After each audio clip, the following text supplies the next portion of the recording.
Tonight, we explore the life and legacy of Charlie Chaplin, the silent film icon whose timeless performances revolutionized cinema, from his creation of the beloved tramp character to his influence on storytelling and comedy. Chaplin's genius continues to captivate and inspire audiences around the world. So before you get comfortable, take a moment to like the video and subscribe to the channel. Also, let us know where you're watching from and what time it is as always. Now get under that blanket, dim the lights down very low, and let's get right into our story. It was a chilly afternoon in South London at the turn of the 20th century, where a slight boy named Charlie scans the streets for small wonders. Thick soot hangs in the air, dulling wan sunlight. Cobblestone roads gleam with recent rain, while horse-drawn carriages clatter by. Passers-by rarely notice Charlie, yet there's a glimmer in his eyes, a hint he sees possibilities others miss. At home, life is tenuous. His father, Charles Chaplin Sr., once sang in music halls, but that promise has dimmed beneath alcohol and regret. Charlie remembers nights when his father's lullabies softened the cramped walls, and others have muttered arguments. Meanwhile, his mother, Hannah, struggles to maintain equilibrium in her own fragile world. She once performed too, and sometimes urges Charlie to mimic everyday oddities. Other times, she vanishes into a haze, leaving him to wonder if his antics can reach her. Charlie hones his observational skills in their tiny flat. A single candle flickers in the hearth, casting shadows that inspire makeshift performances. He imitates a neighbour's theatrical gestures or a local gentleman's pompous stride, earning a weary smile from Hannah. Outside, Lambeth's narrow streets become his stage. He notes the lamplighter's angled stance, a stray dog's bark, the swirl of a violin from a pub. Where others see grime, he sees comedic fodder. His older half-brother, Sidney, is more practical, working odd jobs and scolding Charlie for daydreaming. However, even Sidney is unable to overlook Charlie's ability to elicit laughter with a simple roll of the eyes or a humorous bow. Their bond, forged by hunger and transience, is a fragile lifeline. When hunger gnaws louder than any applause, Charlie lurks behind a local theatre. He peers through half-closed doors at rehearsals, mesmerised by fluttering curtains and swirling costumes. Sometimes a stagehand shoos him away. Other times he's allowed a few minutes to soak in the magic. Back home, he reenacts what he's witnessed, stumbling in time to imaginary music or making Hannah chuckle with a pratfall. Poverty grows relentless. Hannah's grip on reality wavers until authorities intervene, placing Charlie in a workhouse. The regimented routine is harsh, a stark contrast to the cramped flat, yet he refuses to be crushed. Late at night, he entertains the other children by mimicking the warden's stiff poses or parodying petty quarrels. Laughter becomes a brief reprieve from fear. After his workhouse stint, Charlie returns to a London changed by his mother's decline.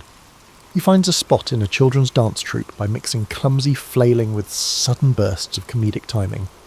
That audition marks his first real step onto a public stage. The touring schedule is grueling, cramped trains, threadbare costumes, but applause, however faint, sparks new hope. Sidney helps manage what little they earn, convinced show business might be their only escape from poverty. Charlie's comedic flair grows, shaped by the everyday misfortunes he observes. If he sees a fruit seller trip, he'll practice that motion later, perfecting it until it's hilarious yet strangely touching. Each pratfall or wide-eyed stare draws from real life, turning ordinary mishaps into moments that transcend dire circumstances. Though the future remains uncertain, Charlie's heart beats to the tempo of creative mischief. Even as he frets over Hannah's well-being, he senses destiny tugging him forward.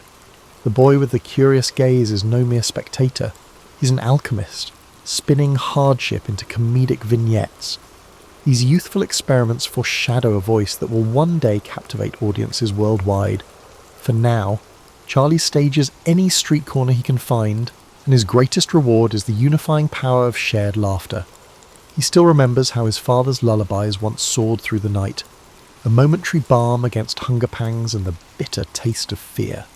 Sometimes, just before dawn, Charlie would lie awake, dreaming of a stage where sorrow could be recast as joy. In these idle moments, he memorized the rhythms of laughter, how it could erupt from even the bleakest circumstances. If a drunken neighbor stumbled, Charlie transformed it into a dance step that sparked grins. No matter how drab the alleyways, he found a spark to kindle his imagination. He sensed a well-timed tumble could lift weary spirits, even briefly. Those small victories fueled him. Amid the city's grey skies and lingering coal dust, Charlie found colour in humour, layering each new insight into his evolving repertoire. Unbeknownst to the crowds who passed him by, he was already practising for a role far larger than any shabby stay could contain, he was resolute. Charlie's mother, Hannah, succumbs to deeper mental fragility, and officials place him in a workhouse. Suddenly, the cramped familiarity of home is replaced by rigid schedules and faceless corridors. Children cry quietly, their hope eroding under stern watch. In this dreary labyrinth, Charlie clings to memories of Hannah's half-smiles and the musty warmth of dimly lit music halls. At night, he entertains the other kids, imitating wardens or reenacting staff disputes. Laughter, however faint, punctures the gloom. His stay is brief, thanks to sympathetic relatives who reunite him with Sydney. But Hannah's condition has worsened. At times, she acknowledges them, but at other moments, her own sorrow overwhelms her. Charlie's small comedic routines become lifelines, offering a glimmer of normalcy when all else fades. He auditions for a children's dance troupe with raw comedic timing, stumbling and flailing in ways that somehow shine. Despite threadbare clothes, he stands out, capturing the leader's curiosity. Soon, he tours dingy stages and half-full halls. Applause, however modest, affirms that he's more than his circumstances. Sydney manages logistics, scrounging for bookings. Both believe that if Charlie can succeed, they might secure better care for Hannah. Charlie refines each movement, storing real-life encounters for future skits. A pompous conductor or a clumsy fruit vendor sparks new routines. Observing life's contradictions becomes second nature. The schedule is grueling, nights in cold rooms, uncertain pay, unpredictable crowds. Yet each performance is a chance to spark joy. He learns timing is vital. Hold a pose too long and the gag falls flat. Collaboration with fellow acts teaches him to blend multiple comedic beats into a cohesive show. Hannah remains in his thoughts. Letters from home describe her fluctuating moods. Each laugh he conjures feels like a plea for her recovery, a silent vow to return triumphant. Through comedic alchemy, he tries to transform personal anguish into fleeting happiness. Small theatre ads begin to mention his name, labelling him an energetic comic. He meets older performers, many jaded by showbiz. Seeing their cynicism, Charlie resolves to remain hopeful. Performance, he believes, can be more than a paycheck. It can be an escape from bleakness. Though still young, he feels pressure to evolve. As the troupe's childlike novelty wears off, he adapts, weaving physical comedy into more refined sketches. He notices audiences respond to sincerity, even amid pratfalls. He aims to bridge the gap between comedic caricature and heartfelt empathy, so that wealthy patrons and struggling labourers alike find a piece of themselves in his act. A fresh uncertainty lingers. Adolescence creeps in, and he wonders how long he can play the endearing child. Yet each new show steels his resolve. He's tasted the rush of approval and the ache of indifference.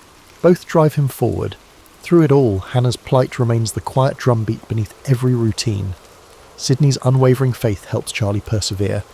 It's not just ambition fueling him, it's a sense of responsibility that has him perfecting pratfalls long after others stop rehearsing.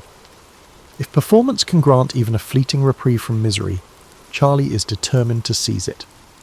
By the close of this chapter, he stands at a threshold. Show business offers a path he can't fully envision, yet its promise glows brighter than any alternative. Each time he stumbles on stage, the audience's laughter reassures him that life need not be defined by poverty and sorrow. He's found a portal to possibility, one that might lift Hannah from her despair and validate the dreams he cradles. Without fanfare, Charlie ventures onward, believing in the subtle power of laughter to reshape a fate long overshadowed by hardship. He meticulously observes how a silence can intensify a punchline, or how a single raised eyebrow can convey a powerful message. During dreary train rides, he imagines new scenarios that blend humour with pathos, each crafted to nudge the audience's hearts. Sometimes, stagehands roll their eyes at his perfectionism, but Charlie feels compelled to push his talent further. He learns to spot a crowd's energy from the wings, guessing whether they crave slapstick or subtler pantomime. During these early years, he begins to understand the transformative power of comedy. It serves as a comfort against fear and a subtle jab at life's harsh realities. Even the simplest gag can spark unity among strangers. What began as a mere means to eat and survive now feels like a calling that transcends the drabness of London's underbelly. For Charlie, each new routine is a promise that better days might lie ahead. He yearns to be a spark, igniting hope wherever shadows. Charlie's teenage years arrive with dizzying changes. His time in small revues and children's troupes evolves into appearances at modest music halls. He expands his comedic repertoire, practicing pratfalls and silent gags in threadbare dressing rooms. In each performance, he earns an uncanny ability to mimic life's quirks, be it the haughty nod of a station master or the timid shuffle of a stray dog. Every odd job or peculiar encounter in London's streets provides him with new material to refine. Money remains scarce, and Hannah's health teeters, yet Charlie's sense of purpose intensifies. He's drawn to the spotlight, not just for applause, but for the electricity it brings, a fleeting connection between performer and audience that feels transformative. Sydney stays close, offering both fraternal advice and business acumen. They share an unspoken pact to keep Hannah's well-being at the forefront of their ambitions. If Charlie can climb higher in the entertainment world, perhaps there will be funds to secure better care for her. Opportunity soon knocks in the form of a vaudeville act looking for fresh talent. Charlie seizes the chance. Stepping into a larger circuit that promises slightly better wages and exposure, he discovers an industry brimming with eccentric personalities.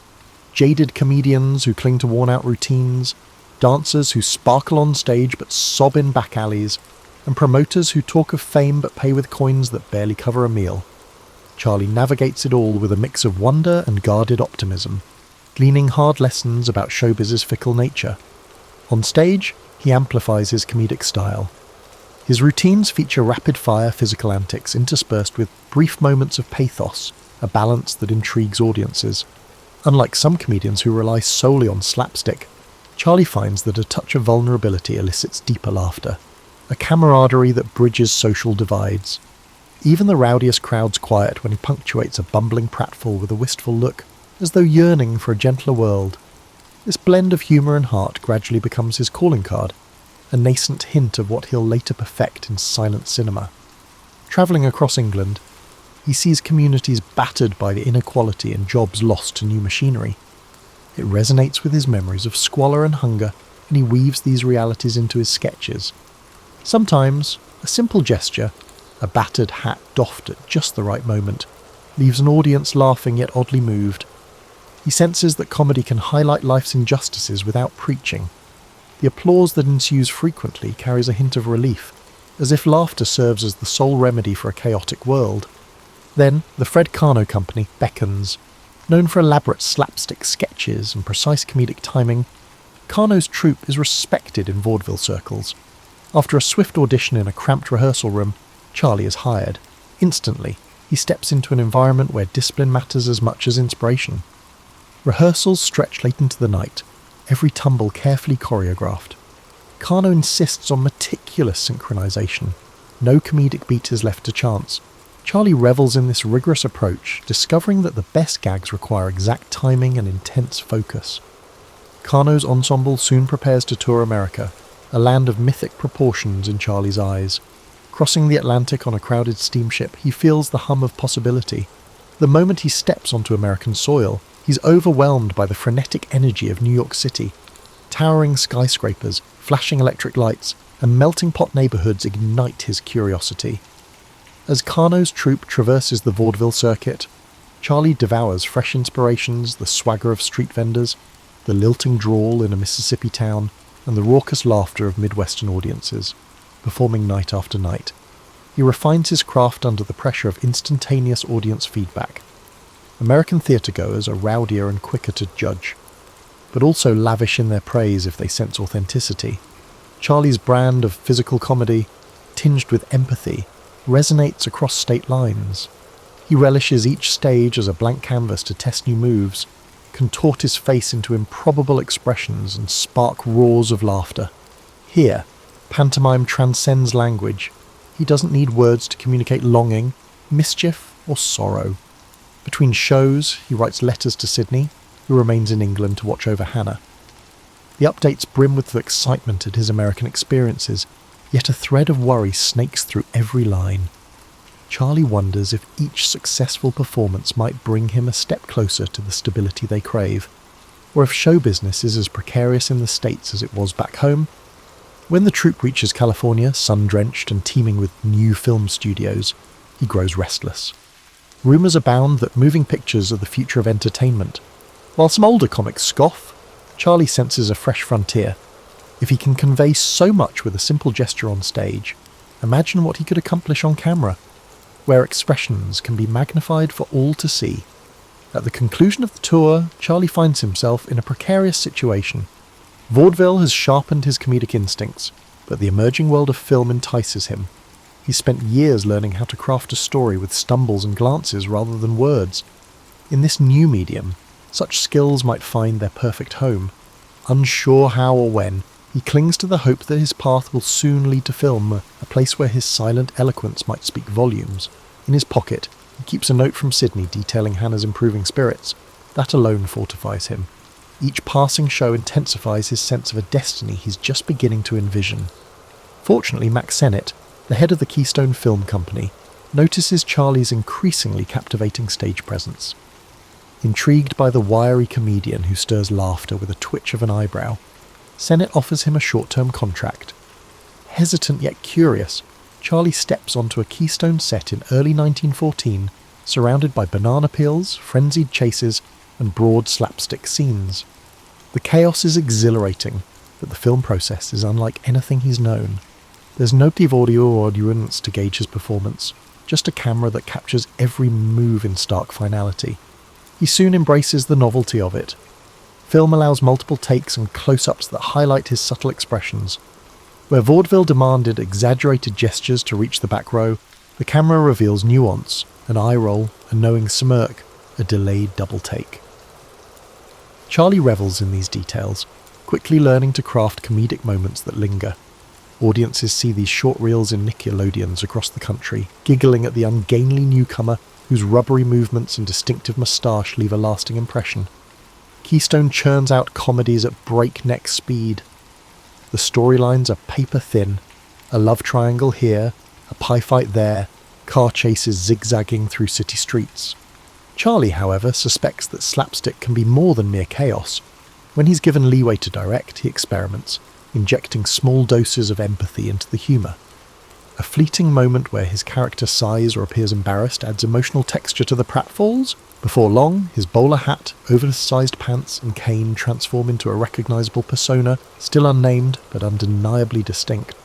He invests it with a humanity that resonates, even in the midst of Keystone's manic energy. Fame creeps up on him. Moviegoers start referring to him as the little fellow or the tramp, enthralled by his comedic oddities. Newspapers run blurbs praising his rubber-limbed antics. Charlie is still young and uncertain, yet he can't deny the sweet rush of public adoration. He sends bigger money orders back home, hoping Sydney can keep Hannah comfortable. Each success feels like a lifeline extended to the mother he fears he may never see fully healed. However, success within Keystone brings friction. The studio has its established methods, fast production, broad comedy, and Sennett grows uneasy with Charlie's desire for more control. Tensions rise when Charlie requests extra time to perfect a gag or begs for an additional shot to highlight a subtle reaction. While Sennett appreciates box office returns, he views Charlie's meticulous approach as disruptive. There are grumblings among the other comedians too, some of whom resent his rapid rise, yet Charlie can't help pushing boundaries. He believes that true comedy emerges from sincerity, not just frantic mano movement. Eventually, lured by a more generous offer, Charlie leaves Keystone for the S&A Film Manufacturing Company. There, he negotiates greater creative freedom. It's at S&A that he refines the tramp persona, melding slapstick with pathos in ways that both tickle and tug at the heart. Films like The Tramp and Work introduce audiences to a bumbling yet noble character who combats life's indignities with resilience. In these shorts, Charlie's comedic set pieces dance hand in hand with quiet moments of longing, ensuring viewers laugh even as they sense a deeper undercurrent of vulnerability. Critics soon hail him as a comedic genius. His paychecks swell, studios scramble to outbid each other, and fans clamour for the next release. Yet behind the scenes, Charlie grapples with isolation. Hollywood's glitz doesn't erase his memories of threadbare clothes, or the heartbreak of seeing Hannah slip away. Private dinners with industry magnates feel hollow, overshadowed by a longing for genuine connection. He writes letters to Sydney, pouring out doubts about whether he's simply dressing up old poverty in new silk, or if he's truly forging a path that matters. When he signs with the Mutual Film Corporation in 1916, the salary is astronomical for its time. More importantly, he secures near total autonomy on set. He directs, writes, stars, and even begins solo composing musical cues. This level of control, unheard of for most entertainers, lets him craft two real comedies that blend clowning with incisive satire. Each short film boldly explores comedic boundaries, all the while retaining an undeniable tenderness at its core. The public, eager for such inventive humour, devours them. By the close of Part 4, Charlie stands not just as a stage performer who dabbled in film, but as a movie pioneer shaping the language of silent comedy. His trademark shuffle, cane twirl, and half smile enchant audiences worldwide. Still, he's restless. The medium brims with unrealised potential, and he wants to test its limits. Even as he savours each new project, a spark in him yearns for something grander, a longer format to explore deeper narratives without sacrificing laughter. The worry that fortunes can change abruptly hovers in the back of his mind. But for now, in those silent reels, he's found an outlet for the empathy and mischief he first nurtured on London streets. With each new contract, Charlie's creative aspirations escalate. Mutual grants him near complete freedom, and his two reel comedies draw record profits. His Chaplin studios soon rise in Los Angeles, a testament to how far he's come from Lambeth's soot-laden alleys. Here, he fashions sets on a whim and refines comedic bits to exacting degrees. Prop men scramble to satisfy his sudden inspirations, while extras wait, intrigued by his meticulous approach. Some marvel at his devotion to scenes that run only a few minutes on screen, but Charlie insists every frame carry his unmistakable stamp. Now that he earns a fortune, Hollywood's high life beckons, yet he feels uneasy about opulence. Those who endured real poverty rarely shake its memory. Charlie prefers to pour resources into perfecting each film. His silent creations, like Easy Street or The Immigrant, layer pratfalls with social commentary. Even as audiences howl with laughter, they glimpse heartbreak in the tramp's eyes, the reflection of a man who's known desperation. Critics praise his artistry, calling his work a blend of whimsy and empathy, a comedic mirror held up to the tumult of everyday life. However, just as he settles into his routine, a sudden shift occurs. The silent era stands on the verge of a seismic transformation, the invention of talkies. Some studios embrace recorded sound with giddy excitement, certain it will revolutionize film. Others fear it might cheapen the universal language of pantomime. Charlie watches these developments warily. His art relies on expressive gesture. Wouldn't spoken dialogue fragment the broad appeal that made the tramp beloved worldwide? He's torn between clinging to silence and experimenting with sound. For a time, he sidesteps the issue by pushing silent film to new heights. Shoulder Arms, set amid the trenches of World War I, merges slapstick with the wartime satire, resonating with soldiers and families seeking a glimmer of hope in dark times. Audiences hail it as a testament to comedy's power to sustain morale. His studio becomes a bustling creative hive. Carpenters hammer away at elaborate sets, while musical directors work in tandem to ensure that live orchestras can perfectly underscore each comedic beat. As the 1920s roar on, silent cinema flowers, and Charlie stands at its pinnacle. Alongside other legends, he's revered for forging a distinct comedic grammar, close-ups that capture a flicker of pathos, comedic sequences that unfold like orchestrated ballets. Yet the clamour for sound intensifies. Films like The Jazz Singer stun Hollywood by demonstrating that moviegoers will pay to hear performers speak and sing. Investors in Charlie's ventures become restless, doubting his ability to navigate the new sonic storm. Unwilling to jump blindly, Charlie moves cautiously. His next major project, The Circus, remains silent, showcasing the tramp amid lion cages and high-wire antics. The production is fraught, financial woes, technical snags, and a dissolving marriage all burden Charlie's spirit. However, despite his constant editing and re-editing, the core of the comedy remains unwavering. When the film premieres in 1928, audiences roar with laughter and tears. For Charlie, it's validation that silence, if wielded thoughtfully, can still conquer hearts. Behind the scenes, he wrestles with personal turbulence. Tabloids feast on his tumultuous romances, painting him as both genius and scoundrel. Hollywood thrives on scandal, and Charlie's rising fame makes him a prime target. He yearns for a quiet refuge to develop his ideas without constant scrutiny. Instead, he juggles public expectations, legal entanglements, and the relentless pulse of show business.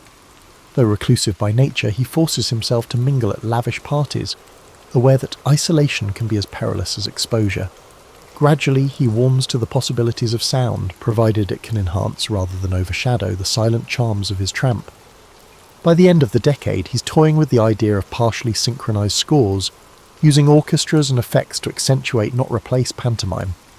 The talkies persist in their assault, yet Charlie decides to confront them according to his own terms. His worldview insists that laughter needs no translation, that a raised eyebrow or sly grin can transcend barriers words might construct. As the 1930s approach, Charlie contemplates taking bolder risks. Silent shorts have sufficed thus far, but cinematic evolution beckons him to attempt larger, more cohesive stories. Society, too, is in flux, teetering from the affluence of the roaring 20s toward ominous economic shadows. If the tramp was once a whimsical figure scrounging for dignity, perhaps now he might speak for an entire generation on the brink of upheaval. Standing atop the industry he helped define, Charlie faces the question: how to keep silent film's poetic essence alive while stepping into a future brimming with sound. The Great Depression grinds the world down, yet Charlie presses on, determined to show that humour can still provide solace. Despite intensifying pressure to produce talkies, he chooses to release City Lights in 1931, nearly silent except for a musical score and a few sound effects. Many in Hollywood consider him foolhardy, warning that audiences now crave spoken dialogue. Charlie ignores them. The tale of the tramp and a blind flower girl unfolds in pantomime, underscored by poignant music. At the premiere, the audience's reaction is electric. Some weep, others cheer, but all rise to applaud a film that reaffirms silent cinema's unique power. Bolstered by City Lights, Charlie attempts a daring encore with Modern Times, released in 1936. Once again, the tramp remains essentially voiceless, caught in a whirlwind of assembly lines, gears, and mechanized modernity. The film skewers industrial dehumanization, reflecting the anxieties of a workforce battered by the Depression. As comedic as it is, Modern Times bristles with social commentary, drawing on Charlie's own memories of poverty. The final frame, with the tramp wandering an open road, suggests a blend of hope and uncertainty emblematic of the era. Yet the political climate darkens further. Totalitarian regimes rise in Europe and war clouds loom. Charlie, who has always viewed humour as a universal unifier, now feels compelled to act. He pours his energies into The Great Dictator, a bold satire targeting fascism. This time he speaks. Casting himself as both a ruthless dictator and a humble Jewish barber, he delivers monologues that lampoon tyranny and plead for common humanity. Critics wonder if the public will accept him in a role so overtly political. But upon its 1940 release, the film provokes huge debate and garners massive acclaim. The final speech, an impassioned call for empathy, becomes one of cinema's most memorable moments. This newfound outspokenness, however, places Charlie in the crosshairs of an American society entering a period of heightened paranoia. As war escalates, patriotism takes on rigid contours. Charlie's British citizenship and vocal opinions on global affairs spark suspicion. Gossip magazines spin narratives about his private life, labelling him a radical or worse. The FBI, led by J. Edgar Hoover, compiles files on him. His open disdain for bigotry and his sympathy for the underprivileged are recast by some as communist sympathies. Even so, Charlie clings to the belief that laughter can diffuse hatred. He attends charity events, pushes for war relief efforts, and speaks out against discrimination. Meanwhile, personal setbacks mount. Controversial relationships, painful divorces, and grueling legal battles keep him in the headlines. He tries to shield his children from the spectacle, wrestling with the chasm between his comedic persona and the scrutiny that dogs him day and night. His extravagant lifestyle, once a symbol of success, now feeds criticism. Enemies portray him as an out-of-touch celebrity meddling in political issues. With the end of World War II, relief is short-lived. A fresh wave of suspicion engulfs Hollywood as the Cold War dawns. Government committees investigate subversive elements in entertainment, and Charlie's name surfaces repeatedly. He defends himself in newspapers, maintaining his stance that comedy must be free to question authority. Still, the tide of public opinion begins to shift. Audiences that once embraced his universal humour grow uneasy at the glare of controversy, leaving Charlie torn between speaking his conscience and preserving his beloved tramp's image. Under these pressures, he completes Monsieur Verdoux, a dark comedy exploring the ethics of murder for profit. Audiences, expecting playful slapstick, are jarred by the film's biting social commentary. Reviews are mixed, and critics argue over whether Charlie has gone too far. Some hail the film as bold satire, others label it unpatriotic. The box office takes a hit. Charlie notices that for the first time in decades his work struggles to find unqualified acclaim. Compounding his woes, the government questions his moral fitness to remain in the country. Departing for the European premiere of Limelight, he learns mid-voyage that his re-entry permit has been revoked. Effectively exiled from the nation where he built his career, Charlie grapples with the realization that the comedic persona cherished by millions has become politically untenable. Headlines proclaim him a banished provocateur, while supporters decry the move as an injustice. Stunned but unbowed, he settles in Switzerland, left to wonder how the tramp's gentle spirit led to such conflict. Switzerland's quiet lakes and lofty peaks become Charlie's new backdrop, a stark contrast to the glare of Hollywood Klieg lights. Denied re-entry to the United States, he settles with his family in a spacious estate, hoping to find peace. Yet even from this alpine refuge he feels the sting of exile. Newspapers worldwide clamour for comment on his banishment. Some condemn America's actions, seeing paranoia run amok. Others chastise Charlie for voicing political views that overstepped his comedic domain. Despite the swirl of controversy, he refuses to retire in bitterness. He channels his restless creativity into new projects, penning ideas for films and writing reflective articles. Time, once a scarce resource in Hollywood's ceaseless churn, now stretches out. He strolls through Swiss villages, occasionally recognised by locals. While no longer hounded by paparazzi, he senses the ache of severed roots. The nation he once considered a second home has slammed its doors, and he wonders if the tramp's universal appeal holds any sway in an era so divided by ideology. In 1957, Charlie releases A King in New York, a satirical jab at American commercialism and paranoia. Filmed in Europe, it portrays a dethroned monarch bewildered by a society obsessed with television ads and witch hunts. Critics see a thinly veiled reflection of Charlie's own banishment. In America, distribution is spotty, with some theatres refusing to show the film. Overseas, it draws praise for its wit, if also sadness at how personal the subject matter feels. Through biting humour, Charlie processes his disillusionment. Meanwhile, his personal life finds stability with his wife, Una O'Neill, 2 decades his junior yet a nurturing presence.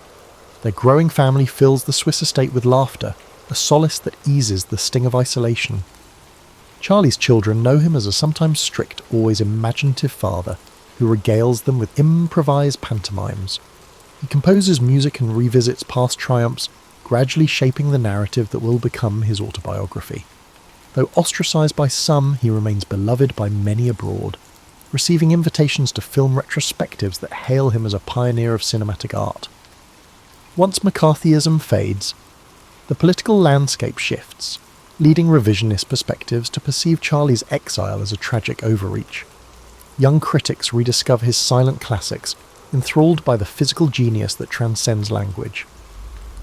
University film clubs screen The Gold Rush and City Lights, sparking debates on how comedy can blend with social insight. Students pen essays dissecting the tramp's endearing shuffle, passing each comedic beat as a subtle stand against tyranny and despair. As the 1960s roll into the 1970s, reverence for Charlie Chaplin swells anew. Hollywood, bruised by past fanaticism, grows eager to reconcile. In 1972, the Academy of Motion Picture Arts and Sciences extends an olive branch, an honorary Oscar for his immeasurable contributions to film. Nervous yet touched, Charlie ventures back to the United States for the first time in 2 decades. Stepping onto the Oscar stage, he receives a prolonged standing ovation. Stars, directors, and longtime fans erupt in cheers, wiping tears as the once-shunned legend stands frail but dignified. Overcome, Charlie offers a humble bow, and for a moment it's as if the storms of suspicion and anger never raged. Returning to Switzerland, he lives out his final years in relative peace. While he continues to write, compose, and occasionally entertain friends with impromptu routines, his days of cinematic glory are largely behind him. Yet the world refuses to forget his legacy. Fans from every continent make pilgrimages to pay homage, some leaving heartfelt letters at his gate. They speak of how the Tramp's comedic resilience gave them hope in hard times. Charlie's eyes still light up at the notion that simple pantomime can thread together disparate souls.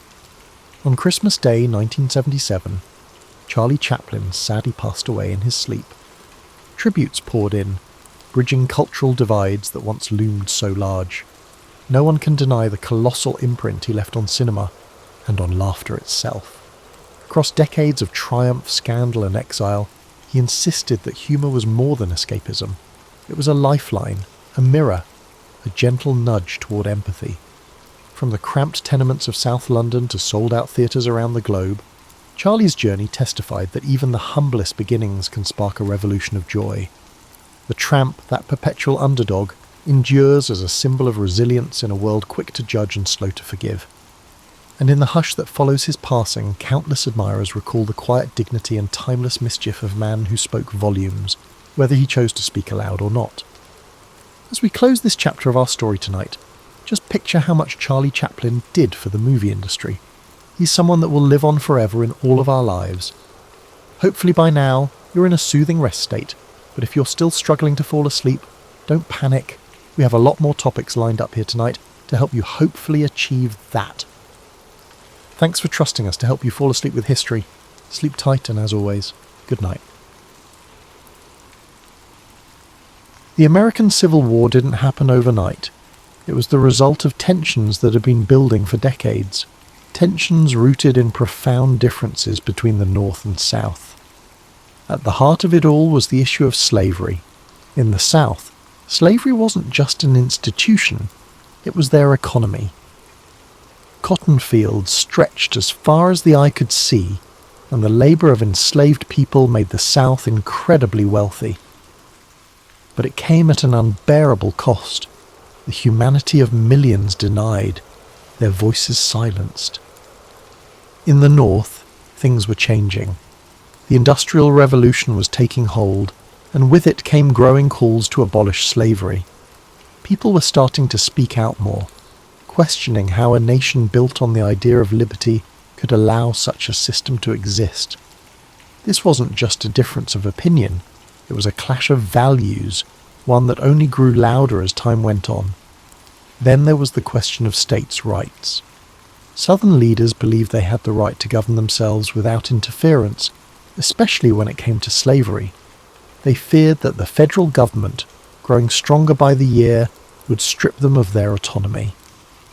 On the other side, many in the North believed that a united country required a strong central government, one that could uphold the principles of freedom and equality. The country tried to hold itself together through compromise. The Missouri Compromise, the Compromise of 1850, these were like bandages on a wound that just wouldn't heal. Each new agreement seemed to deepen the mistrust between the North and South. By the 1850s, things were nearing a breaking point. Laws like the Fugitive Slave Act demanded that even people in free states help capture runaway slaves, and that outraged abolitionists. Books like Harriet Beecher Stowe's Uncle Tom's Cabin brought the horrors of slavery to light, stirring emotions on both sides. Then came politics. The Republican Party was formed, with a platform that directly opposed the expansion of slavery. When Abraham Lincoln was elected president in 1860, it was the final straw for the South. His victory wasn't just a political loss, it felt like a direct threat to their way of life. Southern states began to secede from the Union, forming the Confederate States of America, and just like that, the country reached its breaking point. The differences that had been simmering for so long finally boiled over, leading to a conflict that would redefine what it meant to be an American. As you think about these divisions, take a deep breath. Picture the people living through this time, the fear, the hope, the uncertainty. Let the weight of their struggles soften as you relax, knowing that history is full of lessons about resilience, progress, and the power of moving forward. By the spring of 1861, the tensions that had been tearing the nation apart finally reached a boiling point. In Charleston, South Carolina, a small Union garrison stationed at Fort Sumter found itself surrounded by Confederate forces. The fort had become a symbol of defiance for the Union and a test of legitimacy for the Confederacy. Both sides knew that what happened there could set the tone for what was to come. After weeks of tense standoff, Confederate forces under the command of General P.G.T. Beauregard demanded that the Union troops surrender the fort. When Major Robert Anderson, the Union commander, refused, the Confederate forces opened fire on April 12, 1861. For 34 hours the cannons roared, lighting up the harbour with fiery streaks and deafening booms. The soldiers inside Fort Sumter endured the bombardment as best they could, but with no reinforcements and supplies dwindling, Major Anderson had no choice but to surrender. The fall of Fort Sumter was more than just the opening act of the Civil War. It was a spark that ignited the passions of both the North and South. News of the attack spread like wildfire, stirring anger and determination on both sides. In the North, President Abraham Lincoln issued a call for 75,000 volunteers to suppress the rebellion. The response was overwhelming, with men from towns and cities across the Union stepping forward, ready to fight for the preservation of the nation. In the South, the bombardment of Fort Sumter was seen as a declaration of independence. More states, including Virginia, North Carolina, Tennessee, and Arkansas, joined the Confederacy. The divide was now complete, the lines drawn between two very different visions of America. The early days of the war were marked by a sense of optimism on both sides. Many believed the conflict would be brief, with one decisive battle bringing it to an end. Young men marched off to war with confidence, their families cheering them on with flags and songs. But beneath the surface, the reality of what was to come was far graver than anyone could imagine. As you think about the beginnings of this war, allow your mind to soften its grip on the tension. Picture the soldiers standing on the shores of Charleston Harbour, their breaths visible in the cool dawn air, their thoughts uncertain but resolute. Imagine the cannon fire fading into silence, replaced by the gentle rhythm of waves lapping against the shore. Let this moment remind you that even in the face of division, hope and resolve can endure. As the war moved from the hopeful marches of its early days to the grim reality of prolonged conflict, the battles became larger, bloodier, and more devastating than anyone could have imagined. Names like Antietam, Gettysburg, and Vicksburg became etched into the collective memory of a nation forever changed by the horrors of war. In September 1862, the Battle of Antietam unfolded in Maryland. It was a single day of unimaginable carnage. Soldiers clashed in cornfields and along winding roads, with cannon fire and musket shots tearing through the air. By the end of the day, more than 22,000 men were dead, wounded, or missing. The ground was soaked with blood, and the scale of the losses left an indelible mark on those who survived. But out of this tragedy came a turning point. President Lincoln used the Union's strategic victory at Antietam to announce the Emancipation Proclamation, redefining the war as a fight not just to preserve the Union but to end slavery.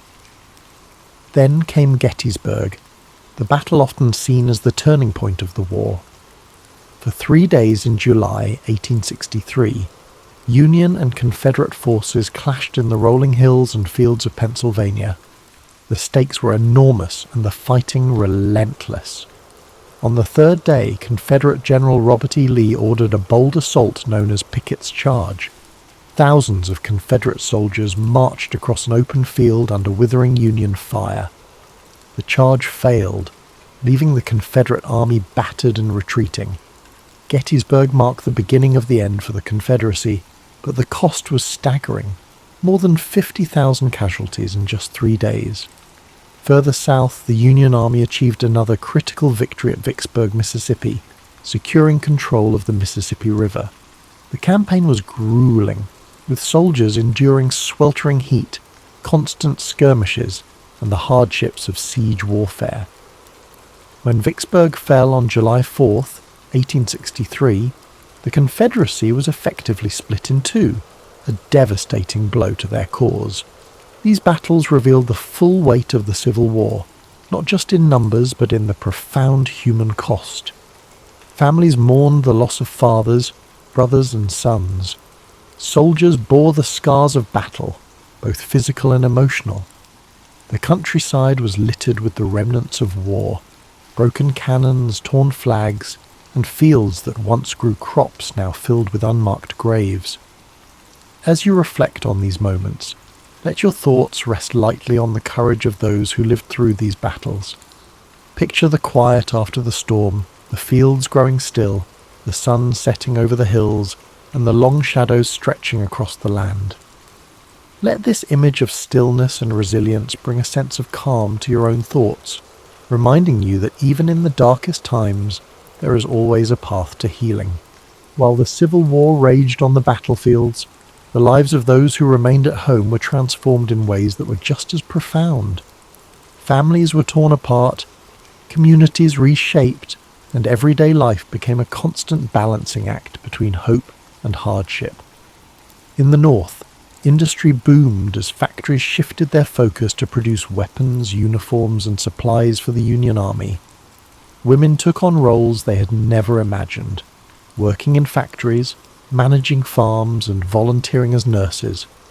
Clara Barton, who would later found the American Red Cross, became a symbol of this era, tirelessly caring for wounded soldiers and earning the nickname the Angel of the Battlefield.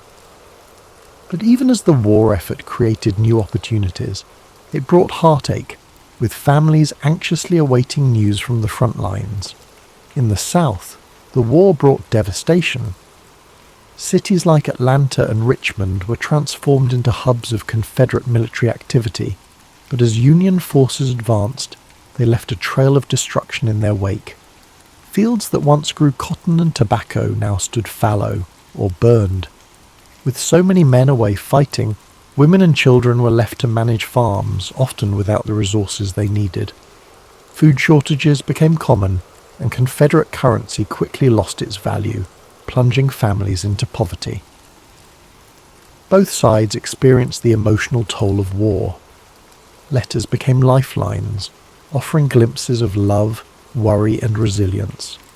Soldiers wrote about the hardships they faced, while their families wrote back with words of encouragement and longing.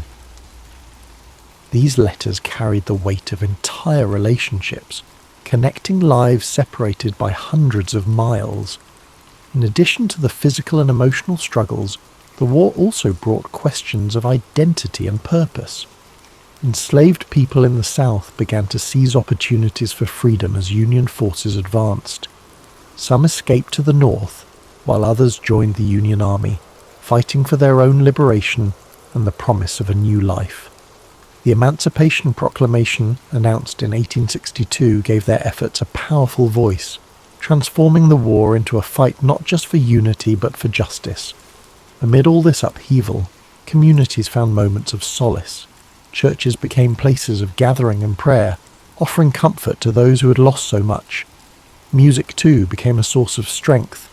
Patriotic anthems, sorrowful ballads, and spirituals filled the air, reflecting the hopes and fears of a nation at war. As you reflect on the home front, allow yourself to feel the weight of these quiet acts of resilience. Picture a mother sewing by candlelight, her stitches steady even as her heart aches with worry, or a soldier reading a letter from home, finding strength in the words of love and hope. Let these moments of humanity remind you of the enduring power of connection, even in the face of immense challenge. By 1864, the Civil War had entered its fourth year. The hope for a quick resolution had long faded, replaced by the grim reality of a war that seemed to have no end. But momentum was beginning to shift. The Union, under new and determined leadership, launched a series of campaigns that would bring the war to a close, though not without immense sacrifice. General Ulysses S. Grant had risen to command the Union forces, bringing with him a relentless strategy of total war.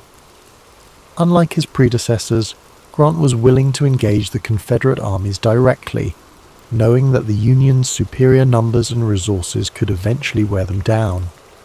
His overland campaign in Virginia was brutal, with battles like the Wilderness and Cold Harbor leaving tens of thousands dead. Yet Grant pressed on, earning the nickname Unconditional Surrender for his unwavering resolve. In the Deep South, General William Tecumseh Sherman carried out his infamous March to the Sea, cutting a path of destruction from Atlanta to Savannah. Sherman's goal was to break the South's will to fight by targeting not just its armies, but its infrastructure and resources. Railroads were torn up, factories dismantled, and crops burned. The devastation was immense, but it succeeded in crippling the Confederacy's ability to sustain the war. As Union forces closed in, Confederate morale began to crumble. Desertions increased, supplies dwindled, and the reality of defeat loomed. In April 1865, General Robert E. Lee's Army of Northern Virginia, the backbone of the Confederate forces, found itself surrounded near the village of Appomattox Courthouse. With no hope of escape, Lee met with Grant to negotiate surrender. Their meeting on April 9, 1865, marked the end of the war's major fighting. The terms Grant offered were generous, allowing Confederate soldiers to return home with their horses and personal belongings. His intention was to heal the nation rather than humiliate its defeated half. It was a moment of quiet dignity, the beginning of a long and difficult process of reconciliation. Yet, even as the war ended, its cost was staggering. More than 600,000 lives had been lost, and much of the South lay in ruins. President Abraham Lincoln, who had guided the Union through its darkest hours, would not live to see the fruits of his efforts. Just days after Lee's surrender, Lincoln was assassinated by John Wilkes Booth, a Confederate sympathizer, plunging the nation into mourning. The war had answered two critical questions. The Union would endure and slavery would not, but it left behind deep scars, both physical and emotional, that would take generations to heal. The Reconstruction era that followed was fraught with challenges, as the nation struggled to rebuild and redefine itself. As you reflect on the end of this monumental conflict, let the weight of its lessons rest gently in your thoughts. Imagine the quiet after the surrender, the weary soldiers returning home, the fields gradually returning to life, and the first rays of hope shining through the darkness. Let these images remind you of the strength it takes to rebuild and the enduring resilience of the human spirit. When the guns fell silent and the soldiers returned home, the United States was a changed nation. The Civil War had been a crucible, testing the very foundation of the country and reshaping its identity forever. Though the fighting was over, the legacy of this monumental conflict continued to echo through the generations, shaping the path forward for a fractured but hopeful nation. One of the most profound outcomes of the war was the abolition of slavery. The Emancipation Proclamation had begun this process, but it was the 13th Amendment, ratified in December 1865, that formally ended the institution that had defined so much of the nation's conflict. Millions of formerly enslaved people began new lives, but the road ahead was steep. The promises of freedom were met with resistance, and the Reconstruction era revealed just how deep the division still ran. The war also redefined the relationship between the states and the federal government. No longer would the question of secession hang over the Union. The victory of the North solidified the idea that the United States was not just a collection of states, but a single, indivisible nation. It was a hard-fought truth, one that cost countless lives but ultimately preserved the Union. Yet the scars of war were everywhere. The South faced immense physical and economic devastation. Cities had been reduced to rubble, and entire communities were struggling to rebuild. The loss of so many men left families broken and towns forever changed. Even in the North, where victory was celebrated, the weight of the sacrifices made was impossible to ignore. For the soldiers who fought, the war left an indelible mark. Some returned home to rebuild their lives, carrying memories of camaraderie and courage. Others bore wounds, both seen and unseen, that would shape the rest of their days. Memorials began to rise in towns across the country, honouring the fallen and reminding future generations of the cost of conflict. The Civil War also left a legacy of storytelling. Veterans shared their experiences, songs from the era became part of the cultural fabric, and writers like Walt Whitman and Ambrose Bierce captured the emotional depth of the war in poetry and prose. These stories serve not only to remember, but to help a nation heal, to bridge the gaps between North and South, and to offer lessons for the future. As you reflect on the legacy of the Civil War, let the enormity of its lessons settle softly in your thoughts. Imagine the strength of a people rebuilding from such a devastating chapter, the resilience to start anew, the courage to face an uncertain future, and the hope that guided them toward a brighter horizon. Let these reflections fill you with a quiet sense of gratitude and peace. A unique idea began to take shape within the US Army. This concept revolved around an unconventional approach to warfare, the use of deception as a primary strategy to mislead and confuse the enemy. Officially known as the 23rd Headquarters Special Troops, this unit would come to be famously known as the Ghost Army, a name as mysterious and evocative as its purpose. The idea for such a unit stemmed from earlier British successes with deception tactics during the North African campaign. Inspired by the British, the US military leadership decided to create a similar team of highly skilled individuals who could simulate entire divisions and manipulate enemy decision-making through illusions. It was a daring experiment that blurred the line between art and warfare. So, to bring this ambitious vision to life, the military sought out recruits with unique skill sets. Unlike typical soldiers, the Ghost Army was composed of artists, designers, engineers, sound technicians, and even actors. Many of these individuals had no prior combat experience, but were instead recruited from art schools, advertising agencies, and design firms. Their creativity and technical expertise would prove invaluable in crafting the elaborate ruses needed to deceive German forces. From the very beginning, the Ghost Army operated under a veil of secrecy. Its mission was to create diversions, feints, and false operations that would distract the enemy and protect Allied troops during key military campaigns. To achieve this, the unit relied on a combination of inflatable tanks, sound effects, fake radio transmissions, and carefully choreographed movements. Each tactic was meticulously planned and executed, often under immense pressure and with no room for error. One of the Ghost Army's most ingenious methods involved the use of inflatable equipment. Rubber tanks, trucks, and artillery pieces were designed to look convincing from a distance, creating the illusion of a formidable force. These decoys were lightweight and portable, allowing the unit to set up and dismantle fake encampments in record time. The sight of rows of vehicles in strategic locations was often enough to make enemy reconnaissance planes report the presence of a large Allied force. But visual deception was only one part of the equation. The Ghost Army also employed sophisticated sound technology to enhance their illusions. Using state-of-the-art recording equipment, they created audio tracks of rumbling tanks, marching soldiers, and the din of a bustling military base. These sounds were played through powerful speakers mounted on trucks, which could project the noises up to 15 miles away.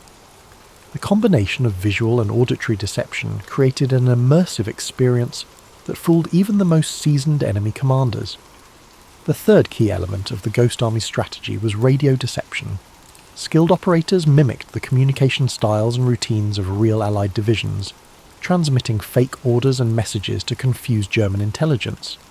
This tactic, known as spoof radio, was critical in convincing the enemy that they were facing a much larger force than was actually present. The Ghost Army's success depended on collaboration and meticulous attention to detail. Each member of the unit had a specific role to play, whether it was painting camouflage patterns, designing inflatable decoys, or coordinating the placement of sound equipment. Their ability to work together seamlessly under tight deadlines was a testament to their dedication and resourcefulness. As the unit prepared for its first major operation, the stakes were high. The Ghost Army had been entrusted with a mission that could determine the success or failure of the broader Allied campaign. Despite the pressure, the men and women of the Ghost Army approached their work with a sense of purpose and creativity that set them apart. This unconventional army, born from a blend of grit and necessity, would go on to play a pivotal role in the Allied victory. Its members knew that their work would remain shrouded in secrecy for decades, but they were driven by a shared belief in the importance of their mission. The Ghost Army was not just a collection of soldiers, it was a testament to the power of imagination in the face of adversity. The Ghost Army's first significant test came in the summer of 1944, shortly after the D-Day landings in Normandy. As Allied forces pushed inland from the beaches, they faced fierce resistance from German troops determined to hold their ground. The Ghost Army's role in this critical phase of the war was to draw enemy forces away from key objectives, creating opportunities for the main Allied forces to advance. Operation Brest was the unit's debut, a deception campaign designed to divert German attention away from an Allied push toward the strategically important port of Brest in northwestern France. Brest was vital to the German war effort as it served as a major naval base and supply hub. Capturing it would severely disrupt German logistics and communications. However, the city was heavily fortified, and a direct assault would result in significant Allied casualties. The Ghost Army's task was to stage a diversion that would weaken the German defences in Brest and allow the Allied forces to strike more effectively. Setting up for the operation required precision and coordination. The unit selected a location approximately 20 miles from Brest to establish their fake encampment. Using inflatable tanks, artillery pieces and supply trucks, they created the illusion of a large Allied division preparing to attack. From a distance, the scene appeared entirely authentic. Rows of vehicles were arranged strategically, while soldiers in the unit moved around the encampment to enhance the illusion. Sound played a critical role in the deception.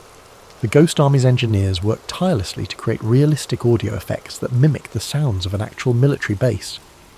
Recordings of clanging metal, rumbling engines, and even the distant hum of conversations between soldiers were played through their powerful speakers. These sounds created the impression of an active and bustling division preparing for battle. Radio deception added another layer of authenticity to the ruse. Skilled operators broadcast fake transmissions that mimicked the communication patterns of a real Allied unit. These messages included requests for reinforcements, logistical updates, and discussions of an impending attack. The broadcasts were carefully timed and phrased to ensure they aligned with the visual and auditory elements of the deception. The German response to the operation demonstrated the effectiveness of the Ghost Army's tactics. Believing that a major Allied offensive was imminent, German commanders redeployed troops and resources to counter the perceived threat. This shift in focus weakened their defences in Brest, allowing the actual Allied forces to exploit the vulnerability and launch a successful assault on the city. Despite the operation's success, the Ghost Army faced immense challenges. Operating in enemy territory meant that the unit was constantly at risk of discovery. The soldiers had to maintain the illusion at all times, knowing that even a single misstep could expose their deception and compromise the entire mission. The pressure was intense, but the unit's creativity and discipline ensured that their efforts remained convincing. One of the most remarkable aspects of the operation was the ingenuity and adaptability of the soldiers. They found ways to enhance the realism of their deceptions, using camouflage techniques to hide their inflatable equipment from close inspection, and employing creative storytelling to maintain the illusion during interactions with locals. The success of Operation Brest solidified the Ghost Army's reputation as a critical asset to the Allied war effort. Their ability to manipulate enemy movements and create opportunities for the main forces to advance demonstrated the power of unconventional warfare. It also reinforced the importance of teamwork and innovation in overcoming seemingly insurmountable challenges. As the Ghost Army prepared for future missions, they carried the lessons of Operation Brest with them. The experience had tested their resolve and resourcefulness, but it had also proven that their unique approach to warfare could have a profound impact on the outcome of the conflict. The Ghost Army continued to hone its craft, with each operation showcasing an evolution in its tactics. Their next assignments spanned across Europe, where the stakes remained high and precision was essential. In the summer of 1944, the unit supported the Allied advance through France, setting up elaborate illusions to divert German forces from real targets like the River Seine crossings. Their purpose was simple yet crucial: to mislead and confuse the enemy at every turn, allowing the Allied forces to gain strategic advantages. Their efforts involved even more synchronized deception: perfectly crafted inflatable units, convincing radio transmissions, and immersive soundscapes. As the war progressed, the unit's techniques became increasingly sophisticated, with inflatable tanks, trucks, and artillery pieces designed to look even more realistic. These decoys, placed at key locations, tricked German reconnaissance aircraft into reporting large concentrations of Allied forces, buying the real Allied troops precious time. The Ghost Army also refined their use of sound. Engineers strategically placed speakers to project the noises of marching soldiers, machinery and military equipment, rumbles and roars that mimicked an army on the move. Every detail was crafted to ensure the illusion of a bustling military operation.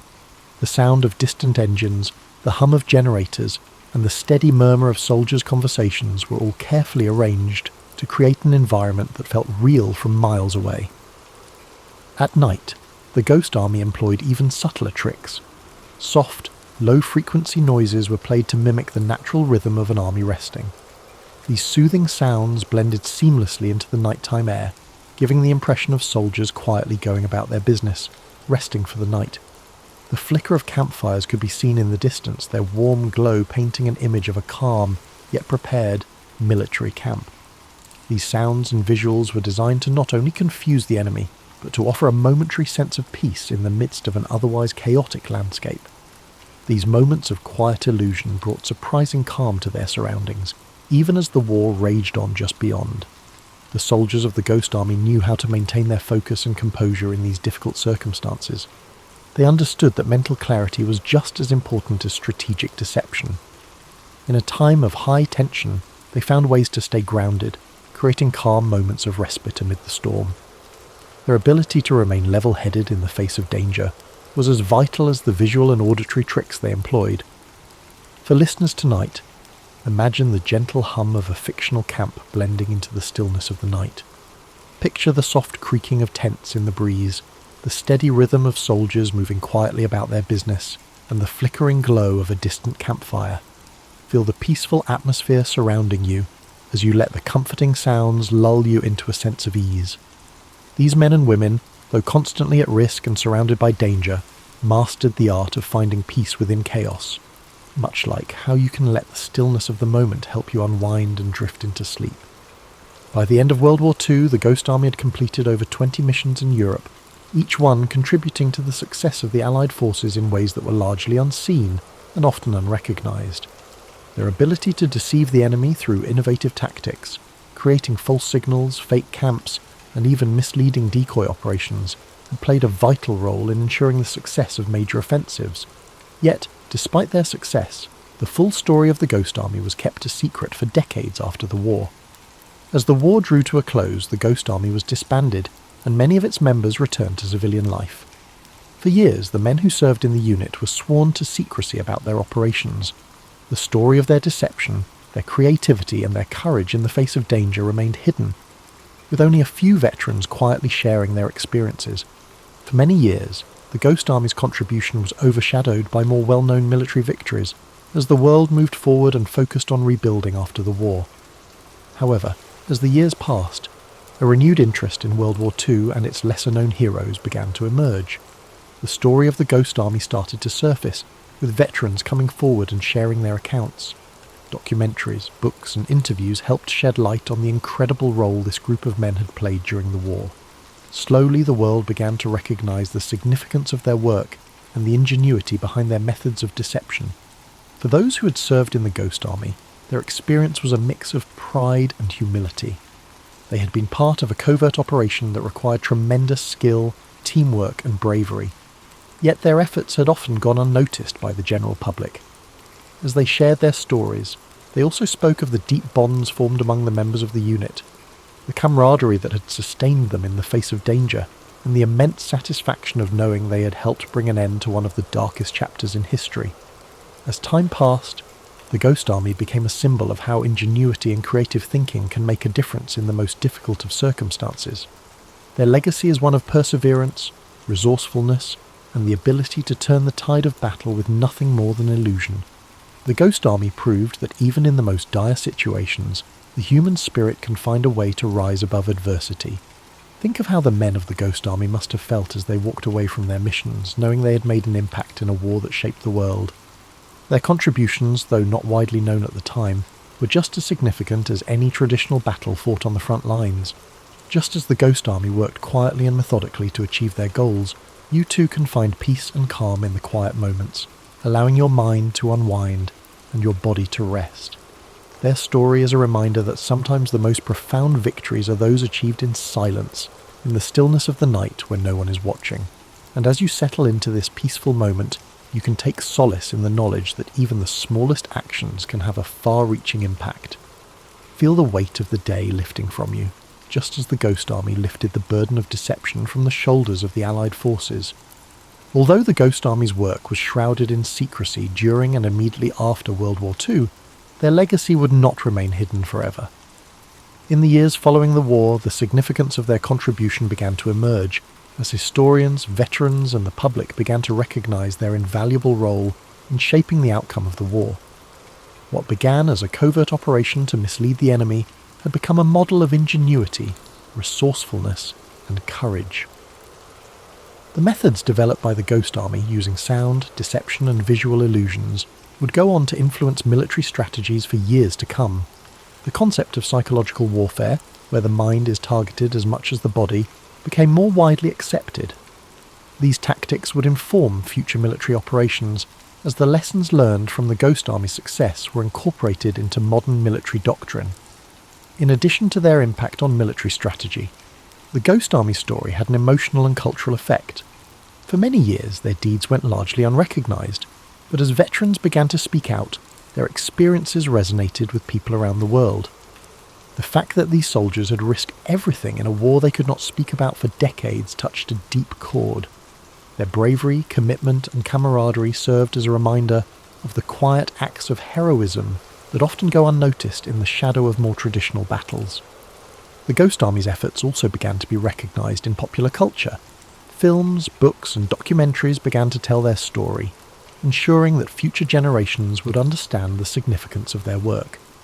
Their role in World War II became more than just a historical footnote. It became a symbol of how innovation and creativity could be wielded in the service of a greater cause. Let this story of unexpected heroism inspire you. The men who served in the Ghost Army did not seek fame or glory. Instead, they focused on a mission that was far greater than themselves. Their quiet dedication to their craft echoes in the background of history, just as the calm sounds of the world around you do now. As you relax deeper, allow this story to calm your mind like a sweet melody, or a peaceful nightfall that quietly surrounds you. The knowledge that these men contributed in ways that were largely unseen allows us to reflect on how every action, no matter how small or seemingly insignificant, can contribute to something much larger. The Ghost Army may have operated in silence, but the echoes of their efforts resonate still, offering a reminder that there is power in subtlety, in quiet strength, and in the peaceful moments when we step back to reflect. As decades passed, the Ghost Army's influence continued to ripple through both military strategy and cultural memory.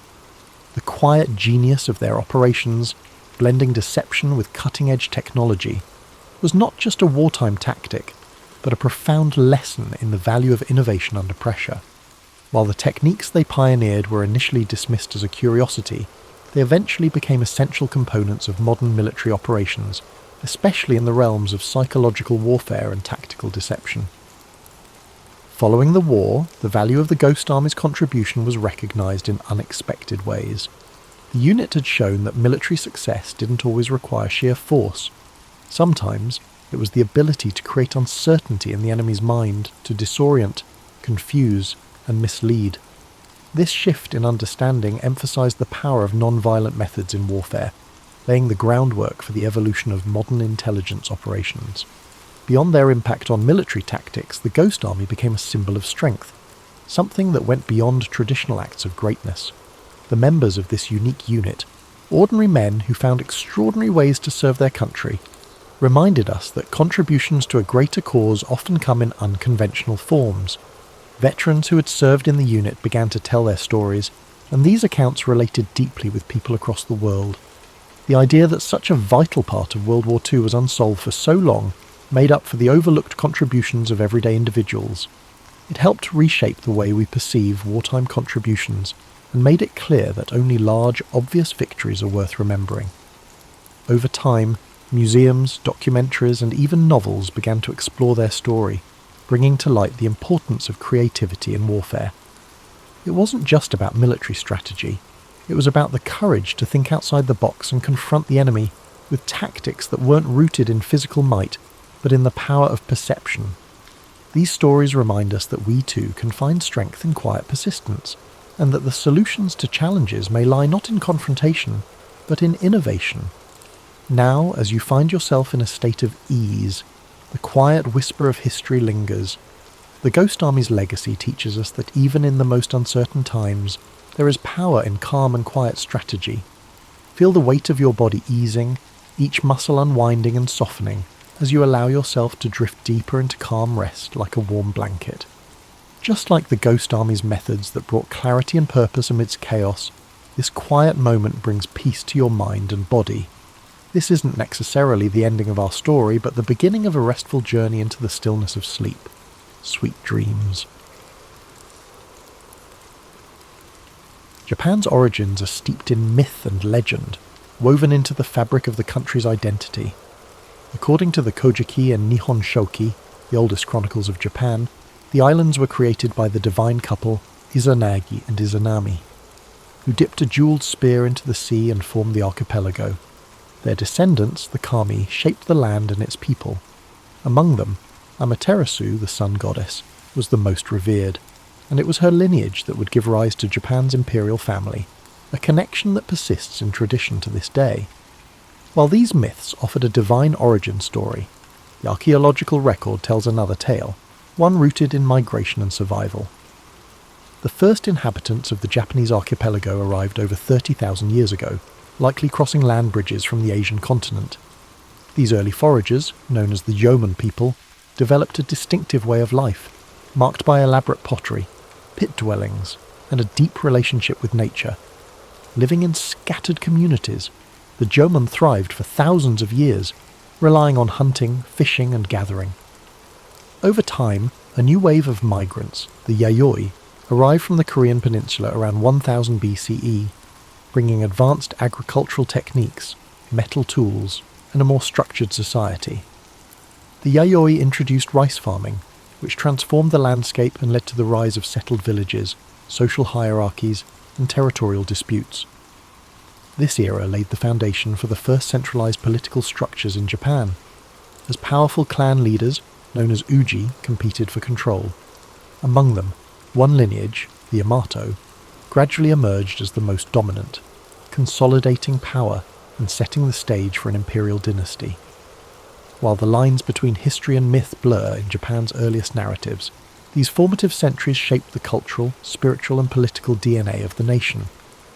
The balance between divine legitimacy and earthly rule became a defining feature of Japan's rulers, a theme that would persist through centuries of samurai governance, shogunate control, and imperial restoration.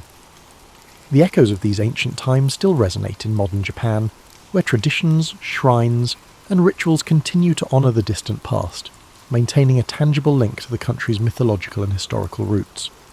As the Yayoi period gave way to the Kofun era circa 250 to 538 CE, Japan saw the rise of powerful clans that vied for dominance, each commanding vast agricultural territories and fortified settlements. Among these rival factions, the Yamato clan gradually asserted its influence over much of central and western Japan, cementing itself as the dominant force. Unlike the decentralized power structures of earlier centuries, the Yamato rulers established a centralized authority, one that derived legitimacy from both military strength and divine ancestry. They claimed descent from Amaterasu, the sun goddess, an assertion that reinforced their divine right to rule and set a precedent for Japan's imperial institution. As the Yamato extended their control, they adopted new governing strategies, incorporating rival clans into their administration rather than outright destroying them. This tactic allowed them to unify a fragmented land while keeping powerful regional families invested in their rule. Large keyhole-shaped burial mounds, known as coffin, began dotting the landscape, serving as massive tombs for Yamato rulers and symbolizing their growing authority. These colossal structures, some stretching over 400 meters, contained elaborate grave goods, including bronze mirrors, iron weapons, and Chinese-style artifacts, signaling Japan's increasing interaction with the continent. Diplomacy and warfare both played critical roles in the Yamato's consolidation of power. They maintained close ties with the Korean Peninsula's three kingdoms, Baekje, Silla, and Goguryeo, exchanging military assistance and cultural knowledge. This relationship introduced advanced ironworking, Buddhism, and Chinese writing, innovations that would profoundly shape Japan's social and political evolution. By the 6th century, the Yamato rulers had firmly established themselves as the sovereign power of the land, transitioning from mere chieftains to imperial monarchs. This period also saw the emergence of the term Tenno, meaning heavenly sovereign, which became the official title of the emperor, reinforcing the dynasty's divine mandate. However, true centralized rule was still in its infancy, and the emperor's power often depended on alliances with influential aristocratic families, particularly the Soga clan. Buddhism's arrival from Korea further accelerated political and ideological shifts, as different factions debated whether to embrace or resist the foreign faith. Ultimately, the Soga championed Buddhism, securing its place in Japanese society and aligning themselves with the imperial family. This decision not only strengthened the Yamato state's ties to continental Asia, but also set the stage for profound transformations in governance, religion, and cultural identity. The dawn of imperial rule in Japan was not a sudden event but a gradual process, one shaped by diplomacy, conflict, and strategic alliances. The Yamato legacy endured, providing the framework for what would become the enduring Japanese imperial institution, one that still exists today as the oldest hereditary monarchy in the world. As the Yamato rulers solidified their control, Japan entered a period of profound transformation known as the Asuka period, 538 to 710 CE, a time when foreign influences, particularly from China and Korea, began reshaping nearly every aspect of Japanese society. The most significant change was the introduction and eventual adoption of Buddhism, an event that sparked both political conflict and cultural evolution. Initially met with resistance from conservative Shinto factions, Buddhism found powerful patrons in the Soga clan, a family that wielded immense influence in the imperial court. The Soga championed Buddhist teachings, not merely as a spiritual doctrine but as a tool of political legitimacy, linking Japan to the great civilizations of the Asian mainland. Their support culminated in the construction of grand temples and the promotion of Buddhist ideals, solidifying the religion's place within the emerging state. However, their growing power provoked backlash from rival aristocratic factions, leading to a violent coup in 645 CE, where Prince Naka no Oe and his ally Fujiwara no Kamatari orchestrated the fall of the Soga. This event, known as the Taika Reform, marked a turning point in Japanese history. It ushered in sweeping administrative and land reforms inspired by China's Tang dynasty. The reform sought to centralize power under the emperor, replacing the old clan-based governance system with a structured bureaucratic state. Land ownership was redefined, with all land technically belonging to the emperor and distributed to farmers in exchange for tax obligations. A new legal code, the Ritsuryo system, was established. Closely mirroring the Chinese model of governance, it introduced provincial governors, census-based taxation, and a standing military force. This process of state formation reached new heights in the Nara period, 710 to 794 CE, when Japan's rulers sought to create a true imperial capital akin to China's Chang'an. In 710, the imperial court relocated to Heijo-kyo, modern-day Nara, a meticulously planned city laid out in a grid pattern, reflecting the influence of Tang dynasty urban design. Nara became the heart of government, culture, and religion, filled with grand Buddhist temples and administrative complexes. The most striking symbol of this era was the construction of Todaiji, a monumental temple housing the great Buddha Daibutsu, a colossal bronze statue commissioned by Emperor Shomu. This project exemplified the fusion of politics and religion, as the emperor sought to use Buddhism as a unifying force to legitimize his rule and bring stability to the realm. However, this increasing reliance on Buddhist institutions came with unintended consequences. Powerful Buddhist monasteries amassed great wealth and influence, often interfering in court politics. Monastic factions formed their own armed militias, threatening imperial authority. Additionally, the expenses of maintaining a centralized state and funding extravagant temple projects placed a heavy financial strain on the government. Despite these challenges, the Asuka and Nara periods laid the foundation for Japan's national identity.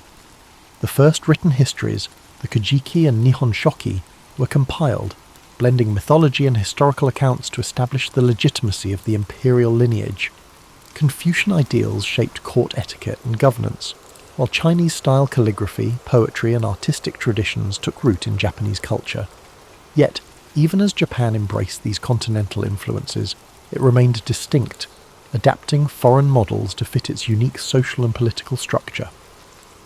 By the late 8th century, dissatisfaction with the growing power of Buddhist institutions and concerns over court corruption led to a bold decision, to abandon Nara and establish a new capital. This move marked the end of one era and the dawn of another, as Japan prepared to enter the age of aristocratic refinement and cultural flourishing in Heian-kyo, modern-day Kyoto. As the imperial court relocated to Heian-kyo in 794 CE, Japan entered the Heian period, 794 to 1185, an age of refinement, courtly elegance, and cultural achievements that would leave an enduring legacy. This era saw the court aristocracy, particularly the powerful Fujiwara clan, dominate political life through strategic marriages and manipulation of the emperor's authority. Rather than ruling directly, emperors often became symbolic figures, while real power rested in the hands of regents and chancellors from the Fujiwara lineage. This aristocratic elite revelled in a life of aesthetic pursuits, developing sophisticated literary traditions, art, and fashion. The world of the Heian court was meticulously detailed in The Tale of Genji, a novel written by the noblewoman Murasaki Shikibu, which provides an intimate glimpse into the court's elaborate rituals, political intrigues, and romantic entanglements.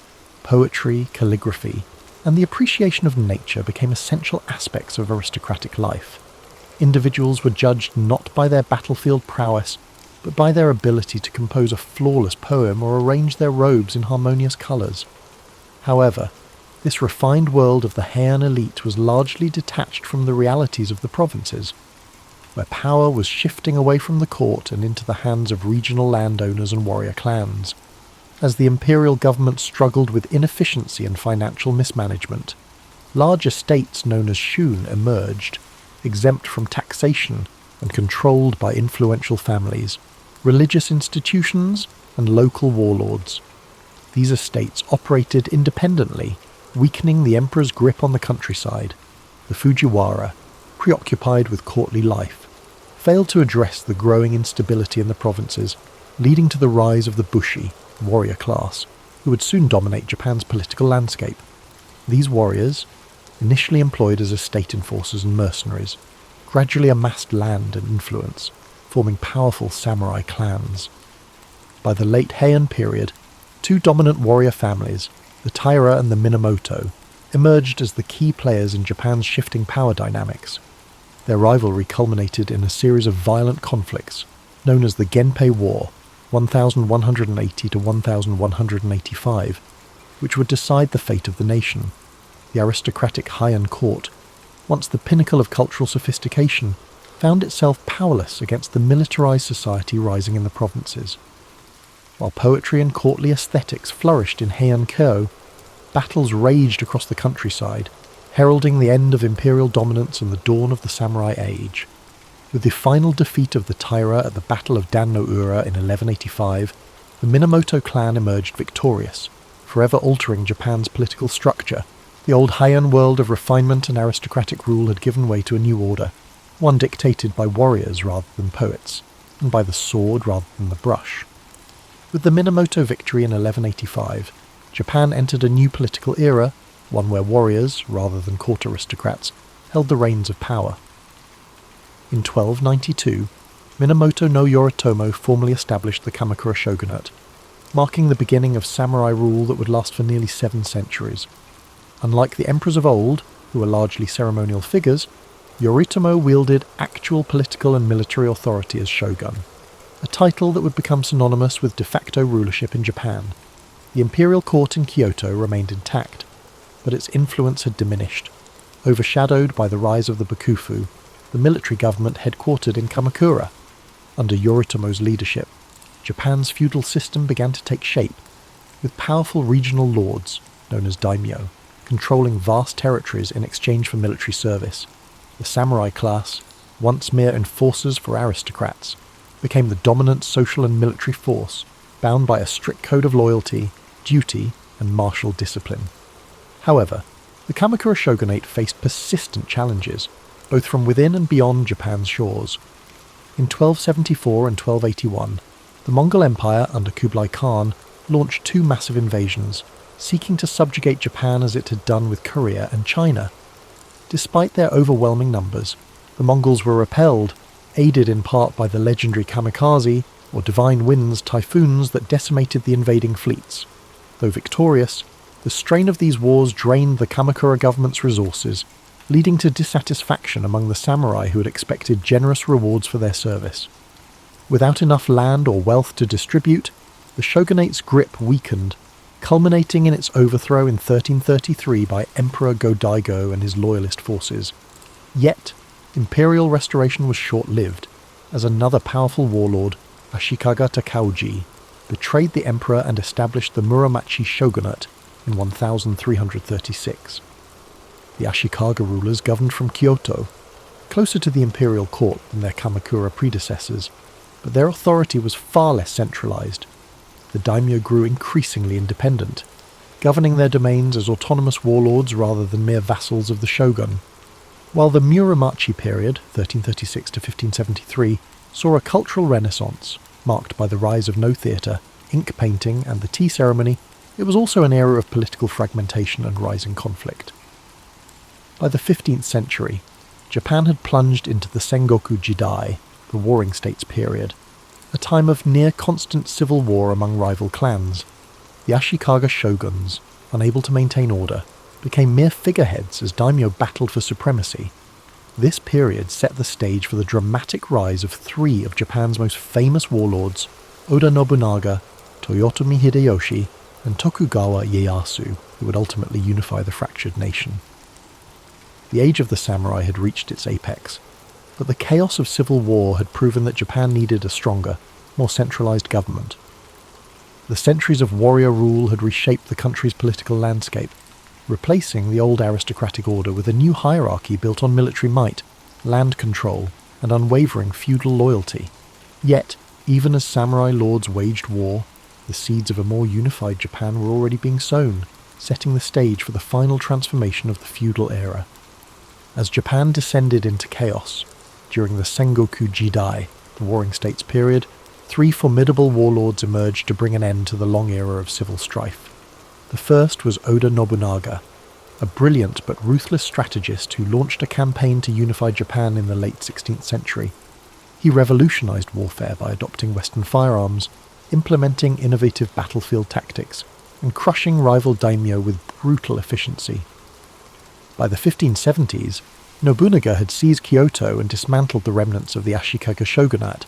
However, his rule was cut short in 1582 when he was betrayed by one of his own generals, Akechi Mitsuhide, and forced to commit seppuku. His unfinished mission was taken up by Toyotomi Hideyoshi, a former peasant-turned-general who proved himself as one of history's greatest tacticians. Hideyoshi completed the unification of Japan, eliminating remaining rivals and establishing control over the entire archipelago by 1590.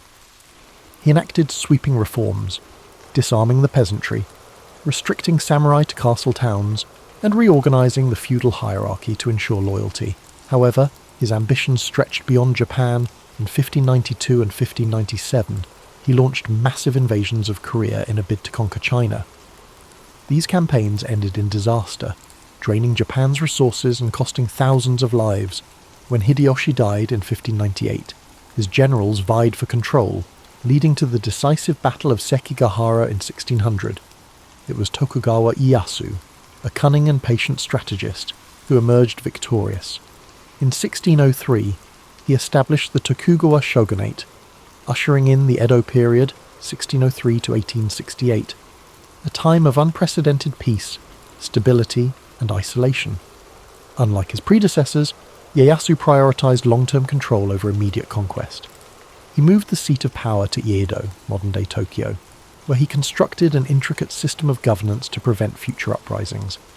The Bakuhan system divided authority between the shogunate and regional daimyo, ensuring that local lords remained powerful but ultimately subservient to the Tokugawa family. To maintain control, Ieyasu implemented the Sankin-kotai policy, which required daimyo to alternate living in Edo and their home provinces, draining their wealth and keeping them under close watch. Meanwhile, he enacted strict social policies that solidified Japan's rigid class hierarchy: samurai, peasants, artisans, and merchants, ensuring that each class remained in its designated role. One of the most defining features of the Tokugawa era was Japan's policy of isolation, known as sakoku. Fearing foreign influence, particularly the spread of Christianity, the shogunate banned European missionaries, restricted trade to a few controlled ports, and prohibited Japanese citizens from travelling abroad. For over 2 centuries, Japan remained almost entirely closed to the outside world, developing a distinct insular culture. Despite this isolation, the Edo period saw a flourishing of the arts, literature, and urban culture. Cities like Edo, Kyoto, and Osaka became centres of commerce and entertainment, giving rise to kabuki theatre, ukiyo-e woodblock prints, and haiku poetry. Samurai, now mostly bureaucrats rather than warriors, turned to scholarship and administration, while merchants, despite their low social status, grew increasingly wealthy. Yet, beneath the surface of stability, cracks began to form. Economic strain, rigid social policies, and foreign pressure would eventually force Japan to reopen its doors in the 19th century, bringing an end to the Tokugawa era and ushering in the Meiji Restoration. Still, the unification efforts of Nobunaga, Hideyoshi, and Ieyasu had laid the groundwork for modern Japan. Their legacies endured, shaping the country's political structure, cultural identity, and samurai ethos long after the last shogun relinquished power. The centuries of war and bloodshed had finally given way to order, but the cycle of history ensured that change would come again.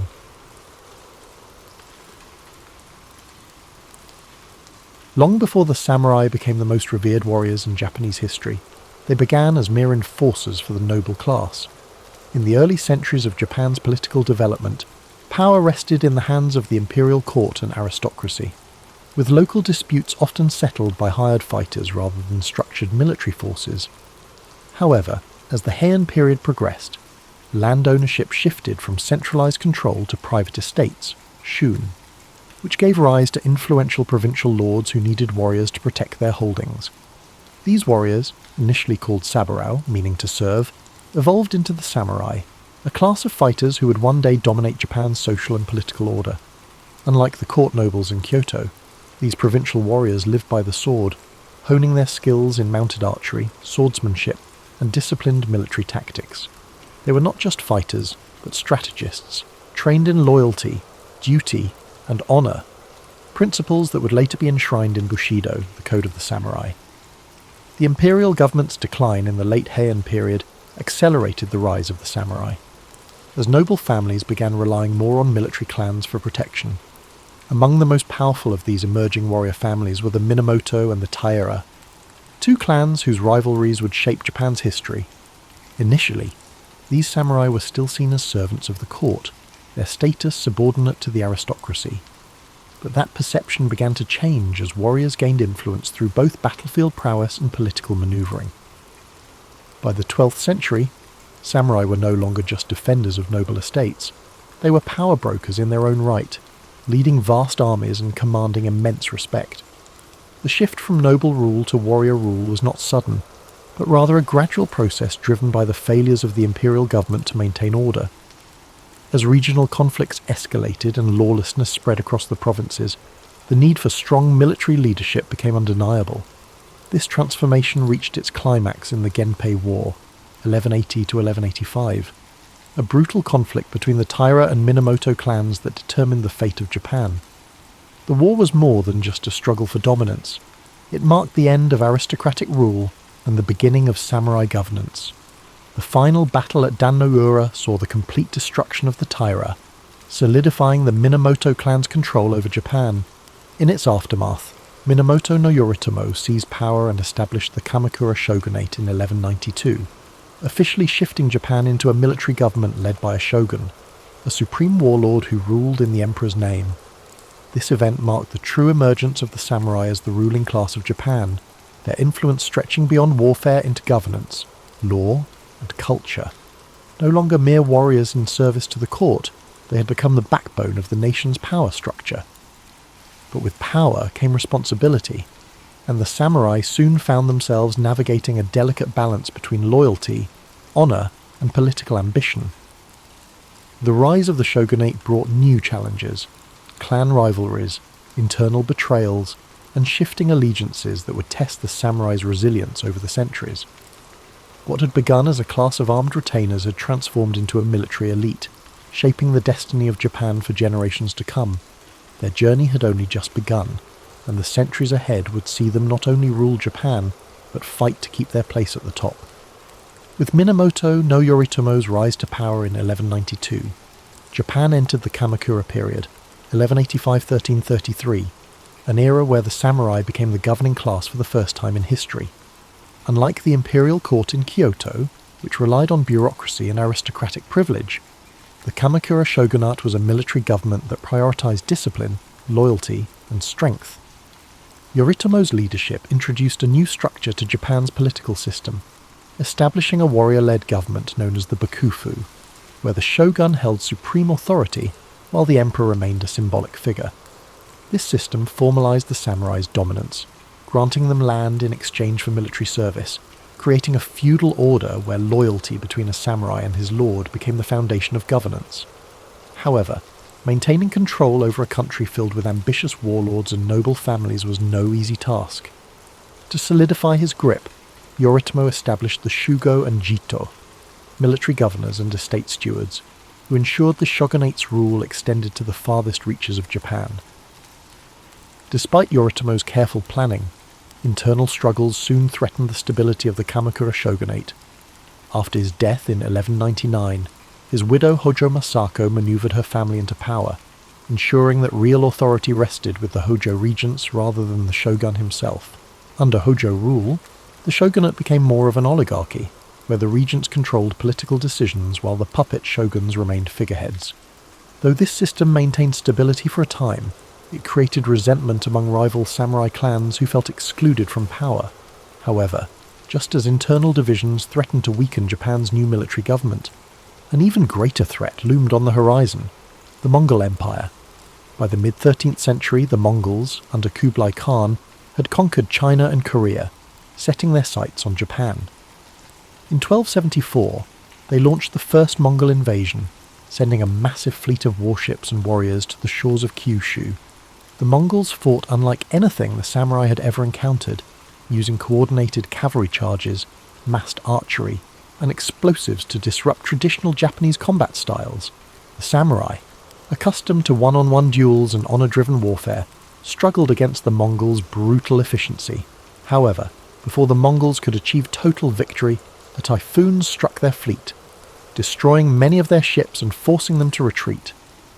This storm, later called kamikaze, or divine wind, was seen as divine intervention, a sign that the gods had protected Japan. Undeterred, Kublai Khan launched a second invasion in 1281, this time with an even larger force of over 140,000 soldiers. For months, the samurai defended Japan with relentless determination, holding back the Mongols in grueling coastal battles. Once again, nature intervened. Another powerful typhoon struck, sinking much of the Mongol fleet and drowning thousands of invaders.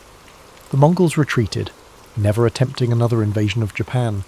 These events solidified Japan's belief in divine protection, reinforcing the idea that the samurai were not only warriors, but guardians of a sacred land. However, the victory came at a cost. Defending against the Mongols had drained the shogunate's resources, and unlike traditional wars between samurai clans, there was no land to reward the warriors who had fought so bravely. Discontent spread among the samurai, many of whom felt their service had gone unrewarded. The financial strain and growing unrest began to unravel the Kamakura shogunate. Samurai clans, once loyal to the Hojo regents, turned against them, culminating in Emperor Go-Daigo's rebellion in 1331. With the help of powerful warriors like Ashikaga Takauji, the imperial forces overthrew the Kamakura government in 1333, bringing an end to the first shogunate. However, this was not a return to imperial rule. Instead, it paved the way for a new warrior dynasty, the Ashikaga shogunate, which would rule Japan in an even more fragmented and chaotic age. The samurai had proven they were the undisputed rulers of Japan, but the battle for supremacy among them was far from over. As the Kamakura shogunate crumbled, Japan drifted into a period of uncertainty, much like a restless night where stability fades into shadow. In 1336, Ashikaga Takauji, once a loyal general of Emperor Go-Daigo, turned against the imperial forces and seized control, establishing the Ashikaga shogunate. Unlike the Kamakura government, which had ruled with a firm military grip, the Ashikaga sought to balance power between the shogunate and the imperial court. At first, this seemed like a gentle transition, a lull before the next storm. Kyoto became the political and cultural heart of Japan once more, and the capital's refined atmosphere encouraged the flourishing of art, poetry, and Zen Buddhism. The Muromachi period, 1336 to 1573, saw the rise of No theatre, elegant ink paintings, and the tea ceremony, a practice designed to bring a sense of serenity and mindfulness to those who participated. Yet, beneath this tranquil facade, Japan remained in turmoil, much like an unsettled dream where nothing is truly at peace. The Ashikaga rulers, unlike the tightly controlled Kamakura regime, struggled to maintain unity among the daimyo, the powerful warlords who controlled vast territories across the country. The Bakufu had established its rule, but it was weaker than before, relying on fragile alliances that could crumble at any moment. The Onin War, 1467 to 1477, proved to be the breaking point, shattering the illusion of stability and plunging Japan into over a century of near-constant warfare. The once orderly world of feudal loyalty began to dissolve as samurai lords turned on one another in an unending battle for dominance. During this time of unrest, the samurai class continued to evolve, not just as warriors, but as enforcers of order in a world that had lost its balance.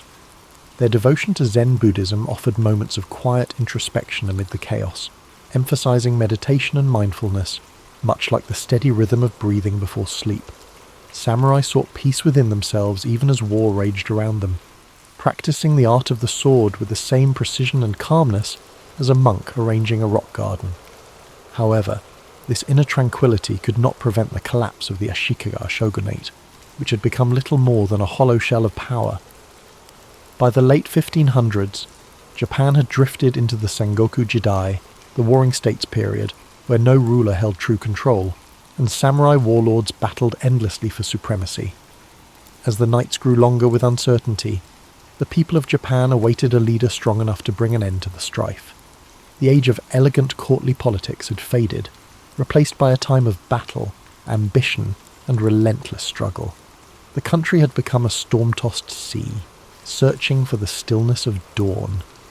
And soon, three remarkable figures, Oda Nobunaga, Toyotomi Hideyoshi, and Tokugawa Ieyasu, would rise from the chaos to forge a new era.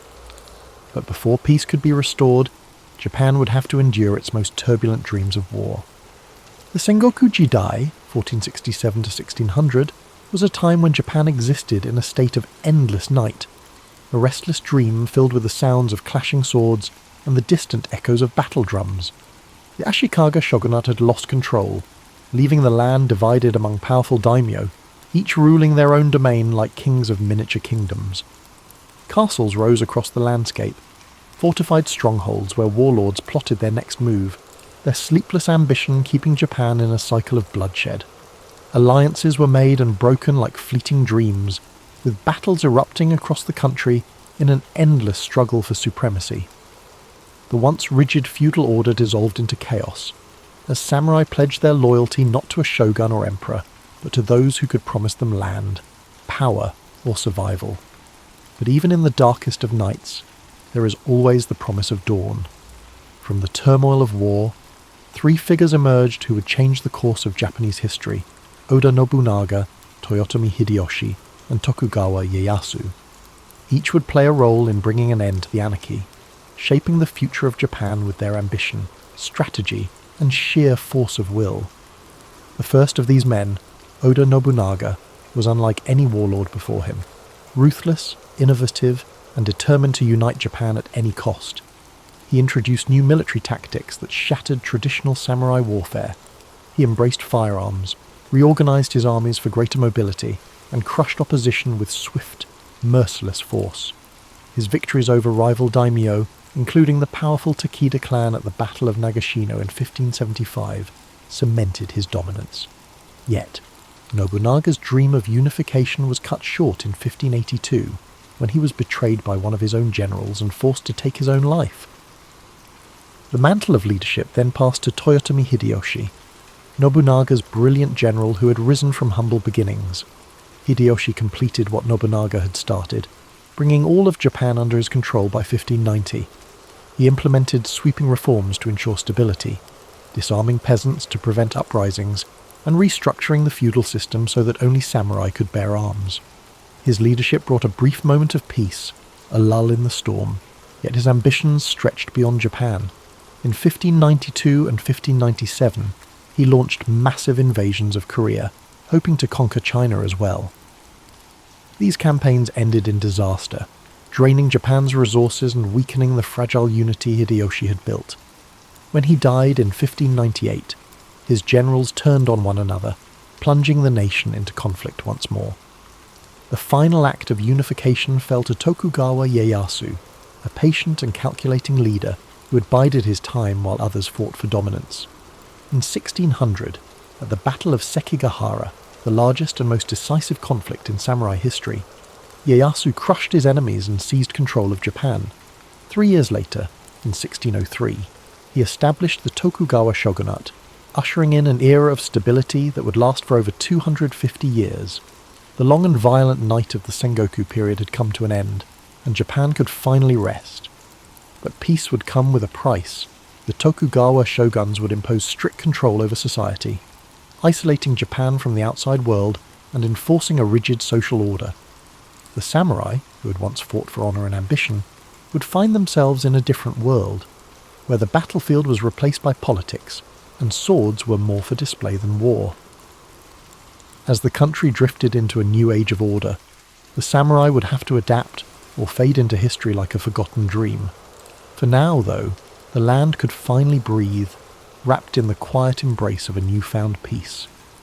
With Tokugawa Ieyasu's victory at Sekigahara in 1600 and his formal appointment as shogun in 1603, Japan entered a new era of stability, one that would last for more than 250 years. After centuries of chaos, the land could finally sleep. But this peace came at a cost. The Tokugawa shogunate established a system so controlled, so rigid, that it locked the entire country into a state of stillness, like a dream where time no longer moved forward. Ieyasu and his descendants implemented strict policies to prevent any future wars, ensuring that power remained in the hands of the Tokugawa family. The Bakuhan system divided governance between the central shogunate and the regional daimyo, but all power ultimately rested in Edo, modern-day Tokyo, where the shogunate ruled with an iron grip. To prevent rebellions, the shogunate imposed sankinkotai, a policy that forced all daimyo to spend every other year in Edo, while their families remained there as hostages. This ensured that no warlord could gather enough strength to challenge Tokugawa rule. Samurai, once fierce warriors who had lived and died by the sword, found themselves trapped in an existence of bureaucratic duty, their blades more symbols of rank than tools of war. The class system was strictly enforced. At the top were the samurai, followed by peasants, artisans, and merchants at the bottom. No one could change their place in society. The structure was unshakable, like the walls of Edo Castle itself. One of the most defining aspects of the Tokugawa era was Sakoku, Japan's policy of complete isolation. In 1639, the shogunate banned nearly all foreign contact, allowing trade only through the Dutch and Chinese at the artificial island of Dejima in Nagasaki. Christianity was outlawed, Western books were burned, and any Japanese caught trying to leave the country faced execution. This isolation sealed Japan in a world of its own, a self-contained dream where time seemed frozen. Yet, within these constraints, a unique culture flourished. Cities like Edo, Kyoto, and Osaka became centres of art, literature, and entertainment. The rise of kabuki theatre and ukiyo-e woodblock prints captured the spirit of the era, depicting scenes of pleasure districts, bustling markets, and legendary warriors of the past. The tea ceremony, once a samurai ritual, became a refined art form, offering a rare moment of stillness in an increasingly structured world. Despite this cultural blossoming, the cracks in the system slowly began to show. The samurai class, once noble warriors, struggled under economic strain, as their stipends remained fixed while merchant wealth grew. The once lowly merchants, despite their social status, accumulated great fortunes, funding theatres, art, and literature. With no wars to fight, many samurai fell into debt, forced to marry into merchant families or take up menial bureaucratic work to survive. Meanwhile, the peasantry, burdened with heavy taxes, faced famine and unrest. Though the Tokugawa rule was firm, beneath its surface, dissatisfaction simmered, like a restless sleeper waiting to wake. By the mid-19th century, foreign ships began appearing on Japan's shores, their presence an omen of change. The stillness of the Edo period could not last forever. Like the dawn breaking after a long and dream-filled night, a new era was approaching, one that would shake Japan from its slumber and thrust it into the modern world. For more than 250 years, Japan existed in a state of carefully maintained stillness, as if wrapped in an unbroken dream. The Tokugawa shogunate had built a fortress of peace, isolating the country from foreign influence and keeping strict order within its borders. But no dream lasts forever. By the mid-19th century, change loomed on the horizon as black ships appeared in Japanese waters, ominous and foreign, like shadows breaking through the quiet of night. These were the vessels of Commodore Matthew Perry, an American naval officer who arrived in 1853 with demands that Japan open its ports to trade. The shogunate, so accustomed to control, found itself powerless against the superior firepower and technology of the Western world. The illusion of stability began to crack. In 1854, under pressure from Perry's fleet, the shogunate signed the Treaty of Kanagawa, officially ending Japan's policy of sakoku. For the first time in over 2 centuries, foreign influence poured in, bringing modern weapons, new technologies, and unfamiliar ideas. Japan's people, once lulled into the predictability of Tokugawa rule, suddenly found themselves in an unfamiliar landscape. Western-style clothing and steamships appeared in the harbours. Telegraphs and railways disrupted the old rhythms of life. The samurai, once the unquestioned rulers of the land, now found themselves staring into an uncertain future, their way of life becoming obsolete. The cracks turned into fractures as discontent spread across the nation. The shogunate's inability to resist foreign pressure angered many, including powerful daimyo and young samurai who longed for a return to Japan's former strength. 2 factions emerged, those who wished to reform the shogunate and those who sought to restore the emperor as the true ruler. The conflict escalated into the Boshin War, 1868 to 1869, a final struggle between the forces of the Tokugawa and the imperial loyalists. At the Battle of Toba-Fushimi, the modernized imperial army, armed with rifles and western artillery, overwhelmed the traditional samurai warriors, proving that the age of the sword had come to an end. In 1868, the victorious imperial forces declared the Meiji Restoration, and with it, the fall of the Tokugawa shogunate. The emperor was reinstated as the central figure of government, but this was no return to the past. Japan rapidly modernized, adopting Western-style governance, industry, and military tactics.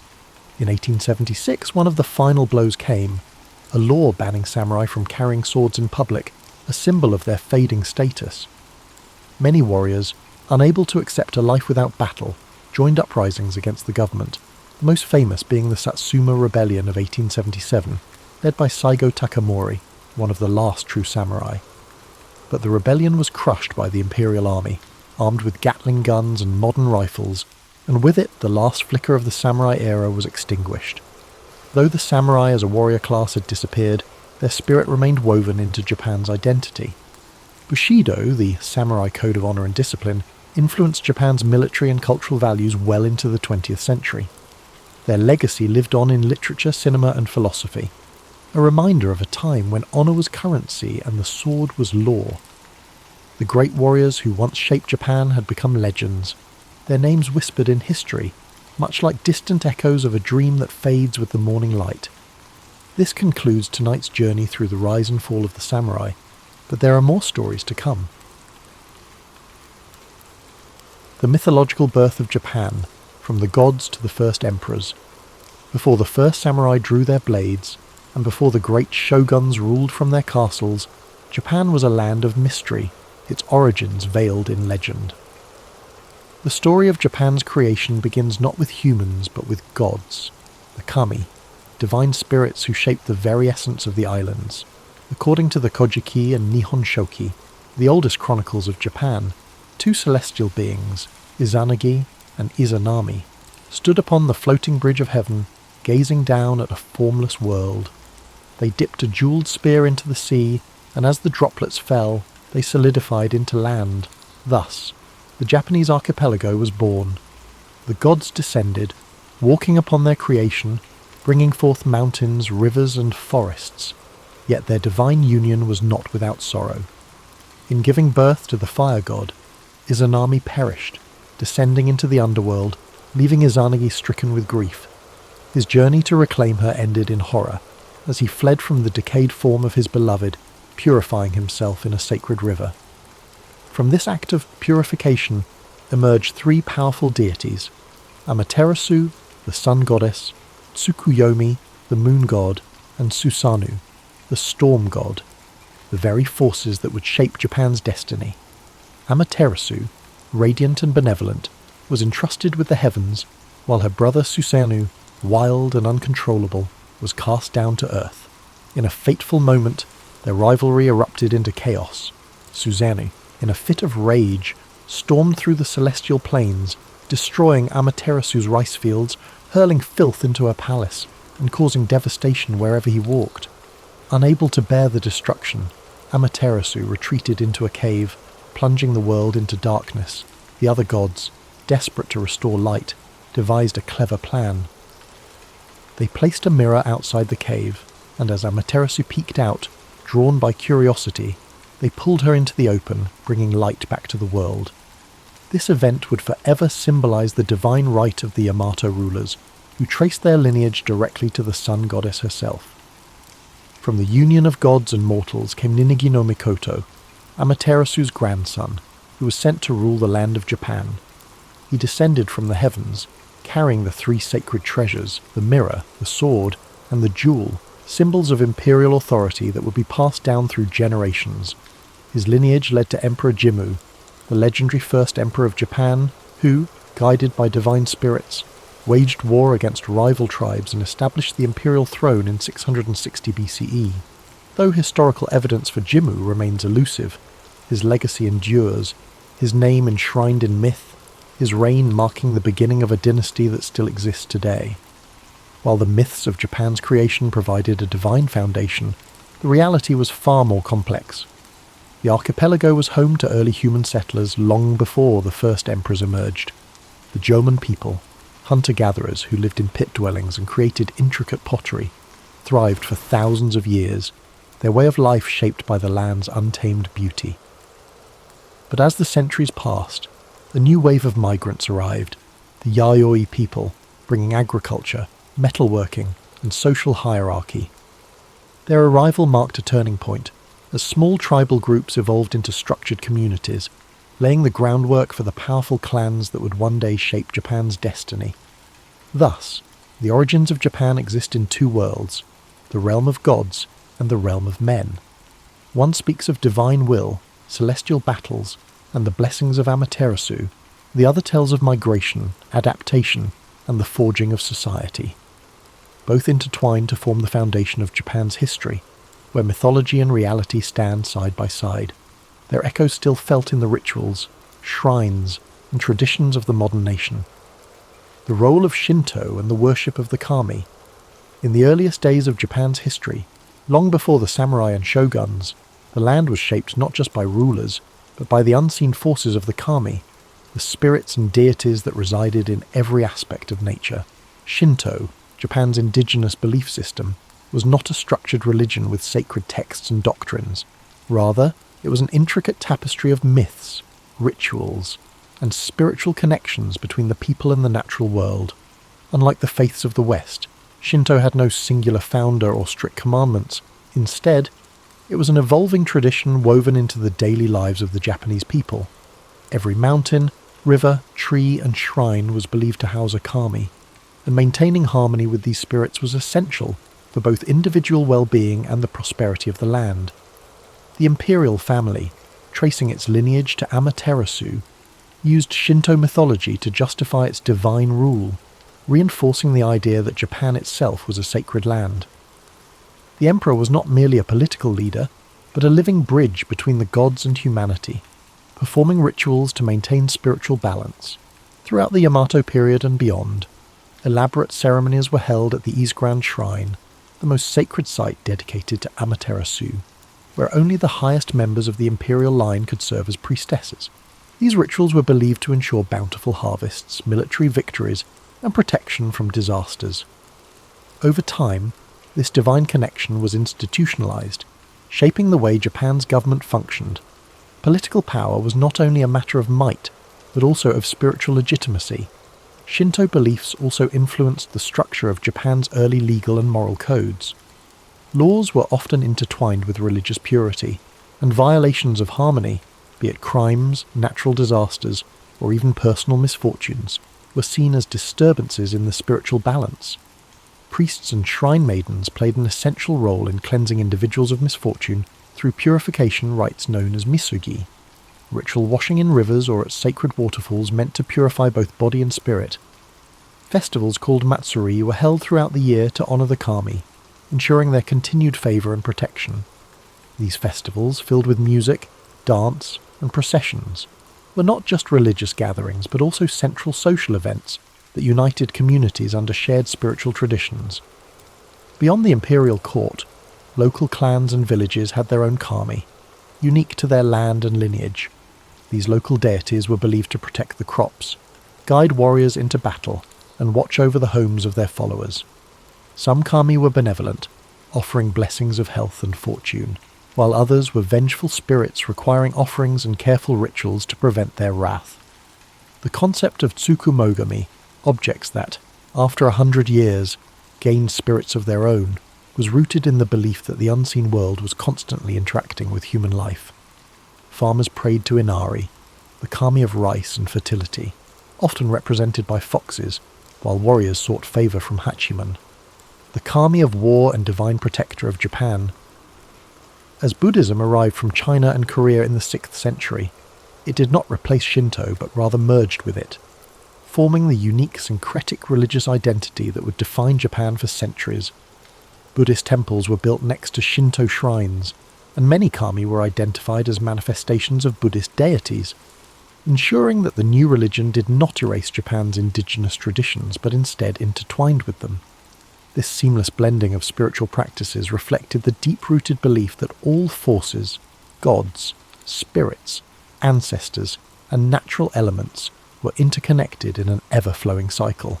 Shinto was not merely a religion, it was a way of life, shaping everything from governance to warfare, from agriculture to art. It provided the framework through which Japan's early leaders justified their rule, the means by which communities found unity, and the spiritual force that connected the people to their land. Even in modern Japan, where Shinto no longer dictates the laws of the land, its echoes remain, in the towering torii gates that stand at shrine entrances, in the festivals that still mark the changing seasons, and in the quiet reverence for nature that lingers in the heart of the nation. Sacred sites, rituals, and the power of purification. In ancient Japan, where the natural world and the spiritual world intertwined, sacred sites were more than places of worship. They were living connections between humans and the kami. The most revered among them was the Isegran Shrine, dedicated to Amaterasu, the sun goddess and divine ancestor of Japan's emperors. Nestled deep in the forests of Mie Prefecture, the shrine was rebuilt every 20 years in a centuries-old tradition, symbolizing renewal and the impermanence of all things. Only the imperial family and the highest-ranking priests were permitted to conduct rituals within its sacred grounds, ensuring that the emperor's divine link to the gods remained unbroken.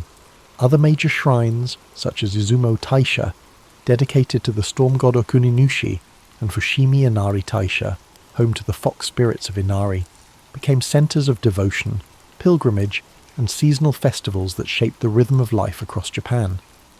At the heart of Shinto practice was the idea of purification, the belief that humans accumulated spiritual impurities through daily life and interaction with the physical world. To cleanse themselves, individuals performed misogi, ritual washing in rivers, waterfalls, or the sea.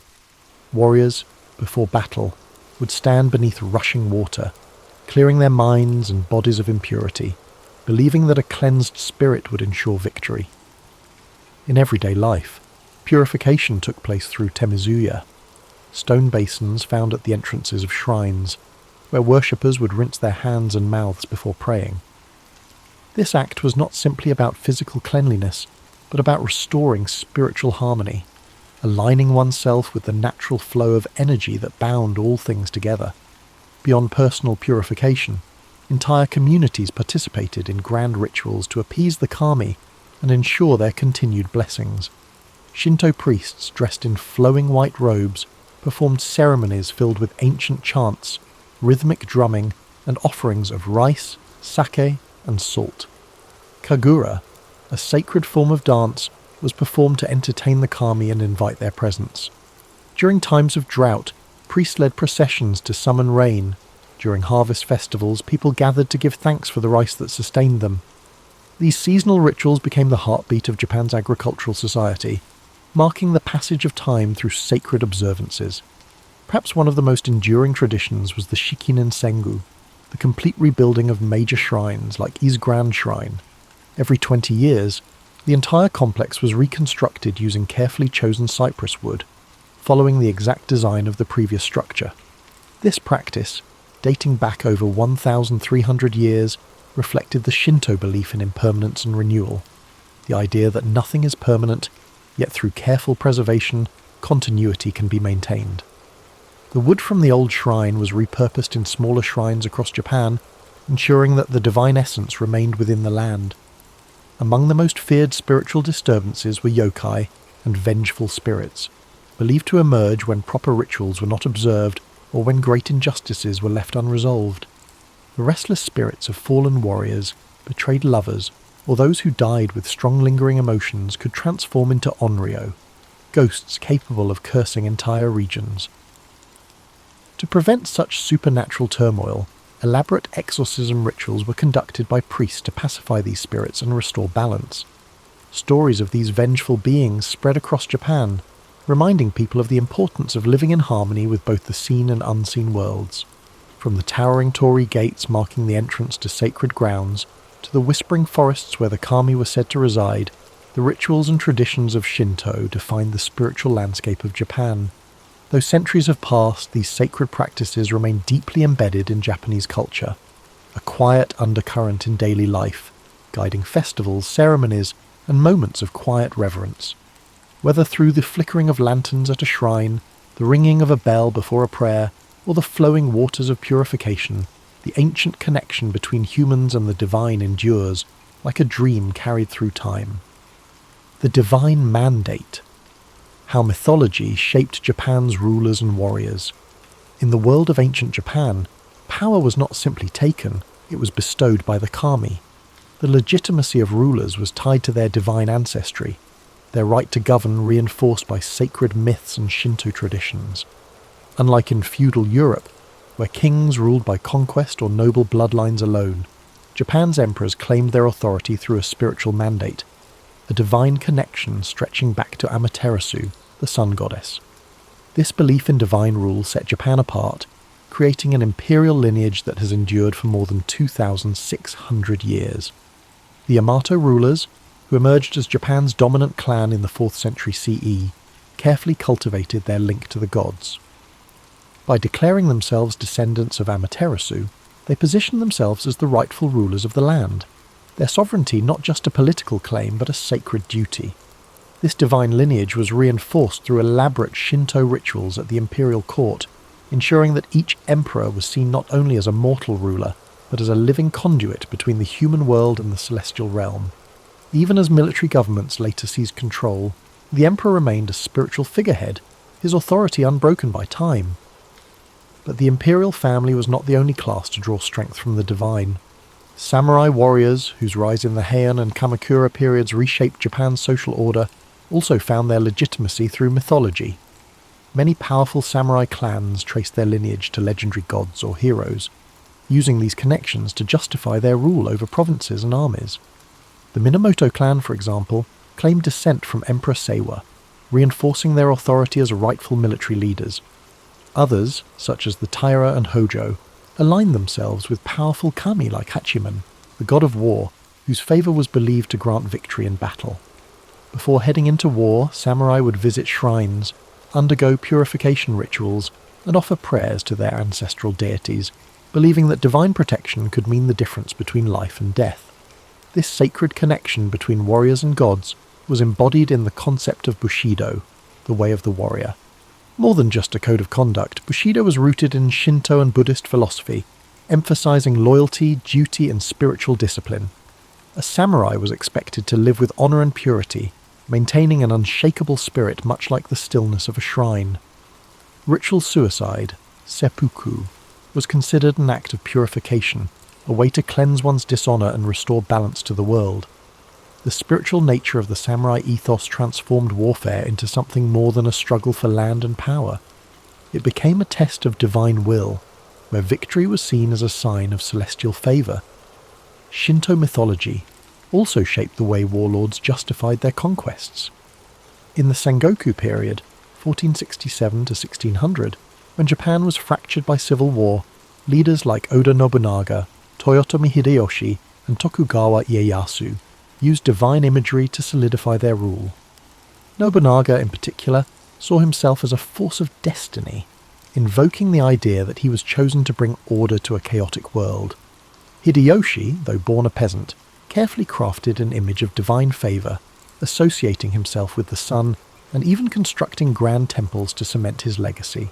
Tokugawa Ieyasu, the most patient of the three, aligned himself with the ancestral spirits of the Minamoto clan, ensuring that his shogunate was seen not just as a political institution, but as the rightful continuation of Japan's divine rule.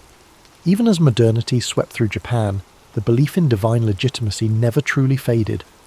During the Meiji Restoration in 1868, when Japan sought to modernize while preserving its traditions, the emperor's divine status was re-emphasized to unify the nation. The idea that Japan was a sacred land chosen by the gods remained deeply ingrained in the national identity, shaping everything from politics to the arts. Thus, mythology was not simply a collection of ancient stories, it was a foundation of power, a force that shaped Japan's rulers, warriors, and vision of itself as a nation. Whether through the sun goddess's blessings upon the imperial family or the war gods guiding samurai into battle, the echoes of these beliefs carried through the ages, weaving the past into the present like an unbroken thread in the fabric of time. The symbolism of nature, mountains, rivers, and the sacred landscape. In ancient Japan, the land itself was alive with spiritual significance. Every mountain peak, flowing river, and dense forest was believed to house the spirits of the kami, divine forces that shaped the world and guided human destiny. Unlike in other civilizations where deities ruled from distant heavens, Japan's gods lived within the earth, woven into the very fabric of the natural landscape. To the people of early Japan, the land was not just a resource, it was sacred, a place where the divine and mortal worlds intertwined. Among the most revered places in Japan were its mountains. Towering above the land, they were seen as bridges between the heavens and the human world, where gods descended and spirits dwelled. None was more sacred than Mount Fuji, the iconic volcano that became a symbol of purity, beauty, and spiritual enlightenment. Legends tell of Fuji as the dwelling place of Konohana Sakuya Hem, the goddess of blossoming trees, whose fleeting beauty mirrored the delicate and transient nature of life. For centuries, Monks and pilgrims ascended its slopes in search of divine wisdom, believing that reaching its summit brought them closer to the gods. Other mountains, such as Mount He and Mount Koya, became centers of religious devotion, home to Buddhist temples and Shinto shrines that further deepened their spiritual aura. Rivers and waterfalls also held profound spiritual importance. Flowing water was seen as a force of purification, a means of washing away physical and spiritual impurities. Ancient purification rituals known as misogi were often performed in cold rivers or beneath waterfalls, where monks, warriors, and common people alike cleansed themselves before engaging in religious ceremonies or battle.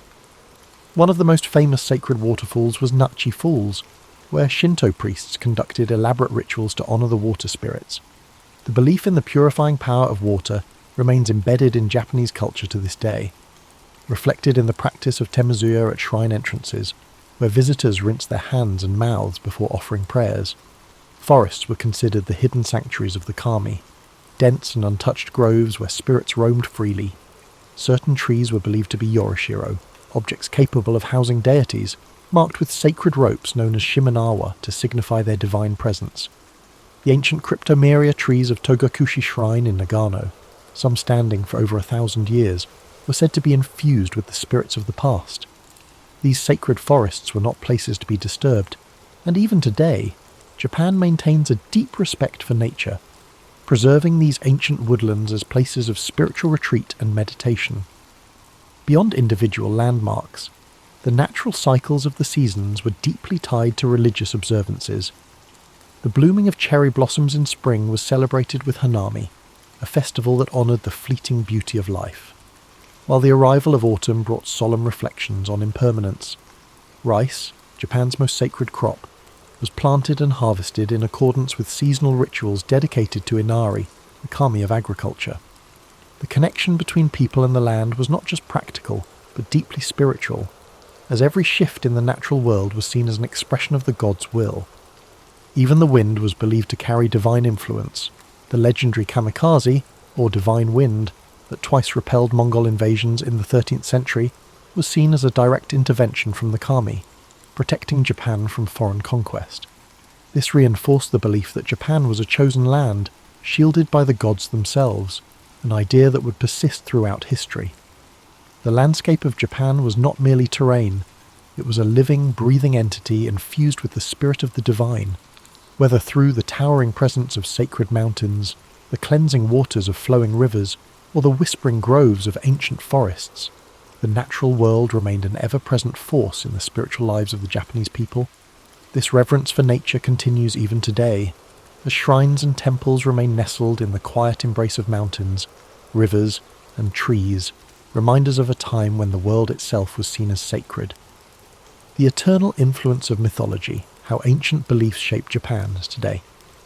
Though centuries have passed since the first emperors claimed divine ancestry and the first warriors sought the favour of the kami, the echoes of Japan's mythological past continue to shape its culture, traditions, and national identity.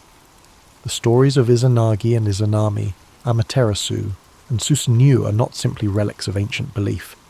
They remain woven into the daily lives of the Japanese people, influencing everything from spiritual practices to modern governance. Even in an era of technological advancement, Shinto rituals persist. Torii gates still stand as silent guardians of the sacred, and the belief in unseen forces continues to influence Japan's cultural landscape. One of the most striking ways mythology endures is through the imperial family. Despite the fall of shogunates, military governments, and the rise of democracy, the Japanese emperor still holds a unique position as a symbol of national unity. Though his political power has faded, his role as the spiritual descendant of Amaterasu remains a fundamental aspect of Japanese identity. Even modern enthronement ceremonies involve ancient Shinto rites, where the emperor offers prayers to the kami and affirms his role as a divine mediator between the gods and the people. The continuity of the imperial line, from the legendary Emperor Jimmu to the present day, reinforces the idea that Japan itself is a sacred land chosen by the gods. Beyond the imperial family, Shinto practices remain deeply embedded in Japanese society. Festivals celebrating the kami, known as Matsuri, continue to draw millions of participants each year. During New Year's celebrations, Hatsumoda, People visit Shinto shrines to pray for good fortune, tossing coins into offering boxes and purchasing protective talismans. The Obon festival, dedicated to honouring the spirits of ancestors, mirrors the ancient belief that the dead never truly leave, but instead watch over their descendants. These customs have endured for over 1,000 years, adapting to modern life while maintaining their spiritual significance. The belief in supernatural forces also thrives in Japan's folklore and popular culture. The presence of yokai, spirits and creatures of myth, remains strong in art, literature, and entertainment. From the mischievous kitsune, fox spirits, to the vengeful onryo, ghosts, these beings still inspire countless films, novels, and anime. Even technological advancements have not diminished the influence of mythology. Modern video games, films, and books frequently draw upon ancient legends, ensuring that the tales of Japan's mythic past continue to captivate new generations. Japan's deep reverence for nature and purification rituals is also a direct inheritance from its mythological roots. The custom of cleansing oneself before entering sacred spaces persists, not just in shrines, but in everyday life. Whether through bathing culture in onsen, hot springs, or the symbolic washing of hands before meals, the idea that nature is sacred continues to influence conservation efforts, reflected in carefully preserved forests around shrines and the nation's commitment to protecting natural landscapes. Even Japan's approach to urban design maintains a sense of harmony with the environment, with traditional Zen gardens and temple grounds serving as places of quiet reflection amidst modern cityscapes. Perhaps most importantly, the spirit of Japan's mythology lives on in its people, the deep-seated sense of honour, perseverance, and connection to the past. The philosophy of mono no aware, the appreciation of impermanence, stems from Shinto and Buddhist influences, reminding people to embrace the fleeting beauty of life. The respect for ancestral wisdom and the idea of duty to one's community reflect values passed down from ancient times, shaping everything from family traditions to workplace ethics. Even as the world changes, the myths of Japan remain, flowing through the nation like an unseen current, shaping its identity in ways both subtle and profound. The spirits of the past are never far, still honoured in whispered prayers at shrines, still present in the towering trees of sacred groves, still guiding the land and its people as they have for millennia. This concludes tonight's journey into Japan's divine origins.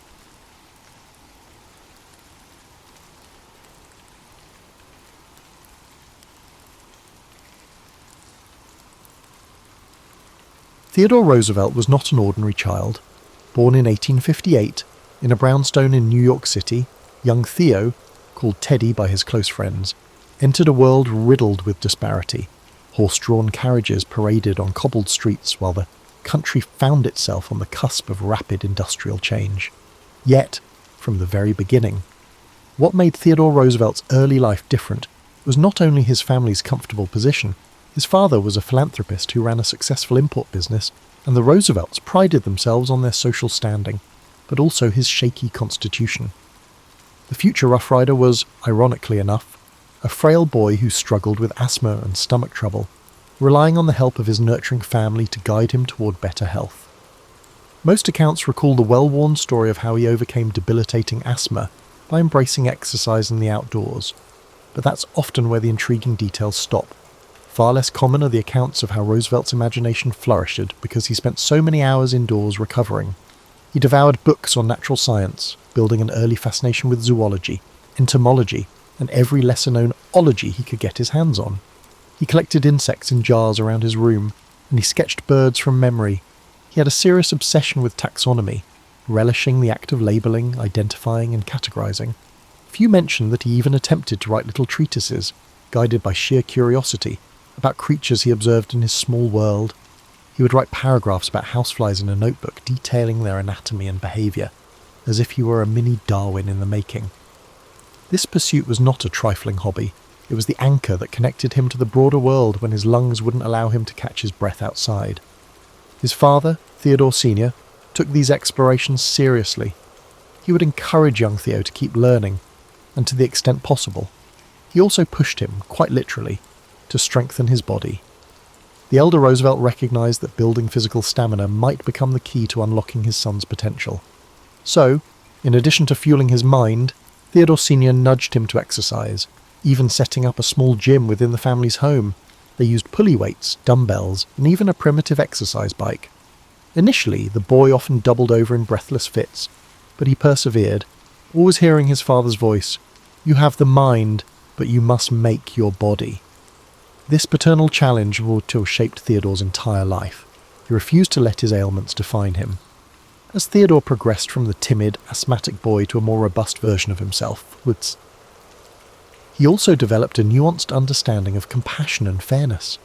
Many have recounted that his father, one of the founders of the Children's Aid Society, made it a point to teach Theodore about social inequities. During carriage rides, they visited the more impoverished areas of Manhattan so that Theo would see beyond his privileged bubble.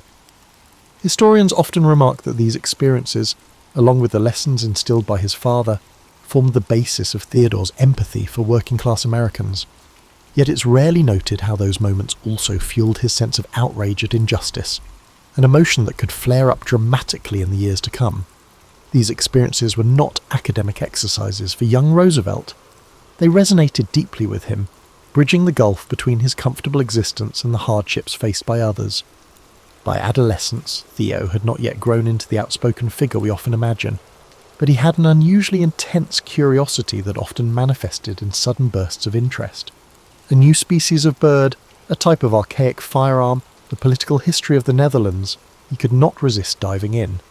Family and friends recall that he would often go quiet for hours, poring over a book or tinkering with a collection, then erupt with a stream of observations. He was already practicing a methodical approach to everything from sports to reading. This intense discipline would soon define his every move. One lesser-known facet of his teenage years was his growing fascination with the wilderness.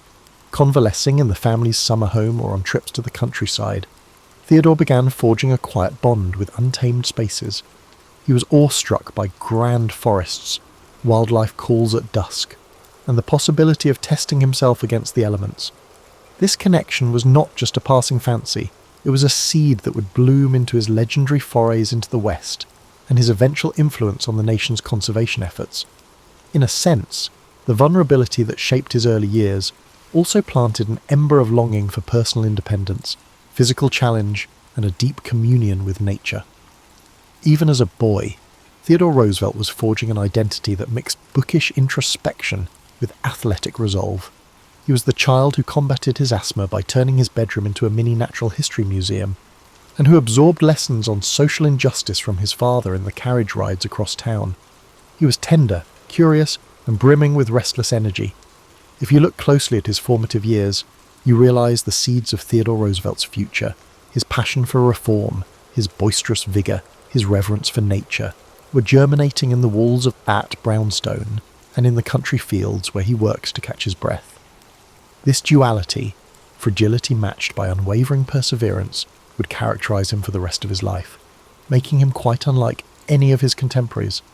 Transitioning into his college years at Harvard brought out another side of Theodore Roosevelt, a side that proved how he would never quite fit into any single mould. Most stories highlight his academic tenacity and his famously rambunctious personality, but they rarely dwell on how he continuously navigated social circles that didn't know quite what to make of him. He was too worldly to be the purely bookish type, but still too studious to be the campus gadabout. He moved through the halls wearing bright clothing styles, his suits cut a bit sharper, his shirts a bit more flamboyant, and walked briskly, a sign of a mind preoccupied with tasks at hand. People noticed him, not just for his dynamism but for his slightly eccentric edge. During these years, Theodore continued to combat lingering health problems, though he rarely spoke of them, always determined to prove he was as hearty as anyone else. The boxing club at Harvard offered an outlet for his pent-up energy. Ironically, it wasn't in the ring that he faced his most stinging defeats. It was in building friendships with the typical college set, many of whom were drawn to a more conventional path of leisure and superficial amusements. He had a small circle of close companions, but was often teased for his intensity. Some found him downright exhausting to be around, describing him as a steam engine in trousers. Yet that social friction reinforced the self-assuredness that was forming in him. It was during this period that he wrote copiously in his diaries about moral fortitude, about striving to maintain a sense of honour amid a sea of peer pressure. Oddly enough, he sometimes felt lonely at Harvard. trapped between admiration for some of the traditions there and a gnawing sense that he was different. Alongside his studies, Theodore engaged in an array of pursuits that hardly seemed to fit neatly under any single rubric of student life. He wrote editorials for the student paper, typically championing high-minded ideals of honesty and personal discipline. He pored over the works of Audubon, Darwin, and personal heroes such as naval historian Alfred Thayer Mahan. He even found time to gallop off on weekend trips to collect specimens and practice birdwatching, returning to campus dust-laden and always bursting with stories. It's a testament to his capacity for juggling interests and goals that he was able to maintain decent grades while also soaking up everything in sight: natural history, public speaking, rhetorical studies, and even genealogical research.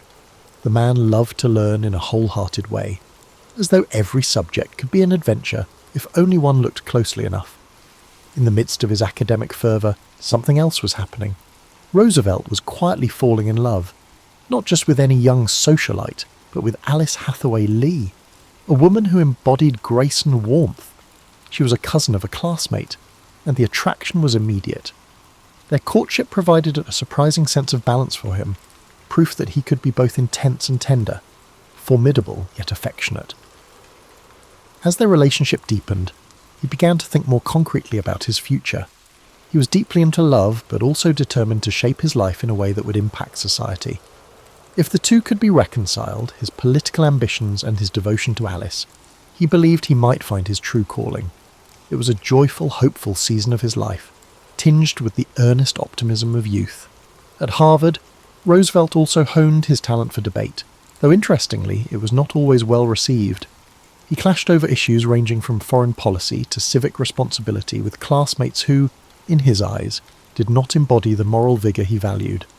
His style was direct, and sometimes his passion erupted into high-decibel insistence.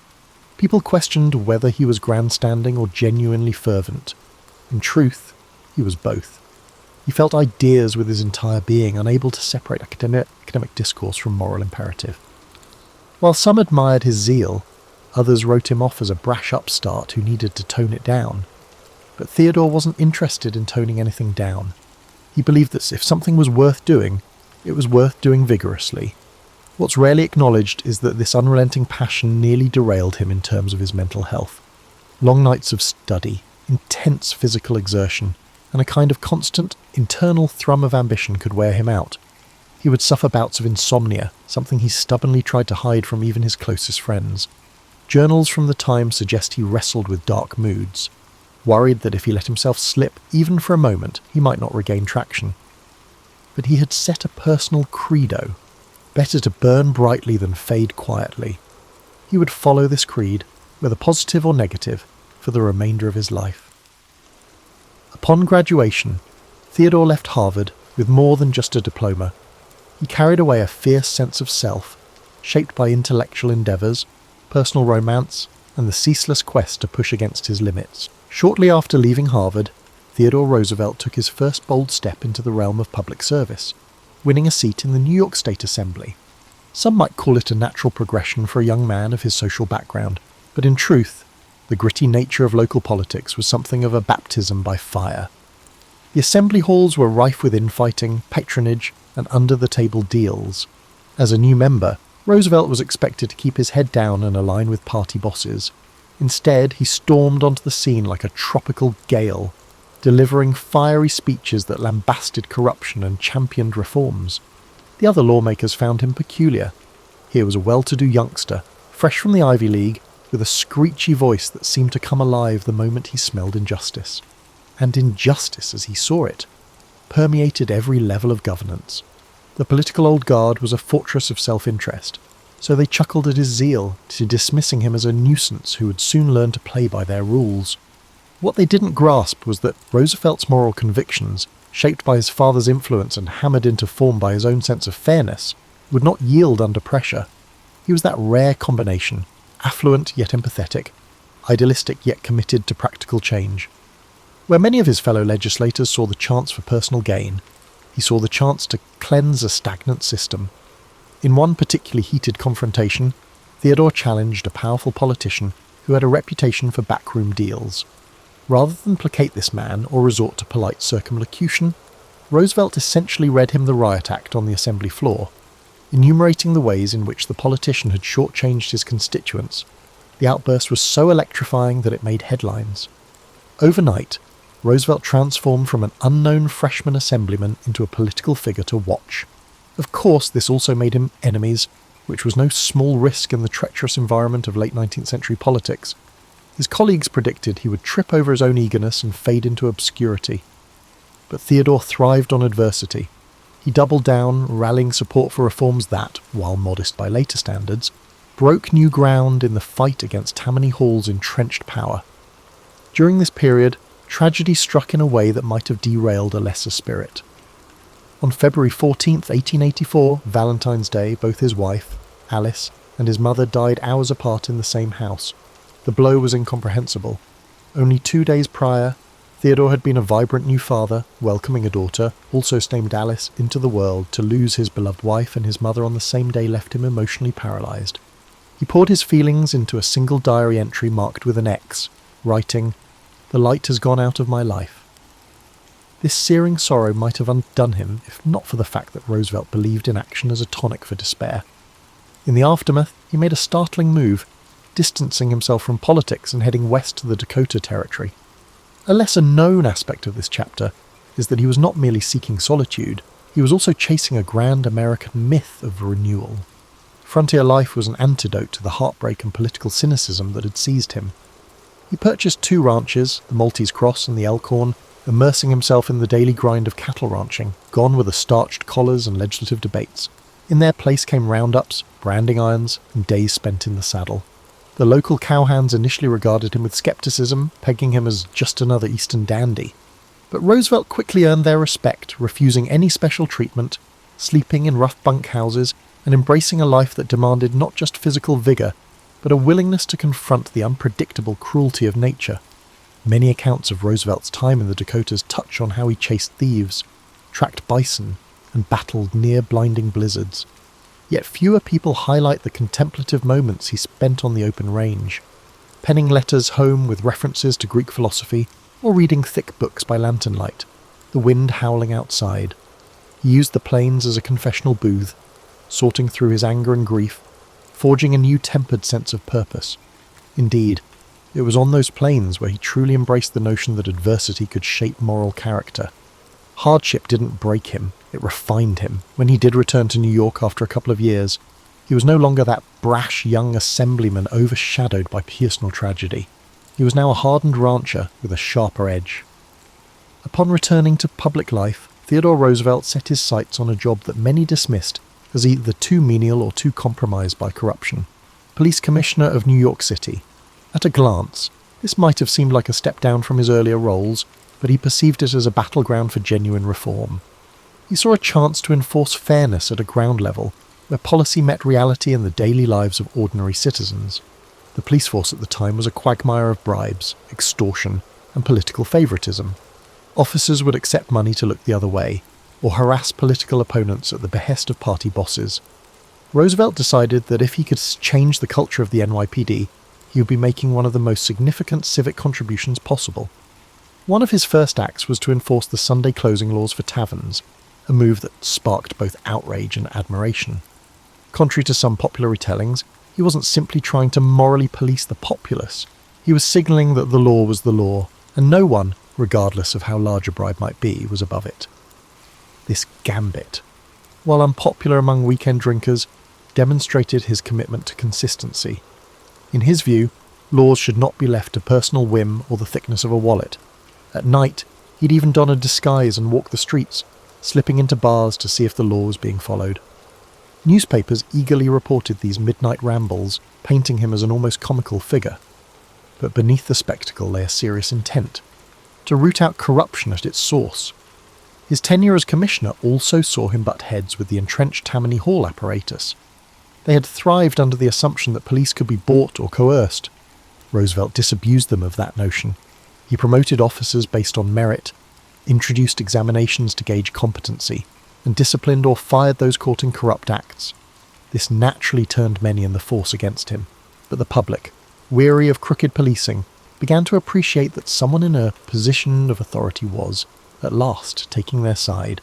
His energy was relentless. Staffers joked that he slept less than 4 hours a night, spending the rest of his time either in the office or pounding the pavement. Less well known is the personal toll this job took on him. Roosevelt poured so much intensity into curbing vice, graft and malfeasance that he often neglected simpler pleasures in life. He'd show up at home in the wee hours, paperwork still in hand, only to get up at dawn for yet another inspection. While he was never one to shy away from work, the pressure cooker environment of big city politics was exacting. He found himself increasingly at odds with other commissioners who were less enthusiastic about eradicating corruption, or more mindful of not offending powerful interests. On more than one occasion, he was threatened and ridiculed. Critics called him a moralistic meddler, an upstart who lacked the political savvy to navigate a city that thrived on compromise. And yet, by the time he moved on from the police department, he had planted the seeds for a more accountable and professionally run force. Officers who were promoted under his merit-based system carried forward the ethos of public service. The public, for the first time in a long while, felt glimpses of trust in their police. Roosevelt had not eradicated corruption, for it ran too deep, but he had made strides and, just as crucially, made a name for himself as a man of principle who was not afraid of unpopularity. His high-profile reforms laid a foundation for his next leap, an appointment as Assistant Secretary of the Navy under President William McKinley. Some saw this as a curious transition. Why place a boisterous, reform-minded ex-commissioner in the Navy Department? Others recognized a pattern. Roosevelt was drawn to challenges that demanded both discipline and daring. In his new role at the Navy, Roosevelt wasted no time in championing the modernization of the fleet. He had long been an admirer of naval strategist Alfred Thayer Mahan, who argued that national power hinged on naval supremacy. Far from being a bureaucrat satisfied with pushing papers, Theodore dove deep into budget allocations, pushing for new warship designs and better training. He recognized that the world was shrinking, that America's role on the global stage was expanding, and that the Navy would be essential to projecting and protecting American interests. Then came the Spanish-American War, a brief conflict that seemed tailor-made for someone of Theodore Roosevelt's temperament. When the USS Maine exploded in Havana Harbor in 1898, public sentiment towards Spain had already been riled by sensational journalism. Roosevelt saw this as both a chance to liberate Cuba from colonial oppression and a test of American resolve. But beyond ideology, it was personal for him. He had grown restless in Washington, convinced that action was often sacrificed on the altar of caution. So he resigned from his post as Assistant Secretary of the Navy and famously organized the 1st U.S. Volunteer Cavalry, better known as the Rough Riders. The myth of the Rough Riders has been recounted in 1,000 different ways, usually focusing on the charge up San Juan Hill. Yet what many people don't realize is that the unit was an oddball mix of Ivy League athletes, frontier cowboys, Native Americans, and everyone in between. Part of Roosevelt's genius lay in his ability to unite disparate individuals around a shared sense of adventure and duty. He wasn't naive. He knew that forging discipline from such a melange of backgrounds would be challenging. But he saw in these men the spirit of America itself, resilient, varied, and headstrong. Training for the Rough Riders was rigorous, but the logistical challenges of shipping them to Cuba were even more daunting. Horses got left behind, supplies went missing. Some men ended up on the battlefield without enough provisions. When the unit finally arrived in Cuba, they found themselves grappling with heat, disease, and disorganized command structures. Roosevelt, who had pined for action, found that the reality of warfare was a chaotic maze of conflicting orders, muddy roads, and the constant whine of enemy gunfire. And yet, to see him in the middle of it all was to witness a man who felt completely alive, for better or worse. He led from the front, riding his horse, Little Texas, as close to enemy lines as he dared, his spectacles fogging in the tropical humidity. The famed Battle of San Juan Heights was the defining moment. While Roosevelt and his men did indeed take part in the bold assault, the charge up San Juan Hill has often been painted in more glorified tones than the day itself likely warranted. War correspondents, eager for a heroic narrative, latched onto Roosevelt's vigorous leadership. The truth remains that it was a brutal affair, with heavy casualties on both sides. Many of the Rough Riders had never experienced anything like it. Roosevelt himself noted later how the fear of death gripped him, yet also spurred him forward. He believed that courage did not mean the absence of fear, but the resolve to act in spite of it. In that sense, the charge encapsulated much of what he believed about life. Better to face peril head-on than to cower behind caution. Once the battle concluded, the Spanish forces surrendered, and the Rough Riders triumphantly returned home as national heroes. Newspapers breathlessly lauded Roosevelt as a war hero who had personified American valor. He played the part well, though privately he mourned the friends he'd lost and grappled with the weight of having seen men killed at close range. It left him even more convinced that reforms were needed, not just in the military, but in how America approached its growing international role. He argued that the country should maintain a strong defense, but always keep a moral component in its actions. For Roosevelt, war was never to be glorified for its own sake. It was a crucible in which national character was tested. Upon his return, Roosevelt's popularity soared. Seizing the moment, political allies urged him to run for governor of New York. He obliged, and the public, enchanted by his war record and leadership, elected him. In the governor's mansion, he managed to marry progressive ideals with pragmatic governance. He championed everything from civil service reform to corporate regulation, challenging the massive trusts that dominated industries at the expense of smaller competitors. The path that led Theodore Roosevelt to the presidency was rather unorthodox. In 1900, Republicans, wary of his reformist zeal as governor, sought to sideline him by offering him the vice presidential spot under President William McKinley. They believed it was a ceremonial role where Roosevelt's boisterous energy would be contained, his capacity to shake up the status quo effectively nullified. They forgot that fate often has other plans. Following McKinley's assassination in 1921, Roosevelt, at the age of 42, unexpectedly emerged as the youngest president in American history. Stepping into the Oval Office, Roosevelt brought with him an array of passions: conservation, trust-busting, and a growing desire to project American influence abroad. But the real hallmark of his administration was a philosophy he called the Square Deal, designed to ensure that ordinary citizens received fair treatment from government and big business alike. His attitude toward the enormous corporate trusts was not hostile purely for its own sake.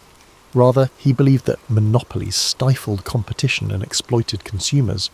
Thus, he championed antitrust litigation, famously taking on the Northern Securities Company. Some critics called him an economic radical, but in truth, he wasn't against wealth or industry. He simply demanded that they adhere to established regulations. Meanwhile, Roosevelt's passion for the environment resulted in one of the most significant conservation legacies in history. He established wildlife refuges, national parks, and millions of acres of protected forest lands by drawing on his love of nature, which began in his youth and was refined on the Dakota Plains. He placed Gifford Pinchot, a fellow conservationist, in charge of the Forest Service, setting the tone for responsible stewardship of America's resources.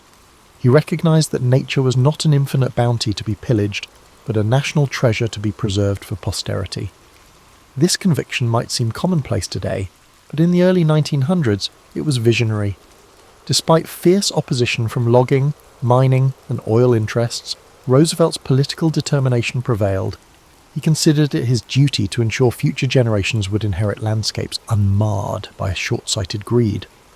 On foreign policy, he embraced an activist stance, guided by the maxim, "Speak softly and carry a big stick, you will go far." This approach was evident in his role in the construction of the Panama Canal. When Colombia balked at the terms proposed for a canal zone, Roosevelt covertly supported Panamanian rebels seeking independence from Colombia. Once Panama seceded, the new government swiftly granted the United States rights to build the canal.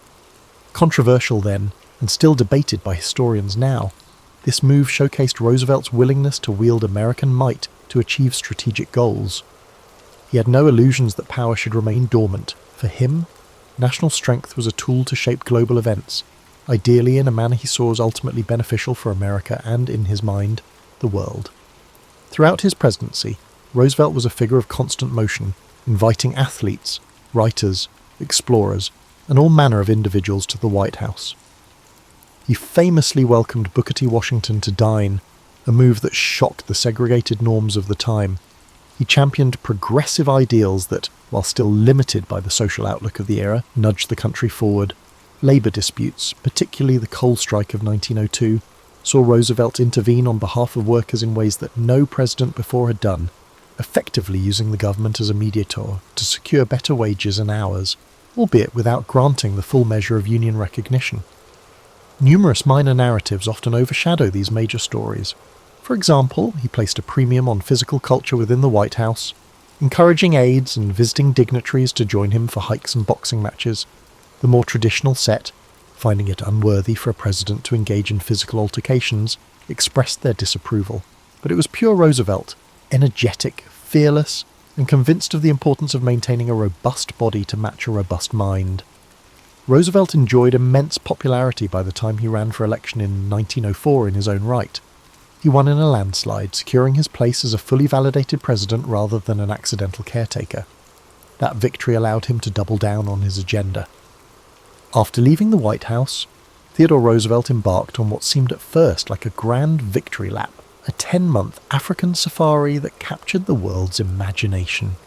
He was accompanied by a team of naturalists and hunters, and these travelled deep into territories teeming with wildlife. Sponsored in part by the Smithsonian Institution, the expedition aimed to collect specimens for scientific study. Though it was inevitably steeped in the colonial attitudes of the time, millions of people back home followed the journey through newspaper dispatches, enthralled by tales of lion hunts and elephant tracking. Roosevelt, for his part, relished the thrill, but also the sense that he was contributing to a greater scientific understanding of the continent's fauna. He painstakingly documented everything, from the habits of rhinoceroses to the migratory patterns of birds. His childhood love for cataloguing the natural world rekindled on a grand scale. Yet those who imagined him content to rest on his laurels grossly misread his character.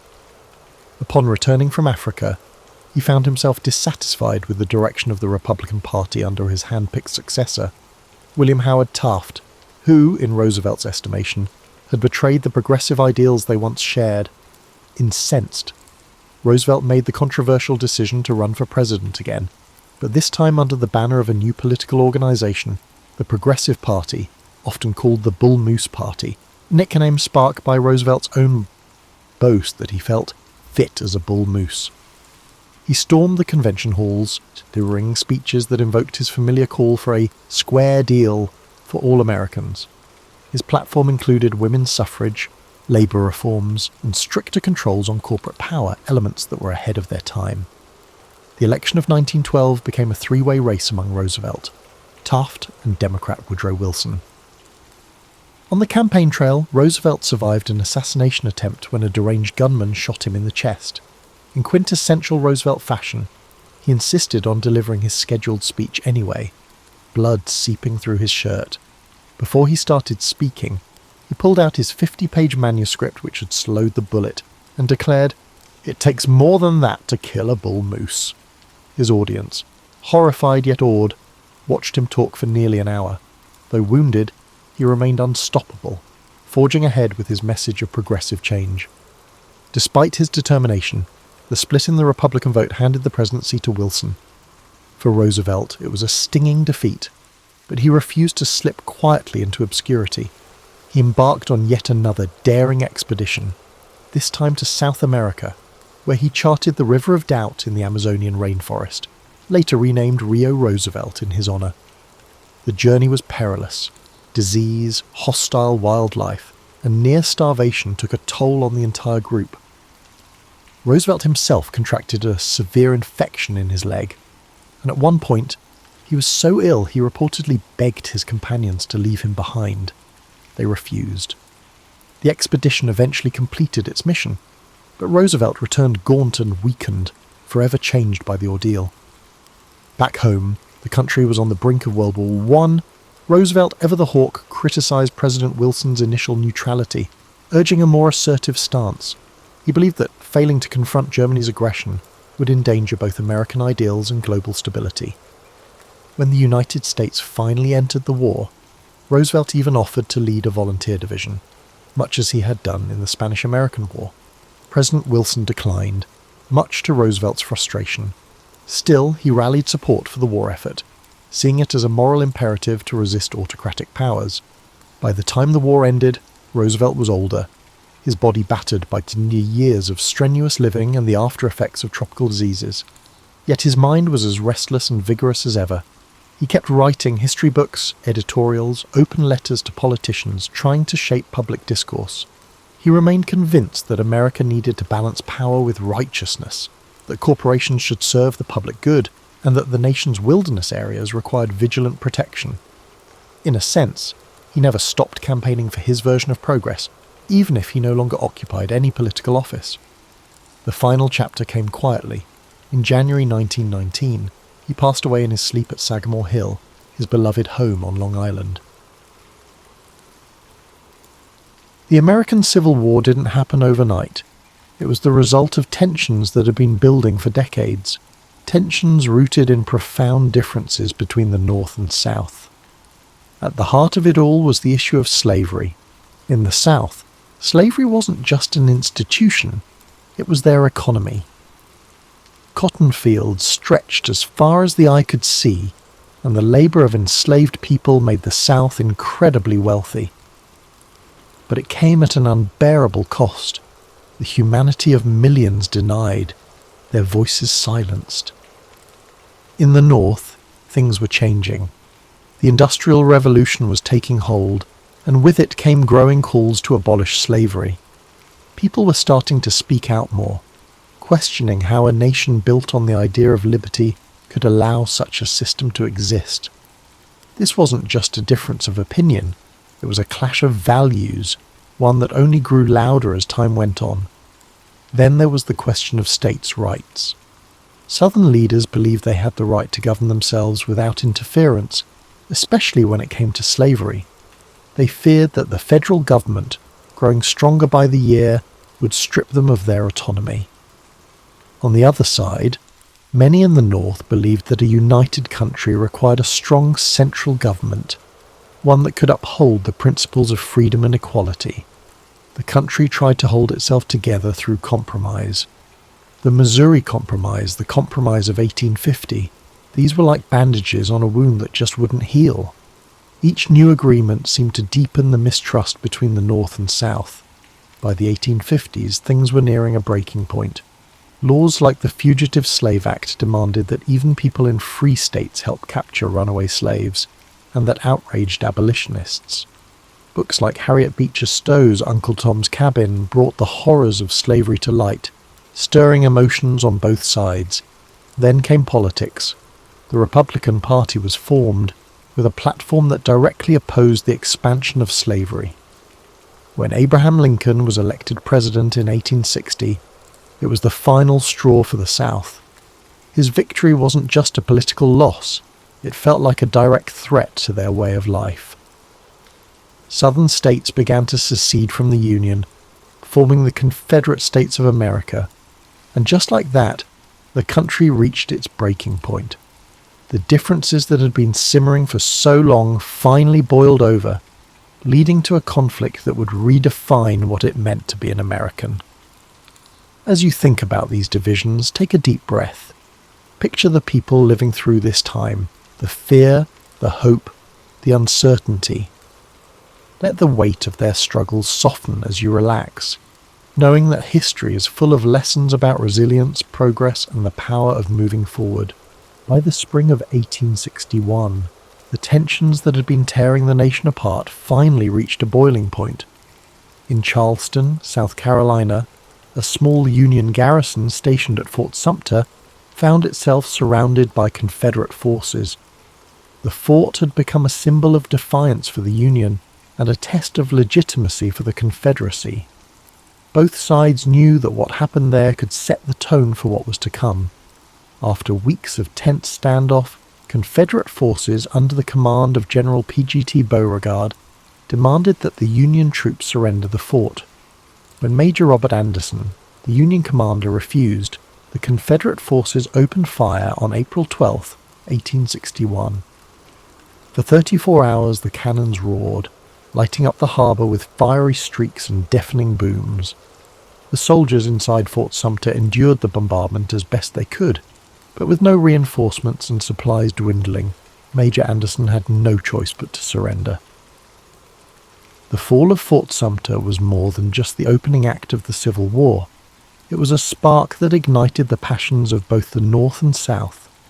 News of the attack spread like wildfire, stirring anger and determination on both sides. In the North, President Abraham Lincoln issued a call for 75,000 volunteers to suppress the rebellion. The response was overwhelming, with men from towns and cities across the Union stepping forward, ready to fight for the preservation of the nation. In the South, the bombardment of Fort Sumter was seen as a declaration of independence. More states, including Virginia, North Carolina, Tennessee, and Arkansas, joined the Confederacy. The divide was now complete, the lines drawn between two very different visions of America. The early days of the war were marked by a sense of optimism on both sides. Many believed the conflict would be brief, with one decisive battle bringing it to an end. Young men marched off to war with confidence, their families cheering them on with flags and songs. But beneath the surface, the reality of what was to come was far graver than anyone could imagine. As you think about the beginnings of this war, allow your mind to soften its grip on the tension. Picture the soldiers standing on the shores of Charleston Harbor, their breaths visible in the cool dawn air, their thoughts uncertain but resolute. Imagine the cannon fire fading into silence, replaced by the gentle rhythm of waves lapping against the shore. Let this moment remind you that even in the face of division, hope and resolve can endure. As the war moved from the hopeful marches of its early days to the grim reality of prolonged conflict, the battles became larger, bloodier, and more devastating than anyone could have imagined. Names like Antietam, Gettysburg, and Vicksburg became etched into the collective memory of a nation forever changed by the horrors of war. In September 1862, the Battle of Antietam unfolded in Maryland. It was a single day of unimaginable carnage. Soldiers clashed in cornfields and along winding roads, with cannon fire and musket shots tearing through the air. By the end of the day, more than 22,000 men were dead, wounded, or missing. The ground was soaked with blood, and the scale of the losses left an indelible mark on those who survived. But out of this tragedy came a turning point. President Lincoln used the Union's strategic victory at Antietam to announce the Emancipation Proclamation, redefining the war as a fight not just to preserve the Union but to end slavery. Then came Gettysburg, the battle often seen as the turning point of the war. For 3 days in July 1863, Union and Confederate forces clashed in the rolling hills and fields of Pennsylvania. The stakes were enormous and the fighting relentless. On the third day, Confederate General Robert E. Lee ordered a bold assault known as Pickett's Charge. Thousands of Confederate soldiers marched across an open field under withering Union fire. The charge failed, leaving the Confederate army battered and retreating. Gettysburg marked the beginning of the end for the Confederacy, but the cost was staggering. More than 50,000 casualties in just 3 days. Further south, the Union Army achieved another critical victory at Vicksburg, Mississippi, securing control of the Mississippi River. The campaign was grueling, with soldiers enduring sweltering heat, constant skirmishes, and the hardships of siege warfare. When Vicksburg fell on July 4th, 1863, the Confederacy was effectively split in two, a devastating blow to their cause. These battles revealed the full weight of the Civil War, not just in numbers but in the profound human cost. Families mourned the loss of fathers, brothers and sons. Soldiers bore the scars of battle, both physical and emotional. The countryside was littered with the remnants of war, broken cannons, torn flags, and fields that once grew crops now filled with unmarked graves. As you reflect on these moments, let your thoughts rest lightly on the courage of those who lived through these battles. Picture the quiet after the storm, the fields growing still, the sun setting over the hills, and the long shadows stretching across the land. Let this image of stillness and resilience bring a sense of calm to your own thoughts, reminding you that even in the darkest times, there is always a path to healing. While the Civil War raged on the battlefields, the lives of those who remained at home were transformed in ways that were just as profound. Families were torn apart, communities reshaped, and everyday life became a constant balancing act between hope and hardship. In the North, industry boomed as factories shifted their focus to produce weapons, uniforms, and supplies for the Union Army. Women took on roles they had never imagined, working in factories, managing farms, and volunteering as nurses. Clara Barton, who would later found the American Red Cross, became a symbol of this era, tirelessly caring for wounded soldiers and earning the nickname the Angel of the Battlefield. But even as the war effort created new opportunities, it brought heartache, with families anxiously awaiting news from the front lines. In the South, the war brought devastation. Cities like Atlanta and Richmond were transformed into hubs of Confederate military activity, but as Union forces advanced, they left a trail of destruction in their wake. Fields that once grew cotton and tobacco now stood fallow or burned. With so many men away fighting, women and children were left to manage farms, often without the resources they needed. Food shortages became common, and Confederate currency quickly lost its value, plunging families into poverty. Both sides experienced the emotional toll of war. Letters became lifelines, offering glimpses of love, worry, and resilience. Soldiers wrote about the hardships they faced, while their families wrote back with words of encouragement and longing. These letters carried the weight of entire relationships, connecting lives separated by hundreds of miles. In addition to the physical and emotional struggles, the war also brought questions of identity and purpose. Enslaved people in the South began to seize opportunities for freedom as Union forces advanced. Some escaped to the North, while others joined the Union Army, fighting for their own liberation and the promise of a new life. The Emancipation Proclamation, announced in 1862, gave their efforts a powerful voice, transforming the war into a fight not just for unity but for justice. Amid all this upheaval, communities found moments of solace. Churches became places of gathering and prayer, offering comfort to those who had lost so much. Music, too, became a source of strength. Patriotic anthems, sorrowful ballads, and spirituals filled the air, reflecting the hopes and fears of a nation at war. As you reflect on the home front, allow yourself to feel the weight of these quiet acts of resilience. Picture a mother sewing by candlelight, her stitches steady even as her heart aches with worry, or a soldier reading a letter from home, finding strength in the words of love and hope. Let these moments of humanity remind you of the enduring power of connection, even in the face of immense challenge. By 1864, the Civil War had entered its fourth year. The hope for a quick resolution had long faded, replaced by the grim reality of a war that seemed to have no end. But momentum was beginning to shift. The Union, under new and determined leadership, launched a series of campaigns that would bring the war to a close, though not without immense sacrifice. General Ulysses S. Grant had risen to command the Union forces, bringing with him a relentless strategy of total war.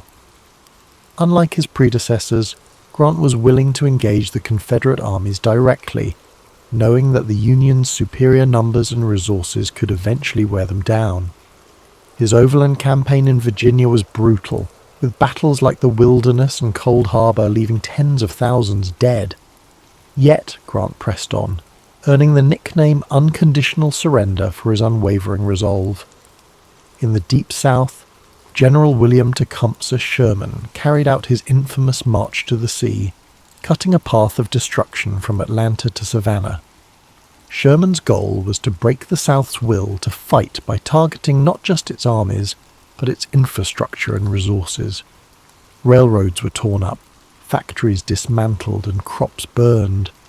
The devastation was immense, but it succeeded in crippling the Confederacy's ability to sustain the war. As Union forces closed in, Confederate morale began to crumble. Desertions increased, supplies dwindled, and the reality of defeat loomed. In April 1865, General Robert E. Lee's Army of Northern Virginia, the backbone of the Confederate forces found itself surrounded near the village of Appomattox Courthouse. With no hope of escape, Lee met with Grant to negotiate surrender. Their meeting on April 9th, 1865, marked the end of the war's major fighting. The terms Grant offered were generous, allowing Confederate soldiers to return home with their horses and personal belongings. His intention was to heal the nation rather than humiliate its defeated half. It was a moment of quiet dignity, the beginning of a long and difficult process of reconciliation. Yet, even as the war ended, its cost was staggering. More than 600,000 lives had been lost, and much of the South lay in ruins. President Abraham Lincoln, who had guided the Union through its darkest hours, would not live to see the fruits of his efforts. Just days after Lee's surrender, Lincoln was assassinated by John Wilkes Booth, a Confederate sympathizer, plunging the nation into mourning. The war had answered two critical questions. The Union would endure and slavery would not, but it left behind deep scars, both physical and emotional, that would take generations to heal.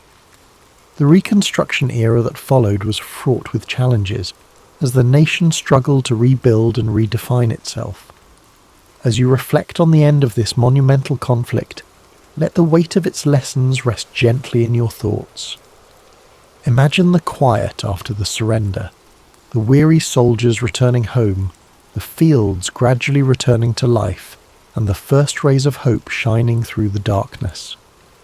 Let these images remind you of the strength it takes to rebuild and the enduring resilience of the human spirit.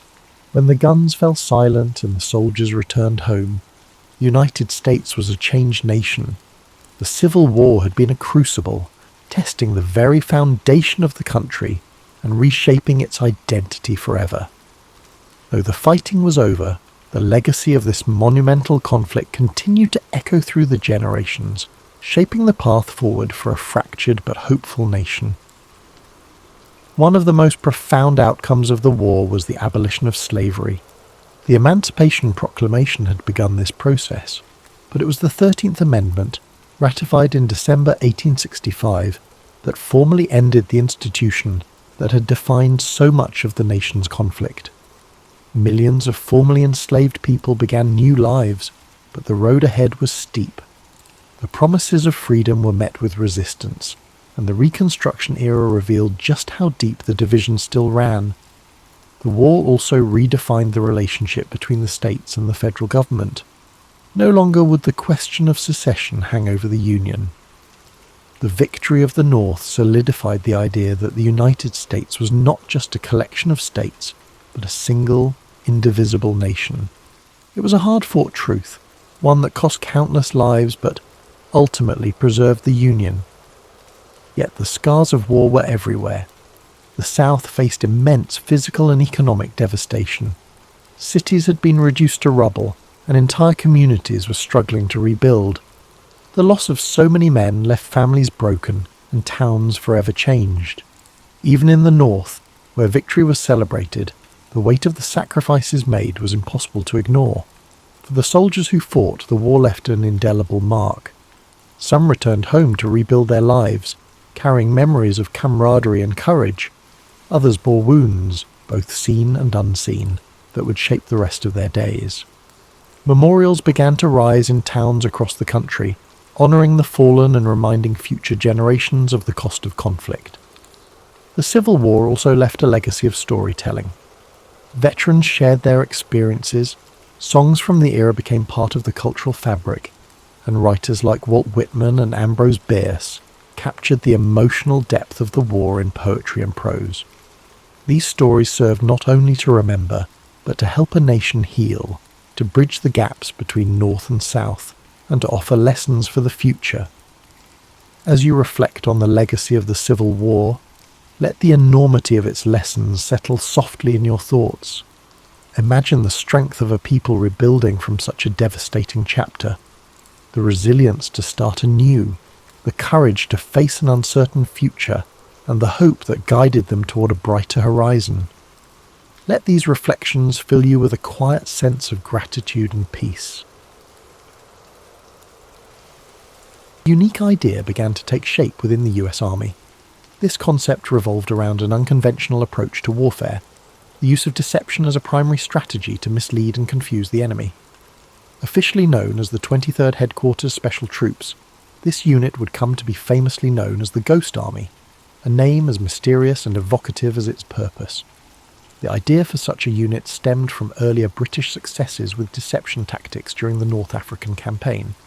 Inspired by the British, the US military leadership decided to create a similar team of highly skilled individuals who could simulate entire divisions and manipulate enemy decision-making through illusions. It was a daring experiment that blurred the line between art and warfare. So, to bring this ambitious vision to life, the military sought out recruits with unique skill sets.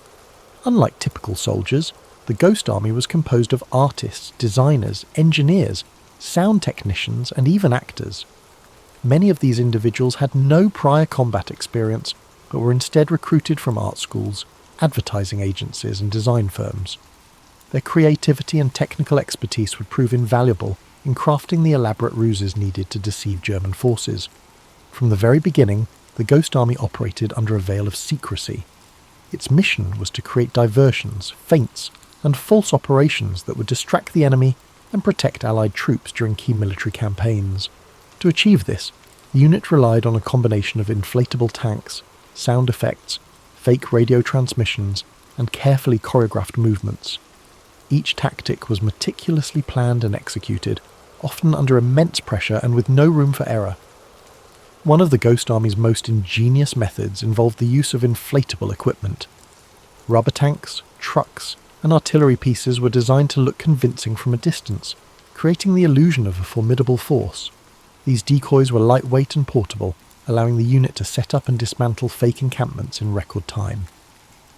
The sight of rows of vehicles in strategic locations was often enough to make enemy reconnaissance planes report the presence of a large Allied force. But visual deception was only one part of the equation. The Ghost Army also employed sophisticated sound technology to enhance their illusions. Using state-of-the-art recording equipment, they created audio tracks of rumbling tanks, marching soldiers, and the din of a bustling military base. These sounds were played through powerful speakers mounted on trucks, which could project the noises up to 15 miles away. The combination of visual and auditory deception created an immersive experience that fooled even the most seasoned enemy commanders. The third key element of the Ghost Army's strategy was radio deception. Skilled operators mimicked the communication styles and routines of real Allied divisions, transmitting fake orders and messages to confuse German intelligence. This tactic, known as spoof radio, was critical in convincing the enemy that they were facing a much larger force than was actually present. The Ghost Army's success depended on collaboration and meticulous attention to detail. Each member of the unit had a specific role to play, whether it was painting camouflage patterns, designing inflatable decoys, or coordinating the placement of sound equipment. Their ability to work together seamlessly under tight deadlines was a testament to their dedication and resourcefulness. As the unit prepared for its first major operation, the stakes were high. The Ghost Army had been entrusted with a mission that could determine the success or failure of the broader Allied campaign. Despite the pressure, the men and women of the Ghost Army approached their work with a sense of purpose and creativity that set them apart. This unconventional army, born from a blend of grit and necessity, would go on to play a pivotal role in the Allied victory. Its members knew that their work would remain shrouded in secrecy for decades, but they were driven by a shared belief in the importance of their mission. The Ghost Army was not just a collection of soldiers, it was a testament to the power of imagination in the face of adversity. The Ghost Army's first significant test came in the summer of 1944, shortly after the D-Day landings in Normandy. As Allied forces pushed inland from the beaches, they faced fierce resistance from German troops determined to hold their ground. The Ghost Army's role in this critical phase of the war was to draw enemy forces away from key objectives, creating opportunities for the main Allied forces to advance. Operation Brest was the unit's debut, a deception campaign designed to divert German attention away from an Allied push toward the strategically important port of Brest in northwestern France. Brest was vital to the German war effort, as it served as a major naval base and supply hub. Capturing it would severely disrupt German logistics and communications. However, the city was heavily fortified, and a direct assault would result in significant Allied casualties. The Ghost Army's task was to stage a diversion that would weaken the German defences in Brest and allow the Allied forces to strike more effectively. Setting up for the operation required precision and coordination. The unit selected a location approximately 20 miles from Brest to establish their fake encampment. Using inflatable tanks, artillery pieces and supply trucks, they created the illusion of a large Allied division preparing to attack. From a distance, the scene appeared entirely authentic. Rows of vehicles were arranged strategically, while soldiers in the unit moved around the encampment to enhance the illusion. Sound played a critical role in the deception. The Ghost Army's engineers worked tirelessly to create realistic audio effects that mimicked the sounds of an actual military base. Recordings of clanging metal, rumbling engines, and even the distant hum of conversations between soldiers were played through their powerful speakers. These sounds created the impression of an active and bustling division preparing for battle. Radio deception added another layer of authenticity to the ruse. Skilled operators broadcast fake transmissions that mimicked the communication patterns of a real Allied unit. These messages included requests for reinforcements, logistical updates, and discussions of an impending attack. The broadcasts were carefully timed and phrased to ensure they aligned with the visual and auditory elements of the deception. The German response to the operation demonstrated the effectiveness of the Ghost Army's tactics. Believing that a major Allied offensive was imminent, German commanders redeployed troops and resources to counter the perceived threat. This shift in focus weakened their defences in Brest, allowing the actual Allied forces to exploit the vulnerability and launch a successful assault on the city. Despite the operation's success, the Ghost Army faced immense challenges. Operating in enemy territory meant that the unit was constantly at risk of discovery. The soldiers had to maintain the illusion at all times, knowing that even a single misstep could expose their deception and compromise the entire mission. The pressure was intense, but the unit's creativity and discipline ensured that their efforts remained convincing. One of the most remarkable aspects of the operation was the ingenuity and adaptability of the soldiers. They found ways to enhance the realism of their deceptions, using camouflage techniques to hide their inflatable equipment from close inspection, and employing creative storytelling to maintain the illusion during interactions with locals. The success of Operation Brest solidified the Ghost Army's reputation as a critical asset to the Allied war effort. Their ability to manipulate enemy movements and create opportunities for the main forces to advance demonstrated the power of unconventional warfare. It also reinforced the importance of teamwork and innovation in overcoming seemingly insurmountable challenges. As the Ghost Army prepared for future missions, they carried the lessons of Operation Brest with them. The experience had tested their resolve and resourcefulness, but it had also proven that their unique approach to warfare could have a profound impact on the outcome of the conflict. The Ghost Army continued to hone its craft, with each operation showcasing an evolution in its tactics. Their next assignments spanned across Europe, where the stakes remained high and precision was essential. In the summer of 1944, the unit supported the Allied advance through France, setting up elaborate illusions to divert German forces from real targets like the River Seine crossings. Their purpose was simple yet crucial: to mislead and confuse the enemy at every turn, allowing the Allied forces to gain strategic advantages. Their efforts involved even more synchronized deception: perfectly crafted inflatable units, convincing radio transmissions, and immersive soundscapes. As the war progressed, the unit's techniques became increasingly sophisticated, with inflatable tanks, trucks, and artillery pieces designed to look even more realistic. These decoys, placed at key locations, tricked German reconnaissance aircraft into reporting large concentrations of Allied forces, buying the real Allied troops precious time. The Ghost Army also refined their use of sound. Engineers strategically placed speakers to project the noises of marching soldiers, machinery and military equipment, rumbles and roars that mimicked an army on the move. Every detail was crafted to ensure the illusion of a bustling military operation. The sound of distant engines, the hum of generators, and the steady murmur of soldiers' conversations were all carefully arranged to create an environment that felt real from miles away. At night, the Ghost Army employed even subtler tricks. Soft, Low-frequency noises were played to mimic the natural rhythm of an army resting. These soothing sounds blended seamlessly into the nighttime air, giving the impression of soldiers quietly going about their business, resting for the night. The flicker of campfires could be seen in the distance, their warm glow painting an image of a calm, yet prepared, military camp. These sounds and visuals were designed to not only confuse the enemy, but to offer a momentary sense of peace in the midst of an otherwise chaotic landscape. These moments of quiet illusion brought surprising calm to their surroundings, even as the war raged on just beyond. The soldiers of the Ghost Army knew how to maintain their focus and composure in these difficult circumstances.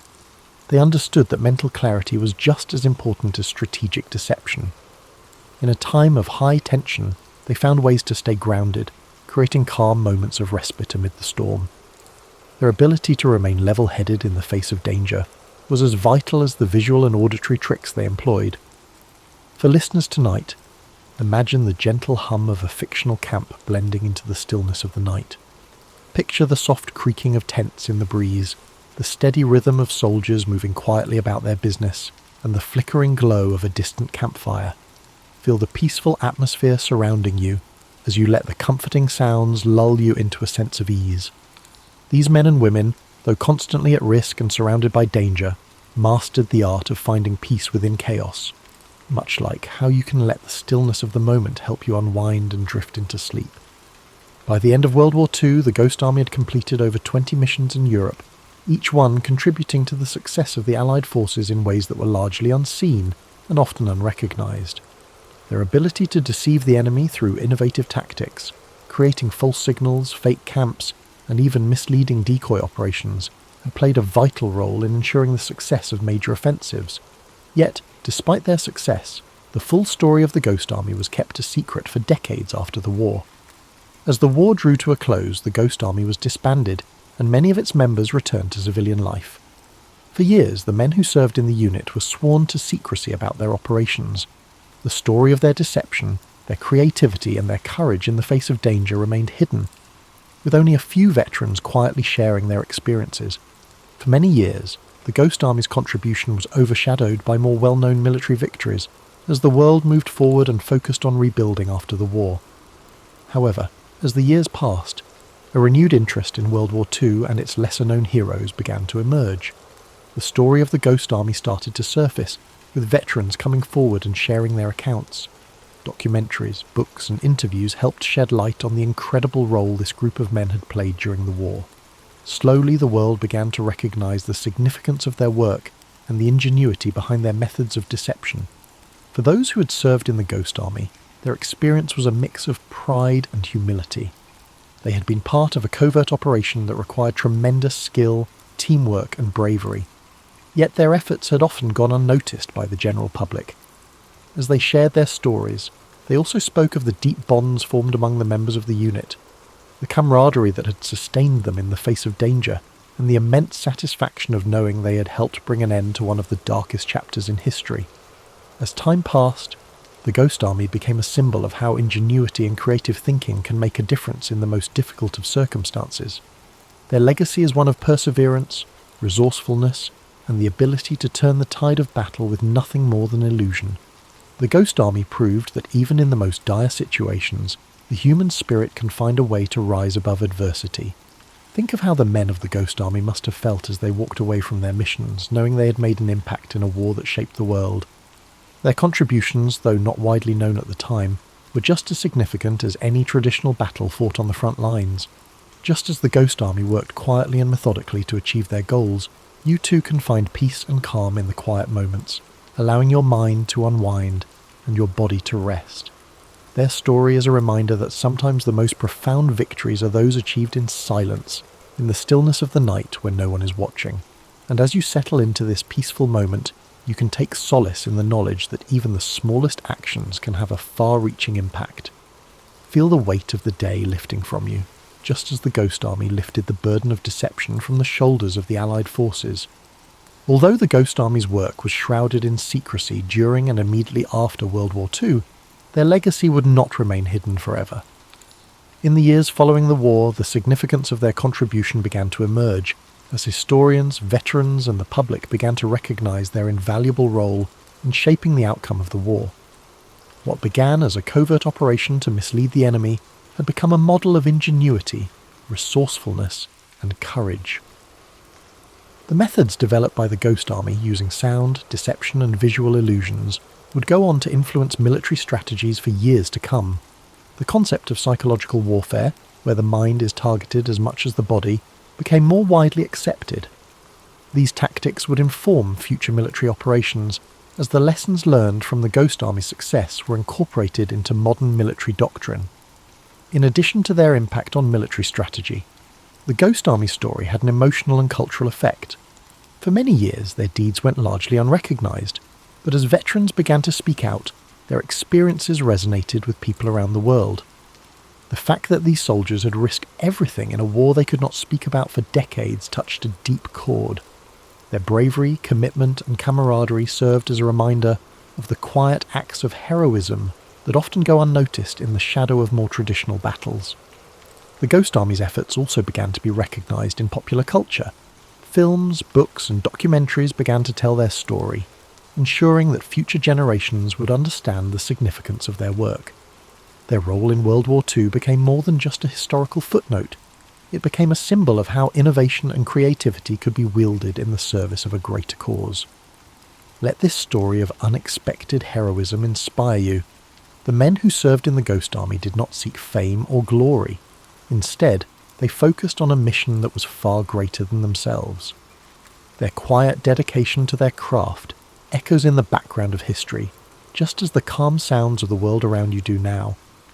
As you relax deeper, allow this story to calm your mind like a sweet melody, or a peaceful nightfall that quietly surrounds you. The knowledge that these men contributed in ways that were largely unseen allows us to reflect on how every action, no matter how small or seemingly insignificant, can contribute to something much larger. The Ghost Army may have operated in silence, but the echoes of their efforts resonate still, offering a reminder that there is power in subtlety, in quiet strength, and in the peaceful moments when we step back to reflect. As decades passed, the Ghost Army's influence continued to ripple through both military strategy and cultural memory. The quiet genius of their operations, blending deception with cutting-edge technology, was not just a wartime tactic, but a profound lesson in the value of innovation under pressure. While the techniques they pioneered were initially dismissed as a curiosity, they eventually became essential components of modern military operations, especially in the realms of psychological warfare and tactical deception. Following the war, the value of the Ghost Army's contribution was recognised in unexpected ways. The unit had shown that military success didn't always require sheer force. Sometimes, it was the ability to create uncertainty in the enemy's mind, to disorient, confuse, and mislead. This shift in understanding emphasized the power of non-violent methods in warfare, laying the groundwork for the evolution of modern intelligence operations. Beyond their impact on military tactics, the Ghost Army became a symbol of strength, something that went beyond traditional acts of greatness. The members of this unique unit, ordinary men who found extraordinary ways to serve their country, reminded us that contributions to a greater cause often come in unconventional forms. Veterans who had served in the unit began to tell their stories, and these accounts related deeply with people across the world. The idea that such a vital part of World War II was unsolved for so long made up for the overlooked contributions of everyday individuals. It helped reshape the way we perceive wartime contributions and made it clear that only large, obvious victories are worth remembering. Over time, museums, documentaries, and even novels began to explore their story, bringing to light the importance of creativity in warfare. It wasn't just about military strategy. It was about the courage to think outside the box and confront the enemy with tactics that weren't rooted in physical might, but in the power of perception. These stories remind us that we too can find strength in quiet persistence, and that the solutions to challenges may lie not in confrontation, but in innovation. Now, as you find yourself in a state of ease, the quiet whisper of history lingers. The Ghost Army's legacy teaches us that even in the most uncertain times, there is power in calm and quiet strategy. Feel the weight of your body easing, each muscle unwinding and softening, as you allow yourself to drift deeper into calm rest like a warm blanket. Just like the Ghost Army's methods that brought clarity and purpose amidst chaos, This quiet moment brings peace to your mind and body. This isn't necessarily the ending of our story, but the beginning of a restful journey into the stillness of sleep. Sweet dreams. Its roots lie in the escalating tensions between the United States and Japan. In the early 20th century, Japan emerged as a dominant power in East Asia. Through rapid industrialization and military expansion, it asserted its influence. By the 1930s, Japan's imperial ambitions clashed with the interests of Western powers. Among these, the United States sought to maintain its influence in the Pacific. In 1937, Japan's invasion of China began its aggressive campaign for territorial control. This conflict brought atrocities, including the infamous Nanking Massacre. The international community condemned Japan's actions.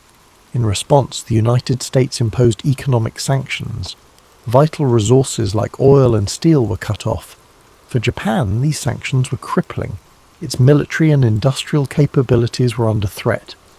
The Japanese government saw the sanctions as an existential crisis, and so they began to prepare for war. On December 7th, 1941, Japan launched a surprise attack on Pearl Harbor. This devastating strike crippled the US Pacific Fleet in Hawaii. The goal? Eliminate American naval power in the Pacific. This would give Japan free rein to expand its empire.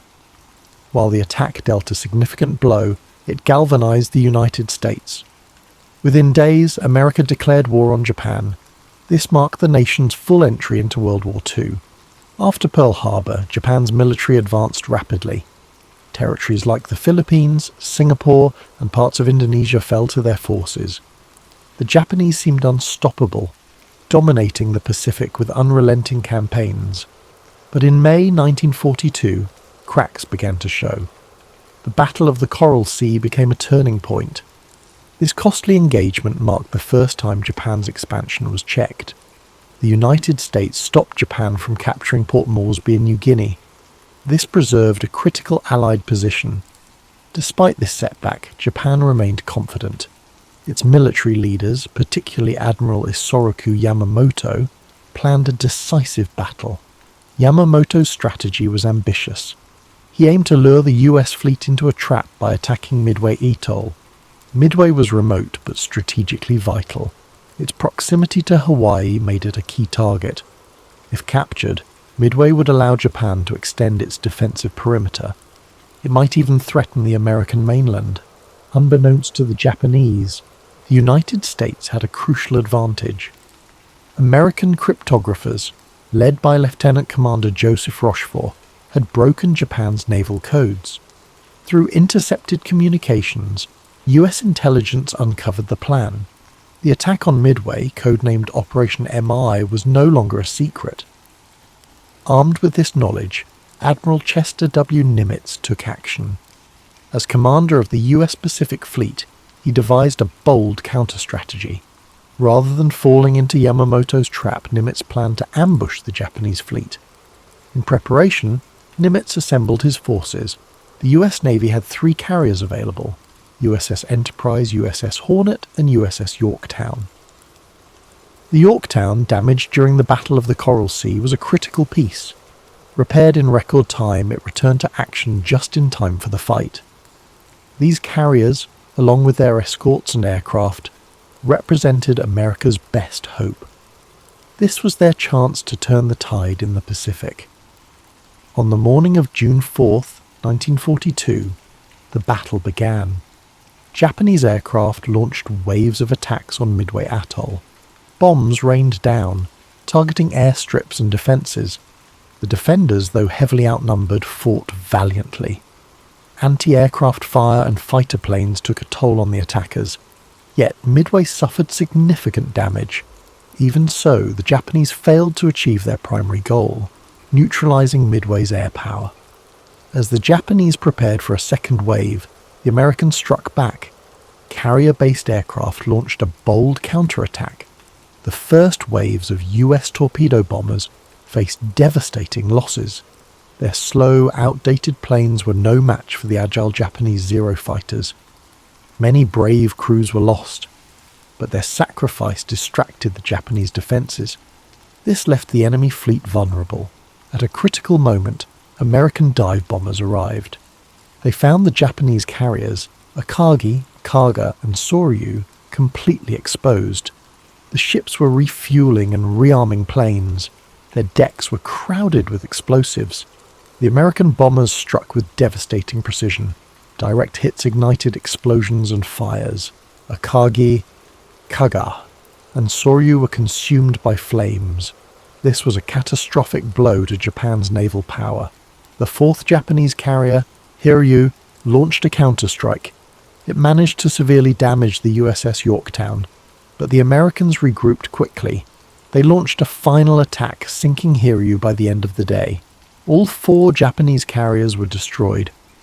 This marked a turning point, not just in the battle, but in the war itself. The fighting continued for several days. The Japanese attempted to regroup and retreat. By June 7th, it was over. The United States had achieved a decisive victory. Japan's primary carriers were sunk. Their ability to project power in the Pacific was crippled. The loss was catastrophic for Japan. Over 3,000 sailors and airmen were killed. Their fleet suffered irreparable damage. The Battle of Midway marked a turning point. Japan, once seemingly invincible, was now on the defensive. The United States began a bold campaign of island hopping. Strategic locations were captured one by one.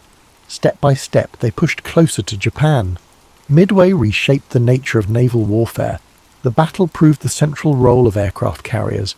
It signaled the end of the battleship era. Beyond its strategic significance, Midway is remembered for its human cost. The courage of American pilots was extraordinary. They faced overwhelming odds with determination. The resilience of sailors aboard the Yorktown and other ships was inspiring. Their sacrifices showed the strength of the human spirit, even in the face of adversity. Today, Midway Atoll is a wildlife refuge. Its calm waters and quiet shores stand in contrast to the chaos it once endured. This peaceful place is a testament to those sacrifices. It reminds us of the price paid for peace.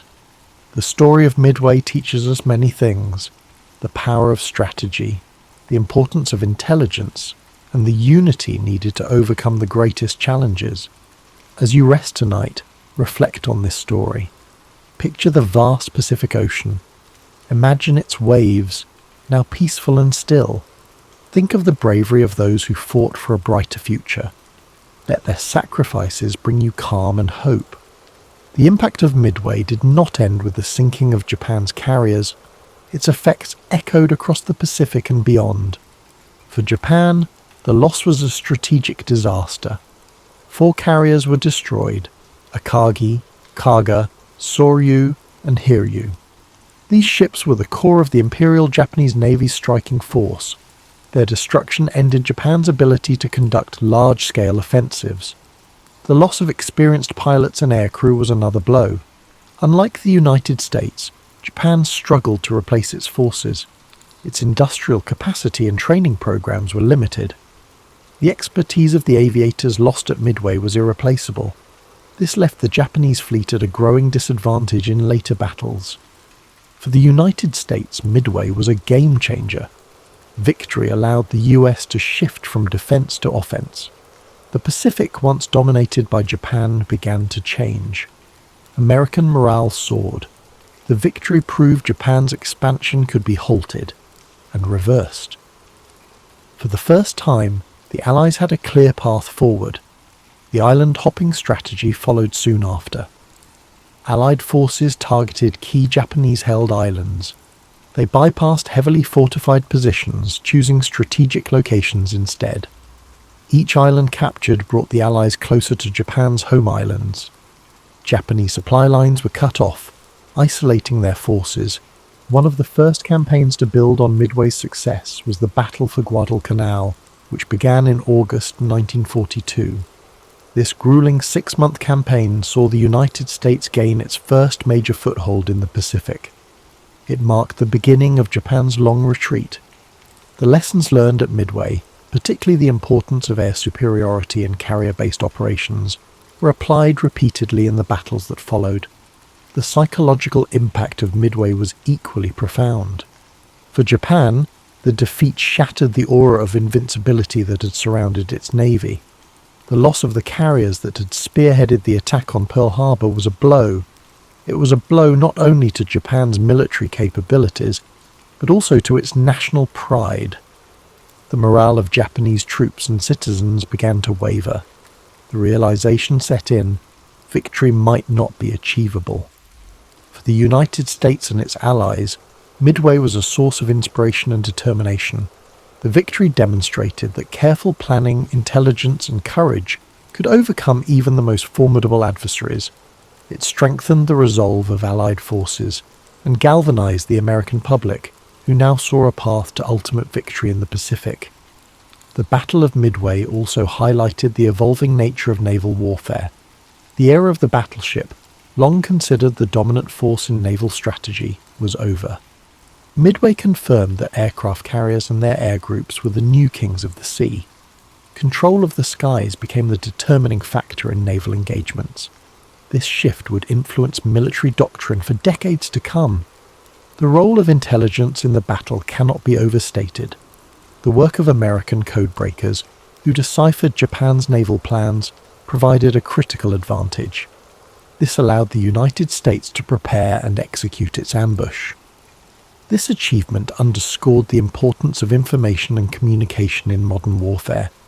It set the stage for the development of sophisticated intelligence operations in future conflicts. As the war progressed, the impact of Midway became increasingly evident. The Japanese Navy, once a dominant force, found itself unable to mount large-scale operations. Meanwhile, the United States, with its unmatched industrial capacity, continued to build and deploy new carriers, planes, and ships. By 1944, the balance of power in the Pacific had shifted decisively in favor of the Allies. Today, the story of Midway is remembered not just as a battle. It is a testament to the resilience, ingenuity, and bravery of those who fought there. It serves as a reminder of the sacrifices made by the greatest generation, and the lessons of courage, strategy, and unity that shaped the outcome of the war. The site of the battle, Midway Atoll, is now a place of peace and reflection. Designated as a national wildlife refuge, it is home to a rich diversity of marine and bird life. A far cry from the chaos of war that once engulfed its waters, the atoll stands as a symbol of renewal and a tribute to the resilience of nature and humanity alike. As you reflect on the events of the Battle of Midway, imagine the vast, quiet expanse of the Pacific, its waters calm and still under a starry sky. Let the courage and determination of those who fought fill you with a sense of gratitude and inspiration. Their sacrifices remind us of the strength and resilience within each of us and the enduring hope for peace. After the decisive American victory at Midway, the Imperial Japanese Navy found itself in a precarious position. With the loss of 4 carriers, over 300 aircraft, and their experienced crews, Japan's ability to project power across the Pacific was irreparably weakened. The battle also exposed critical flaws in Japan's strategic planning and overconfidence. Despite early successes in the war, the Japanese High Command underestimated the United States' industrial capacity, intelligence capabilities, and the sheer determination of its forces. Midway was a psychological blow to Japan. The once dominant Japanese Navy now faced a growing and increasingly confident American fleet. This loss of momentum had a cascading effect on Japanese strategy. Without the naval supremacy they had relied upon, Japan was forced into a defensive posture, scrambling to protect its remaining territories and resources. Meanwhile, the United States capitalized on its victory to push forward with its island-hopping campaign. This strategy involved bypassing heavily fortified Japanese strongholds in favor of capturing strategically significant islands. Each island seized became a stepping stone toward Japan itself, providing bases for air operations, supply lines, and staging areas for future assaults. One of the first major campaigns following Midway was the Battle for Guadalcanal, which began in August 1942. Guadalcanal was a grueling and protracted campaign, lasting 6 months and testing the endurance of both American and Japanese forces. The lessons learned at Midway played a crucial role in this battle, particularly the importance of air superiority and naval coordination. Guadalcanal marked the first significant offensive by Allied forces in the Pacific and further demonstrated Japan's inability to sustain its initial advances. The importance of logistics and industrial capacity, highlighted by Midway, became even more apparent as the war progressed. The United States, with its vast industrial resources, was able to replace ships, aircraft, and personnel at a pace that Japan could not match. For every carrier Japan lost at Midway, the US was building multiple new carriers, along with the planes and crews needed to operate them. This overwhelming production capacity allowed the Allies to maintain pressure on Japan across multiple fronts. The Battle of Midway also influenced the development of naval warfare tactics and technology. The battle demonstrated the importance of aircraft carriers as the centerpiece of naval strategy, relegating battleships to a secondary role. The lessons learned at Midway shaped the way future naval engagements were fought, with an emphasis on air power, intelligence, and mobility. Intelligence gathering, which had played such a pivotal role at Midway, continued to be a critical factor in the Allied war effort. The success of American cryptographers in breaking Japanese codes allowed the US to anticipate and counter Japanese moves throughout the war. This advantage helped secure victories in battles such as the Philippine Sea and Leyte Gulf, further eroding Japan's ability to wage war. As the war drew closer to Japan's home islands, the effects of Midway became even more pronounced. The loss of carriers and pilots at Midway created a gap in Japan's naval and air capabilities that it could never fully close. By the time of the Battle of the Philippine Sea in 1944, often referred to as the Great Marianas Turkey Shoot, Japanese pilots were so inexperienced that American forces decimated them with relative ease. This imbalance in skill and resources can be traced back to the setbacks Japan suffered at Midway. The legacy of Midway extends beyond its military and strategic implications. It became a symbol of resilience, ingenuity, and the importance of unity in the face of adversity. For the United States, the victory at Midway represented a turning point in a war that had begun with the devastating losses at Pearl Harbor. It demonstrated that the American spirit, coupled with innovation and strategy, could overcome even the most formidable challenges. The men who fought at Midway left a lasting impact on history. Their courage and sacrifice are remembered not just in the annals of military history, but also in the hearts of those who understand the profound cost of war. Many of the pilots, sailors, and officers who served in the battle went on to play key roles in subsequent campaigns, carrying with them the lessons and experiences of Midway. Today, the site of the battle remains a place of quiet reflection. Midway Atoll, now a national wildlife refuge, is home to diverse marine and bird life, a stark contrast to the chaos that once engulfed its waters. The peaceful serenity of the atoll serves as a poignant reminder of the cost of war and the enduring hope for peace. The story of Midway is one of triumph and tragedy, of strategy and sacrifice. It is a reminder of the resilience of the human spirit and the importance of standing firm in the face of adversity. As we reflect on this pivotal moment in history, let us remember the bravery of those who fought, the lessons they taught us, and the enduring legacy of their actions. Picture the calm waters of the Pacific, the waves gently lapping against the shores of the atoll. Imagine the bravery of those who took to the skies and seas, their sacrifices shaping the course of history. Let their legacy remind you of the strength and resilience within us all. Thank you for joining us tonight on History and Sleep. May the story of the Battle of Midway bring you reflection, perspective, and a deep sense of gratitude. Sleep well, and may your dreams be filled with the quiet strength of those who came before us, and the enduring hope for a better world. Sweet dreams, and drift off to sleep with rain. Napoleon Bonaparte was born on August 15th, 1769, on the island of Corsica, a small but strategically significant island in the Mediterranean. His family was of minor nobility, with his father, Carlo Bonaparte, serving as a lawyer and political representative for Corsica.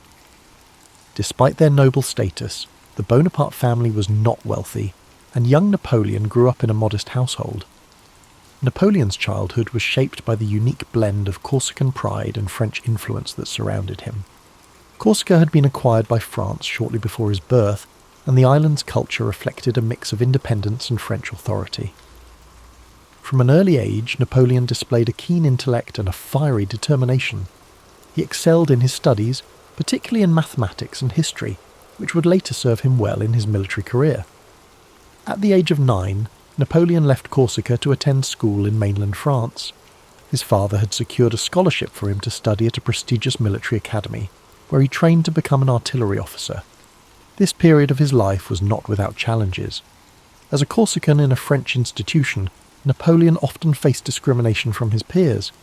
Yet he remained focused on his goals, using his intelligence and discipline to rise above the prejudice.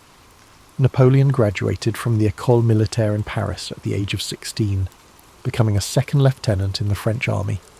He began his career at a time of great upheaval.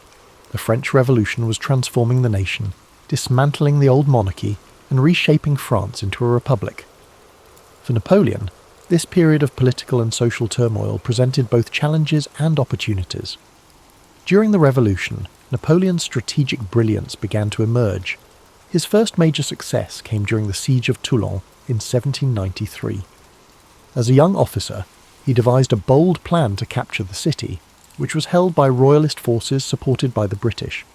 His strategy was a resounding success, earning him recognition and promotion. Napoleon's star was rising, and his ability to combine tactical innovation with decisive action became his hallmark. In 1796, Napoleon was given command of the French army of Italy. This was his first significant leadership role, and he wasted no time in proving his abilities. Despite being outnumbered and poorly equipped, Napoleon led his troops to a series of stunning victories against Austrian and Piedmontese forces. His Italian campaign not only solidified his reputation as a military genius, but also brought him wealth and fame. Napoleon's rise to power was meteoric, and by 1799 he had become one of the most influential figures in France. That year, he staged a coup d'état, overthrowing the government and establishing himself as first consul. This marked the beginning of his rule and set the stage for his transformation of France. As ruler, Napoleon implemented sweeping reforms. He reorganized the French government, established the Napoleonic Code, a legal framework that influenced legal systems worldwide, and strengthened the country's finances. He also invested in infrastructure, education, and the arts, leaving a lasting legacy on French society. In 1804, Napoleon declared himself Emperor of France. The coronation ceremony was a grand and symbolic event, with Napoleon famously placing the crown on his own head, a gesture that underscored his belief in self-made power. As emperor, Napoleon expanded his ambitions beyond France, embarking on campaigns that would change the map of Europe. The Napoleonic Wars were a series of conflicts that pitted France against a coalition of European powers.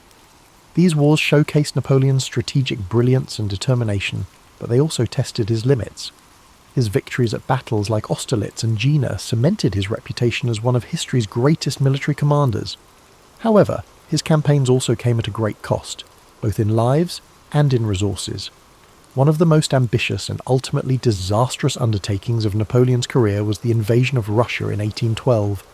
Initially, he achieved some success, but the campaign turned into a nightmare as his army faced harsh winter conditions, dwindling supplies, and fierce resistance from Russian forces. The retreat from Moscow was a devastating blow, marking a turning point in Napoleon's fortunes. Despite setbacks, Napoleon's resilience and charisma kept him in power for a time. However, by 1814, his enemies had formed a powerful coalition, and Paris was captured. Napoleon was forced to abdicate and was exiled to the island of Elba. Yet, even in defeat, his determination remained unshaken. Less than a year later, he escaped from Elba and returned to France, rallying support and reclaiming his position as emperor during what became known as the 100 Days. Napoleon's final chapter unfolded at the Battle of Waterloo in 1815. Facing a coalition led by the Duke of Wellington and the Prussian army, Napoleon fought valiantly but was ultimately defeated. This marked the end of his reign and his dreams of empire. He was exiled once more, this time to the remote island of St. Helena in the South Atlantic. On St. Helena, Napoleon spent the final years of his life in relative isolation. He reflected on his legacy, dictating memoirs that recounted his achievements and offered insights into his thoughts and motivations. He died on May 5, 1821, at the age of 51. While his life ended in exile, his impact on history was indelible. Napoleon's story is one of contrasts, a man of great ambition and intellect who reshaped Europe, yet whose relentless pursuit of power ultimately led to his downfall. His legacy is a reminder of the complexities of leadership and the enduring influence of vision and determination. As you reflect on Napoleon's journey, let the calm rhythm of his story guide you into a state of relaxation. His life, filled with triumphs and challenges, serves as a reminder that greatness often comes with both light and shadow. Imagine the quiet halls of the École Militaire, where a young Napoleon first honed his skills, or the grand boulevards of Paris during his reign. Picture the serene beaches of Corsica, where his journey began, and the windswept shores of St. Helena, where it ended. These images, filled with history and humanity, bring a sense of peace and connection. As the gentle narrative of Napoleon's life carries you further into relaxation, consider the enduring lessons his story offers. His life was a testament to the power of vision, determination, and adaptability. From the shores of Corsica to the grand battlefields of Europe, Napoleon's journey was one of extraordinary highs and profound lows, each moment shaping his legacy and the world around him. Imagine the streets of Paris during the height of Napoleon's rule, bustling with activity as citizens moved through a city transformed by his reforms. The grand architecture, the sounds of carriages, and the whispers of admiration for the leader who had reshaped France into a powerful empire fill the air. Napoleon's vision for his country was ambitious, rooted in the belief that strong leadership and progressive policies could bring unity and prosperity. Napoleon's Napoleonic Code, one of his most enduring achievements, remains a symbol of his commitment to order and justice. By creating a clear and organized legal framework, he provided a foundation for modern law that still influences societies worldwide. This accomplishment reflects his ability to think beyond the immediate and to consider the lasting impact of his actions, a hallmark of great leadership. Now, as you drift deeper into rest, picture the vast and open battlefields where Napoleon's strategies unfolded. His ability to read a situation, adapt to challenges, and inspire his troops set him apart as a military genius. Yet these victories came with sacrifices, reminding us that even the greatest achievements carry weight and consequence. Let this thought settle into your mind as a reminder of the complexities of life and the balance required in pursuit of success. As the night deepens, imagine the quiet solitude of Napoleon's exile on St. Helena. The crashing waves against the rocky shores and the distant horizon create a peaceful yet contemplative scene. In these final years, Napoleon reflected on his life, his choices, and his impact on the world. His memoirs, filled with introspection and insight, reveal a man who, despite his flaws, remained dedicated to the ideals of progress and legacy. Feel the calm and serenity of this moment as you think about Napoleon's resilience. Even in defeat, he maintained his dignity and continued to shape his story. His ability to adapt, to rise again, and to reflect on his journey offers a powerful lesson about perseverance and the human spirit. Picture Napoleon's childhood in Corsica, the simplicity of life on the island, and the spark of ambition that drove him to dream of a future beyond its shores. His journey reminds us that greatness often begins with humble beginnings, and that with determination we can overcome the obstacles that stand in our way. As you relax further, imagine the quiet moments Napoleon spent in thought, planning his next move or contemplating the lessons of the past. These moments of reflection, like the ones we take before sleep, are a chance to find clarity and purpose in our lives. Let the story of Napoleon inspire you to approach each challenge with courage and each success with humility. The story of Napoleon Bonaparte is not just one of conquest and power, it is a story of vision, resilience, and humanity. His life teaches us that even the most ambitious dreams are within reach if we are willing to work for them, and that true greatness lies in the ability to adapt, learn, and persevere. The soothing rhythm of Napoleon's story continues, so let it guide you deeper into a state of calm and rest. His life, with all its triumphs and trials, serves as a reminder of the complexities of leadership and the enduring power of ambition tempered by reflection. Each chapter of his journey holds lessons about perseverance, the importance of vision, and the balance required in any great endeavour. Picture Napoleon in one of his most iconic moments, standing atop a hill overlooking the battlefield at Austerlitz. The early morning fog begins to lift, revealing the vast armies below. His mind is sharp, calculating and focused as he directs his troops with precision and confidence. This scene encapsulates the essence of Napoleon as a leader, decisive, strategic, and unwavering in his belief in victory. Let this image remind you of the power of clarity and focus, qualities that can guide us even in the most challenging situations. Now shift your thoughts to the quieter moments of Napoleon's life, moments spent in introspection and planning. Perhaps he's seated at a desk, surrounded by maps and letters, the flicker of a candle casting a soft glow on his face. These moments of preparation and thoughtfulness were the foundation of his successes, showing that even the most remarkable achievements begin with careful planning and deliberate action. While you relax further, imagine the streets of Paris once more, this time during Napoleon's grand coronation as emperor. The city buzzes with excitement and anticipation, the sounds of trumpets echoing through the air as crowds gather to witness history being made. Napoleon, ever the symbol of self-determination, places the crown upon his own head, a gesture that speaks to his belief in shaping his own destiny. This powerful act reminds us of the importance of taking charge of our lives and pursuing our goals with determination. From the grandeur of Paris to the stark solitude of St. Helena, Napoleon's life was filled with contrasts. His journey teaches us to embrace both the victories and the setbacks, to find strength in our resilience, and to learn from every experience.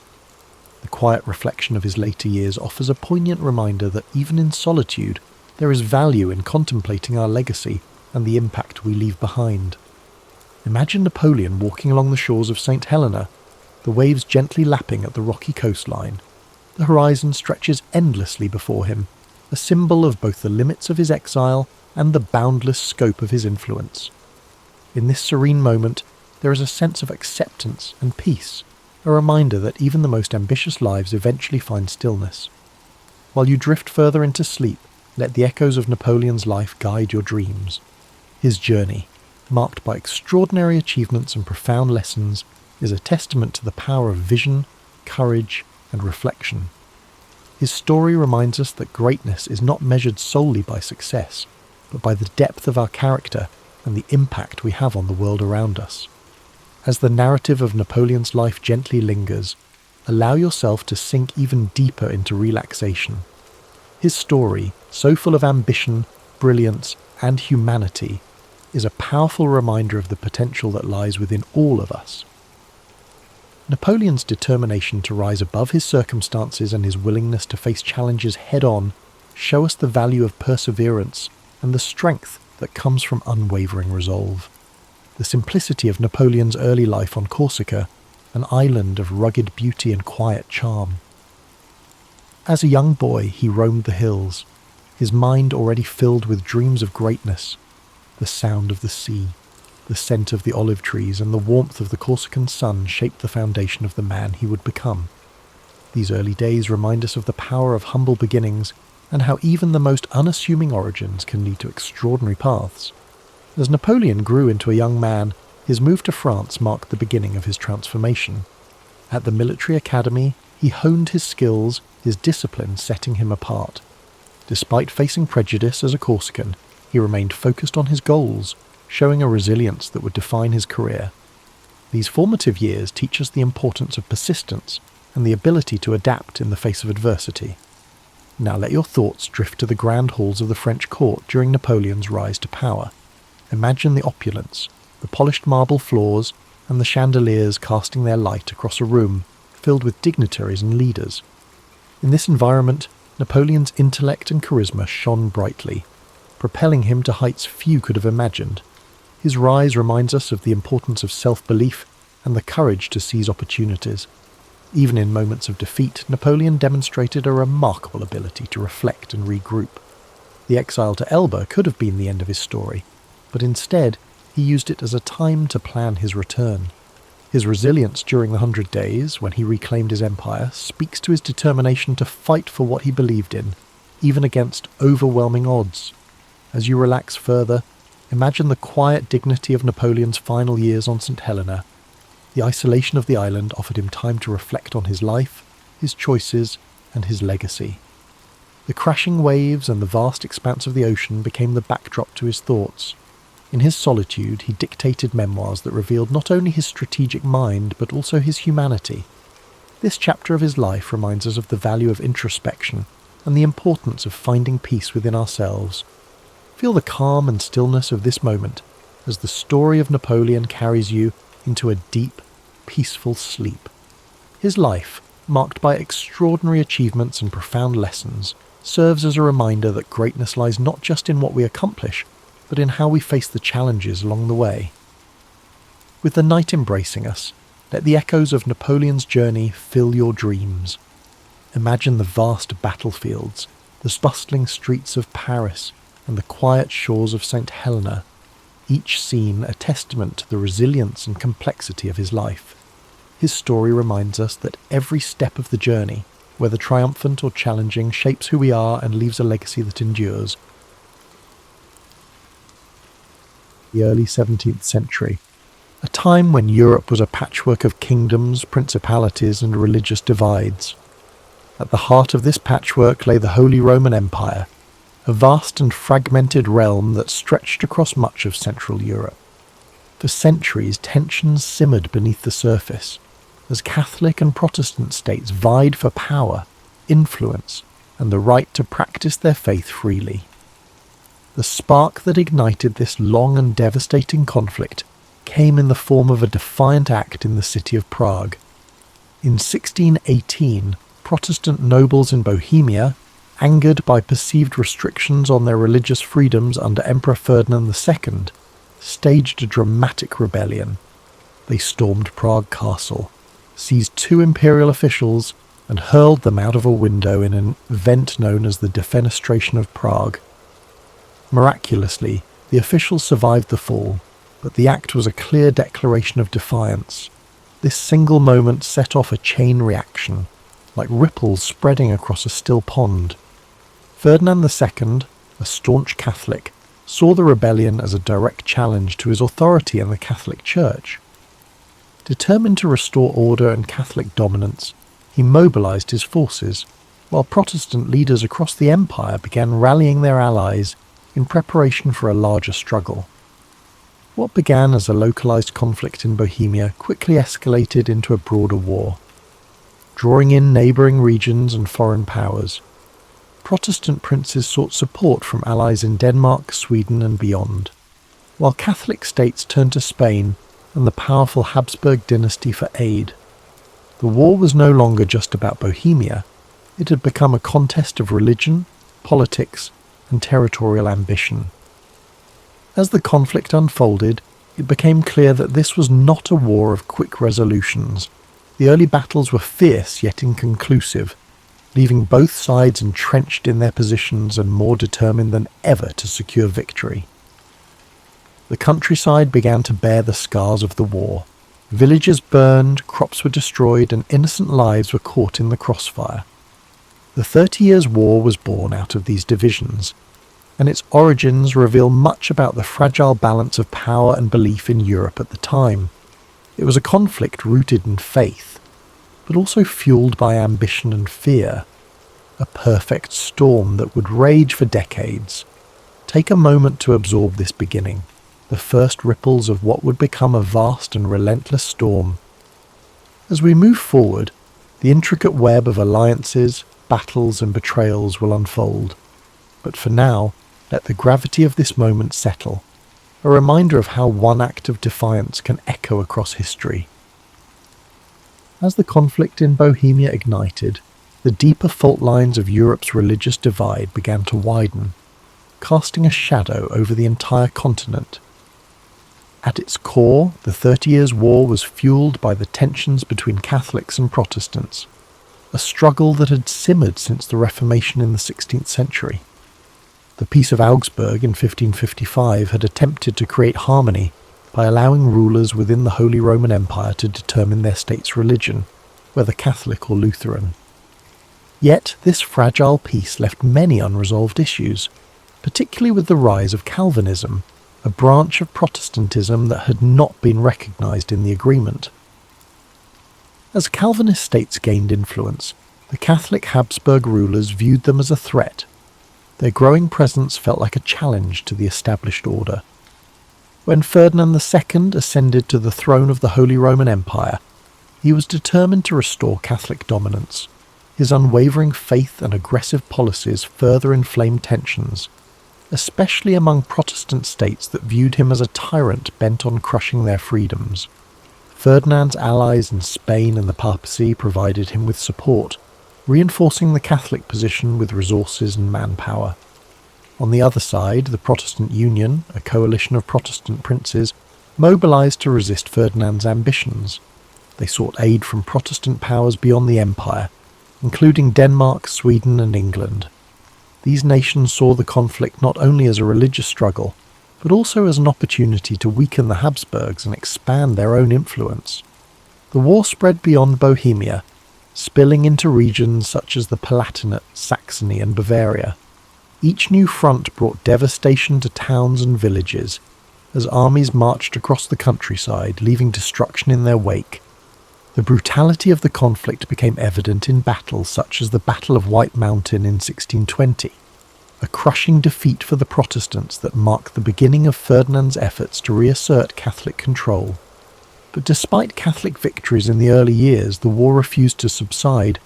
Protestant leaders rallied, drawing on the resources and military expertise of their allies. Sweden, under King Gustavus Adolphus, emerged as a formidable force. His disciplined armies breathed new life into the Protestant cause. The balance of power began to shift and the war escalated further. This was no longer a simple struggle between Catholics and Protestants. It became a war of ambition and survival. Smaller states and mercenary armies joined the fray, drawn by promises of plunder and pay. The war became a theatre of chaos, where alliances shifted and even traditional enemies found themselves fighting side by side in pursuit of their goals. As the conflict deepened, it transformed the very nature of warfare. The 30 Years' War was one of the first conflicts where civilian populations suffered as much as, if not more than, the soldiers. Famine, disease, and displacement became common, as entire communities were uprooted or destroyed. The war's religious roots became intertwined with the politics of power, and its escalation revealed the fragility of peace in a divided world. As we move to the next chapter, consider the human cost of these divisions, the lives touched by a conflict that seemed endless, yet always teetered on the edge of resolution. By the late 1620s, the Protestant cause seemed to falter, their forces weakened by defeats and dwindling alliances. But the entry of Sweden into the war, under the leadership of King Gustavus Adolphus, marked a turning point that would reshape the conflict. Gustavus Adolphus was not just a ruler, he was a visionary military leader whose innovations in strategy and tactics would leave a lasting legacy on warfare. Gustavus Adolphus believed deeply in the Protestant cause, but his intervention was also driven by Sweden's strategic interests. The Habsburgs' growing influence threatened Swedish dominance in the Baltic region, making the 30 Years' War a matter of survival and sovereignty for his nation. With the backing of France, which sought to undermine Habsburg power despite being Catholic, Sweden entered the fray in 1630, bringing with it a disciplined and modernized army. The Swedish forces brought a new energy to the Protestant struggle. Gustavus Adolphus introduced revolutionary military tactics, emphasizing mobility, coordination, and the use of combined arms, integrating infantry, cavalry, and artillery into a cohesive fighting force. These methods gave his troops a significant edge over the larger but less organised armies of the Catholic League. The Battle of Breitenfeld in 1631 was a defining moment, a stunning victory for the Swedes and their Protestant allies. Gustavus Adolphus's army decimated the Catholic forces, demonstrating the effectiveness of his strategies. This victory not only bolstered Protestant morale, but also drew new allies to their cause, shifting the balance of power in the war. Under Gustavus Adolphus's leadership, the Protestant forces began to reclaim territory lost in earlier phases of the war. They advanced deep into the heart of the Holy Roman Empire, challenging Ferdinand II's dominance and threatening the stability of the Habsburg realms. Gustavus Adolphus's charisma and tactical brilliance earned him the loyalty of his troops and the respect of his enemies. But his triumphs were not without cost. In 1632, at the Battle of Lutzen, Gustavus Adolphus achieved another critical victory, but lost his life in the process. His death was a severe blow to the Protestant cause, yet his legacy endured. The momentum he had generated allowed Sweden to remain a dominant force in the war, and his military innovations continued to influence the strategies of both sides. As Sweden's intervention reshaped the war, the conflict grew even more complex.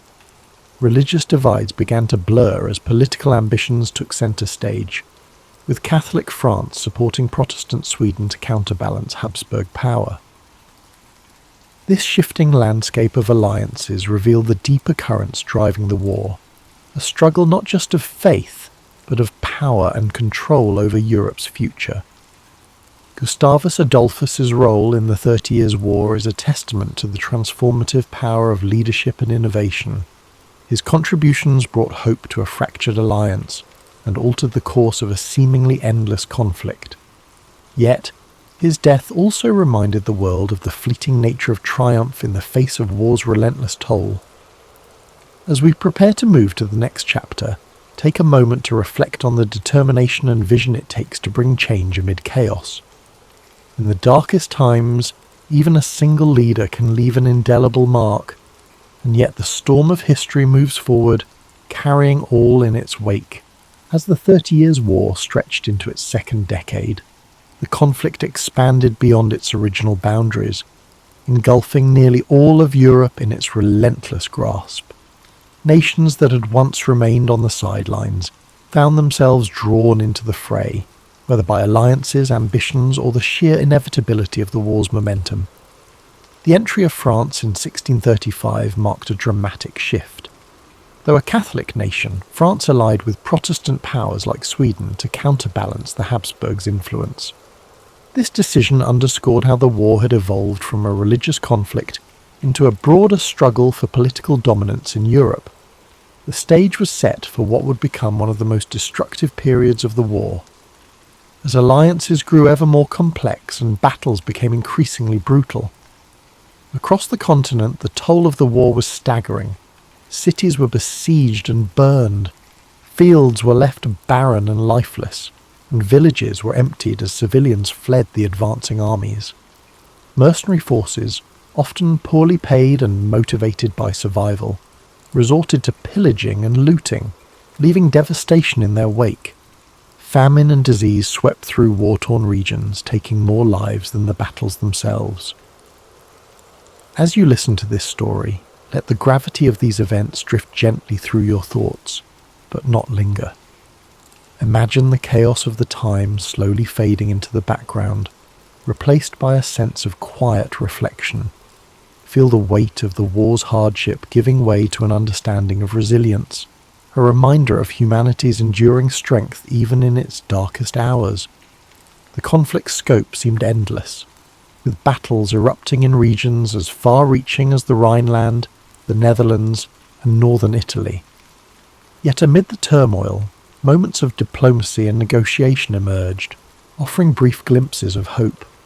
Peace talks began to take shape, though they were slow and fraught with challenges, reflecting the deep divisions and mistrust among the warring parties. Let these moments of negotiation remind you that even in the midst of chaos, there are always efforts toward resolution. Allow yourself to relax further, your breath steady and calm, as if tracing the contours of history's slow march toward peace. As we move deeper into the story, the resilience of the people and the shifting tides of war remind us of the impermanence of struggle. Take this moment to let your mind ease. Let the complexity of the 30 Years' War unravel gently, leaving you with a sense of quiet perspective and peace. After nearly 3 decades of relentless conflict, Europe began to seek an end to the devastation. The 30 Years' War had taken a toll unlike any before it. Economies were ruined, lands were ravaged, and millions of lives had been lost. By the early 1640s, the warring nations realized that no decisive victory was in sight. The war had devolved into a stalemate of exhaustion. Thus began the long and complex journey toward peace, through the negotiations that would culminate in the Peace of Westphalia. The Westphalian negotiations were unprecedented in their scope and ambition. For the first time in European history, nearly all major powers gathered to discuss terms of peace. Delegates from Catholic and Protestant states, as well as representatives from France, Sweden, Spain, and the Holy Roman Empire, met in the towns of Münster and Osnabrück. These talks would last for years, reflecting the complexity of the issues at hand and the deep mistrust between the parties. As the negotiations unfolded, the participants wrestled with questions of religion, sovereignty, and the balance of power. The Peace of Westphalia sought to establish a new order in Europe, one that would recognize the religious and political realities that had emerged from the war. Protestant and Catholic states agreed to a form of mutual tolerance, reaffirming the principle that rulers could determine their state's religion, while also granting greater freedoms to minority faiths. The treaty also redefined the concept of sovereignty. It marked the beginning of the modern state system, where nations recognized each other's territorial boundaries and agreed not to interfere in one another's internal affairs. This idea of state sovereignty would become a cornerstone of international relations for centuries to come.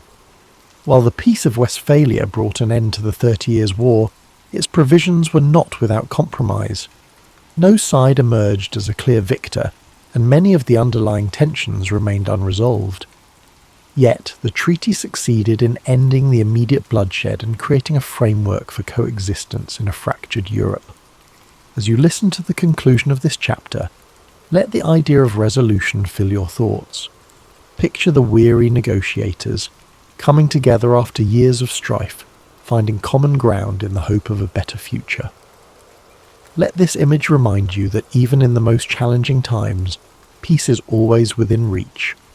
The road to peace was long and arduous, yet it proved that dialogue and compromise can overcome even the deepest divisions. Allow this lesson to settle within you as you relax further, your mind at ease, as the echoes of war fade into the calm promise of resolution.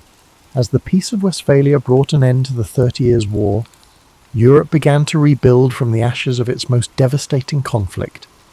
The war left an indelible mark on the continent, shaping the course of history in profound ways.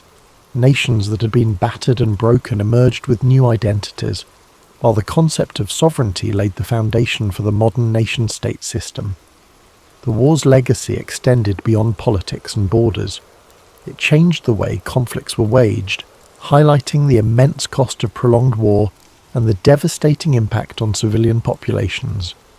The lessons of the 30 Years' War echoed across generations, reminding humanity of the importance of diplomacy, tolerance, and restraint. This story of destruction and eventual reconciliation carries a timeless message. Even in the darkest of times, there is always a path forward, a path forged through perseverance, negotiation, and the willingness to find common ground. The 30 Years' War may have scarred Europe, but it also served as a turning point, proving that peace, though hard won, is always worth striving for. As we close this chapter of history, take a moment to reflect on the resilience of the human spirit. Let the story of the 30 Years' War remind you of the strength found in unity and the power of resolution. Think of the nations and individuals who rebuilt after so much loss. their journey, though difficult, leading to a more stable and interconnected future. Now let the soothing sounds of rain guide you to a place of peace and relaxation. Imagine gentle raindrops falling softly on leaves, washing away the echoes of history's struggles. Feel the rhythm of the rain bringing calm to your mind and a sense of quiet to your soul. The story of Omaha Beach begins with the broader context of World War II, a conflict that had engulfed the globe by the early 1940s. After the fall of France to Nazi Germany in 1940, much of Western Europe lay under German occupation. Britain stood alone as the last bastion of resistance in Western Europe, facing the might of the German Luftwaffe in the Battle of Britain and enduring relentless bombing during the Blitz. Despite these challenges, Britain, under the leadership of Winston Churchill, refused to capitulate. Across the Atlantic, the United States had initially maintained a policy of neutrality, focusing on domestic recovery from the Great Depression. However, the attack on Pearl Harbor in December 1941 brought the United States into the war, joining the Allies in their struggle against the Axis powers. The United States, with its vast industrial capacity and manpower, became a crucial partner in the fight to liberate Europe.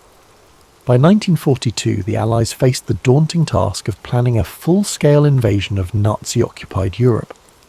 This effort, known as Operation Overlord, aimed to establish a foothold in France, opening a Western front to relieve pressure on the Soviet Union, which was bearing the brunt of the fighting on the Eastern Front. The operation would require meticulous planning, vast resources, and extraordinary bravery. The invasion was scheduled for June 1944 and would take place along a 50-mile stretch of coastline in Normandy, France. The beaches were divided into 5 sectors: Utah, Omaha, Gold, Juneau, and Sword.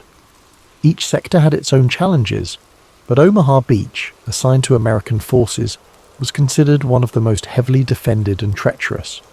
The Germans, anticipating an Allied invasion, had fortified the French coastline with a series of defensive structures known as the Atlantic Wall.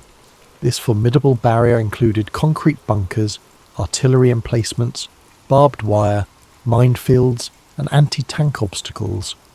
Omaha Beach, with its high bluffs overlooking the shoreline, offered a natural defensive advantage to the German forces. The beach was defended by the 352nd Infantry Division, a well-trained and battle-hardened unit. The Allies knew that success at Omaha Beach would be crucial to the overall success of Operation Overlord. The beach provided a direct route inland to key roads and towns, making it essential for securing the Normandy region. Failure to take Omaha Beach could jeopardize the entire invasion and prolong the war. On the night of June 5, 1944, a massive Allied armada gathered off the coast of Normandy.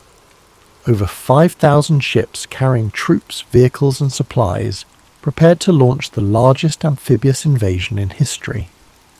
The force included American, British, Canadian, and other Allied troops, all united in their mission to liberate Europe from Nazi tyranny. As dawn broke on June 6, 1944, known as D-Day, the invasion began. The assault on Omaha Beach involved 2 American divisions, the 1st Infantry Division, known as the Big Red One, and the 29th Infantry Division.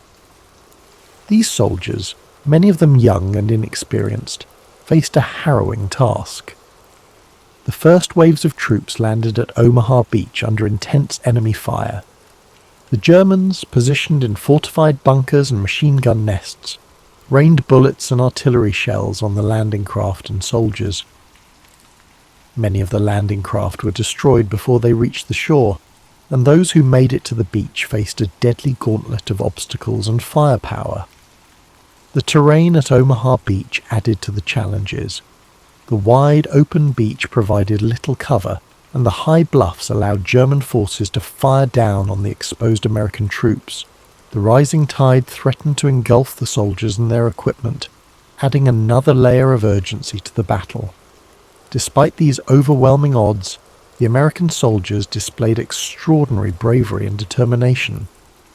Small groups of men began to push forward, finding gaps in the German defences and scaling the bluffs. Engineers worked tirelessly to clear obstacles and minefields, enabling reinforcements to reach the beach. By mid-morning, the tide of the battle began to turn. Reinforcements from subsequent waves brought additional manpower and firepower to the fight. Naval bombardments and airstrikes targeted German positions, weakening their defences.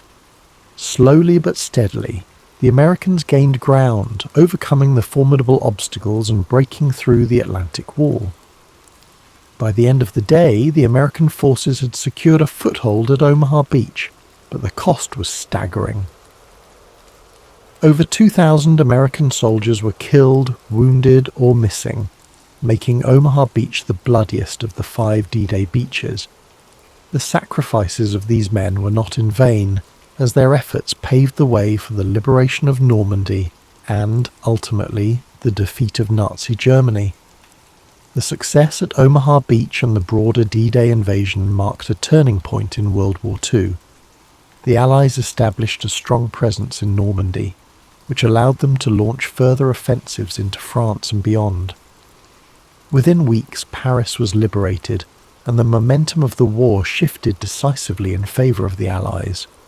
The Battle of Omaha Beach is remembered as a testament to the courage and resilience of those who fought and sacrificed for freedom.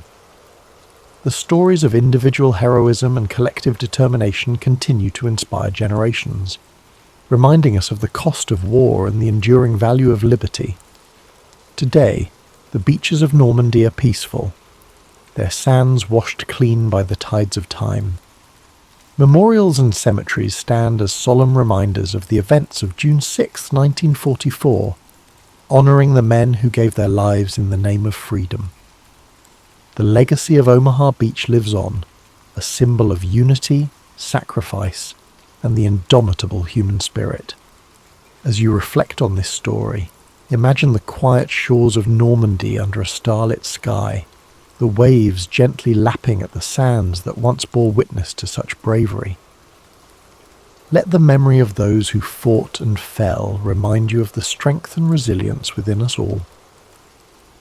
As the day of June 6, 1944, unfolded at Omaha Beach, the battle continued with relentless intensity.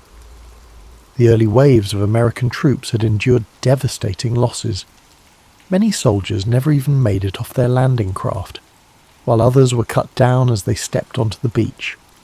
The chaos and carnage of those first hours were overwhelming, with confusion reigning among the survivors as they sought to find cover and organize.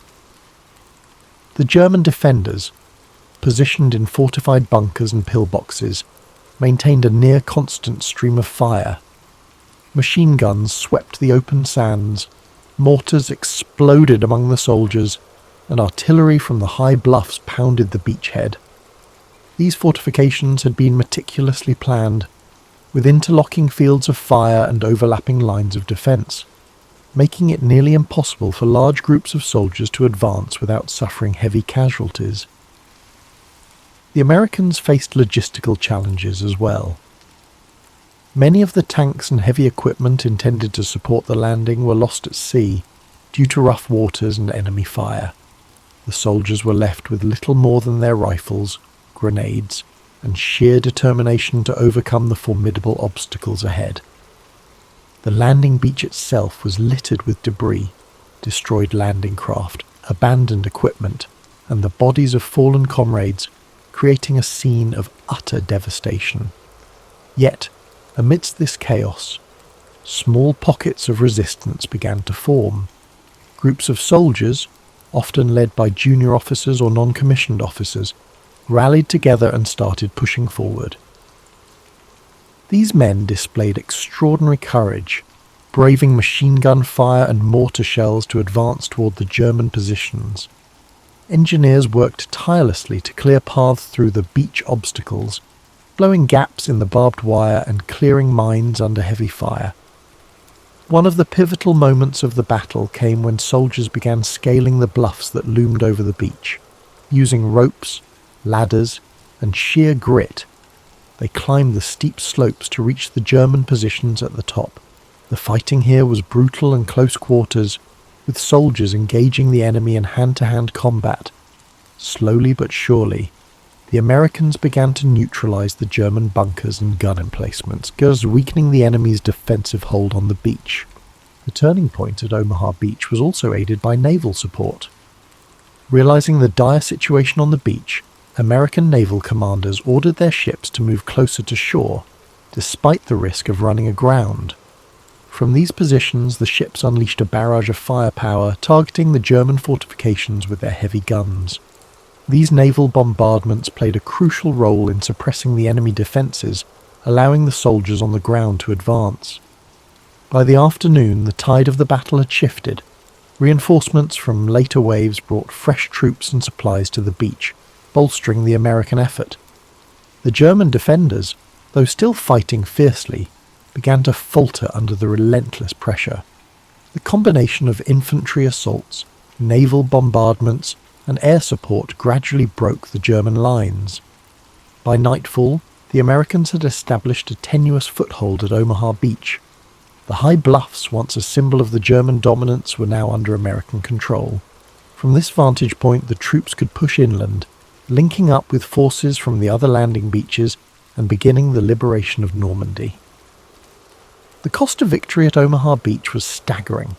Over 2,000 American soldiers were killed, wounded, or missing, making it one of the bloodiest battles of D-Day. The courage and sacrifice of these men, however, paved the way for the success of the entire invasion. Their actions ensured that the Allies could establish a strong presence in Normandy, a crucial step toward defeating Nazi Germany. In the days that followed, the Americans worked to consolidate their position at Omaha Beach. Supply lines were established, reinforcements poured in, and the beachhead became a staging ground for further operations. The success of D-Day marked the beginning of the end for Nazi Germany, as Allied forces pushed inland and liberated towns and cities across France. The Battle of Omaha Beach remains one of the most iconic and studied engagements of World War II. It exemplifies the extraordinary bravery, determination, and resilience of the soldiers who fought there.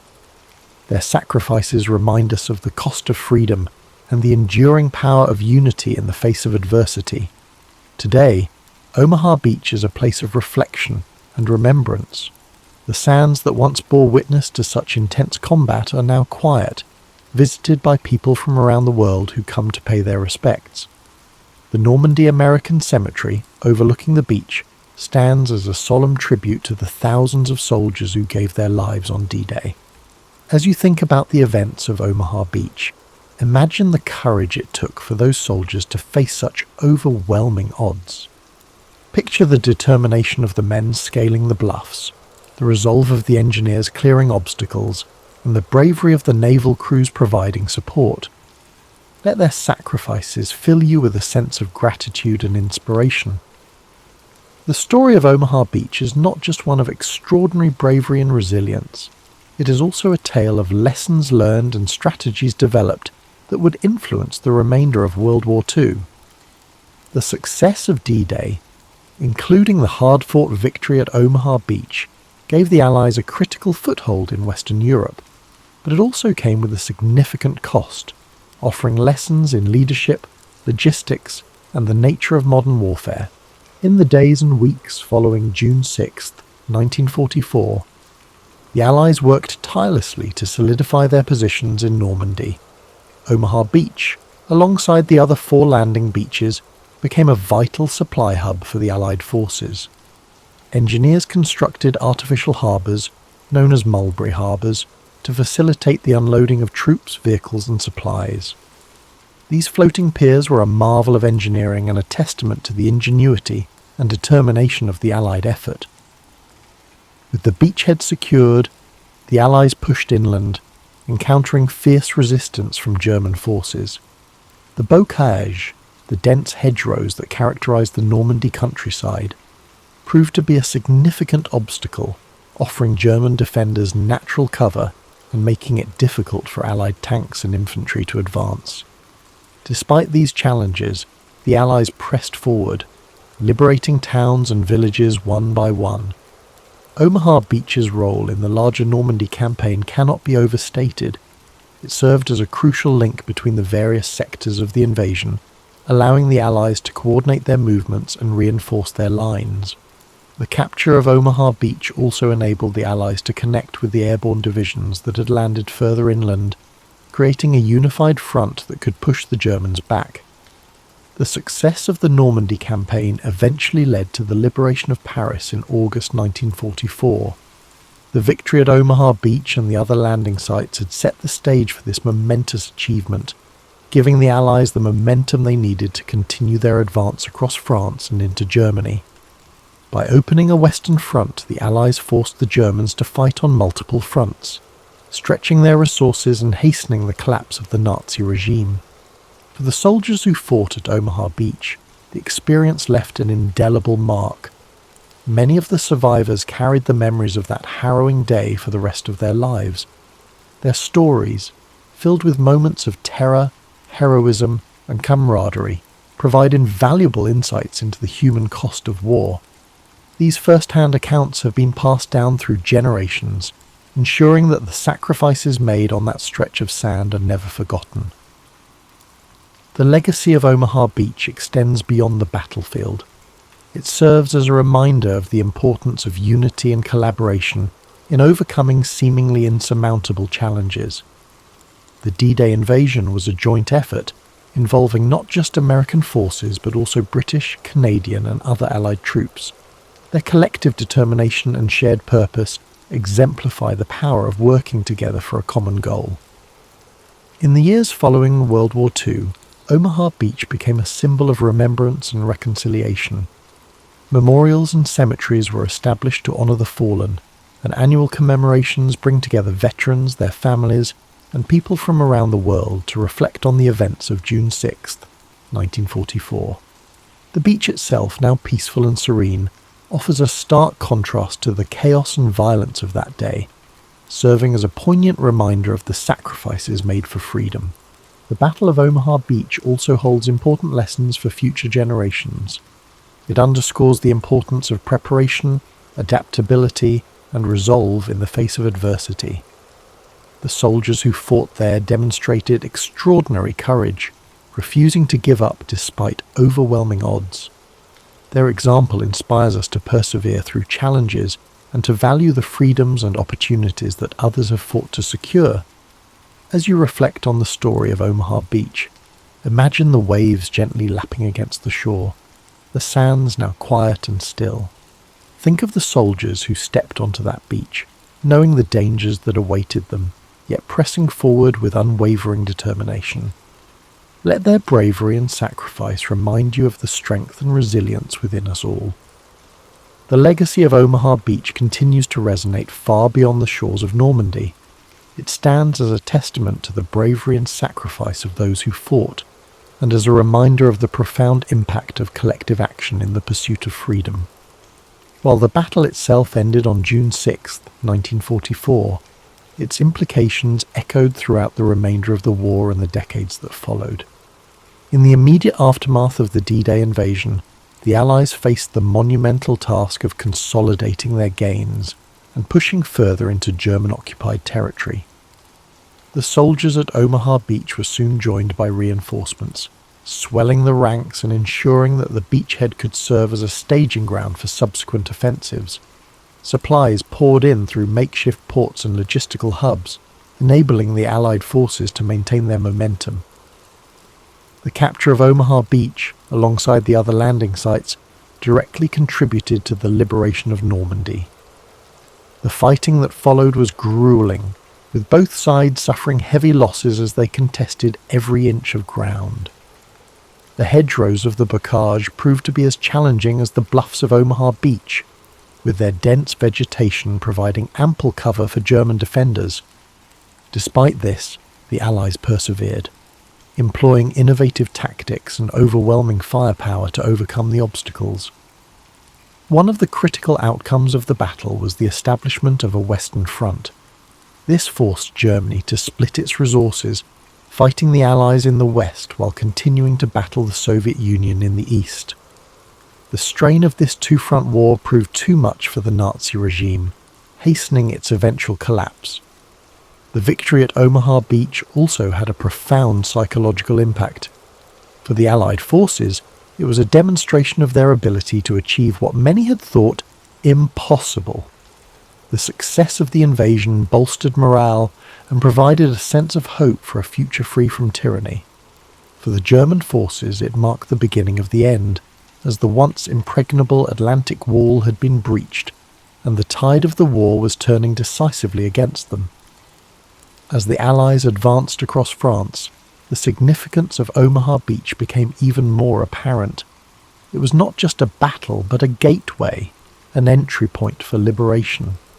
Towns and cities that had suffered under German occupation were freed, and the French people began to rebuild their lives. By August 1944, Paris was liberated, a moment that symbolized the triumph of the Allied cause and the resilience of the human spirit. In the broader context of World War II, Omaha Beach serves as a reminder of the high stakes and immense sacrifices involved in the fight against fascism. The lessons learned there informed Allied strategy in subsequent campaigns, from the push into Germany to the eventual victory in Europe in May 1945. The story of Omaha Beach has also left an indelible mark on culture and memory. Films, books and documentaries have brought the events of D-Day to life for new generations, ensuring that the bravery and sacrifices of those who fought are never forgotten. Veterans who survived the battle have shared their stories, offering invaluable insights into the human experience of war. For those who visit Normandy today, Omaha Beach is a place of reflection and reverence. The rows of white crosses at the Normandy American Cemetery stand as a poignant reminder of the lives lost. The monuments and museums tell the story of the battle, preserving its legacy for future generations. Walking along the beach, one can still see remnants of the landing, from scattered artifacts to the rusted remains of bunkers and defences. The impact of Omaha Beach extends beyond the battlefield. It reminds us of the power of unity, the importance of standing up against injustice, and the strength that comes from working together toward a common goal. It also serves as a cautionary tale, urging us to remember the cost of war and the value of peace.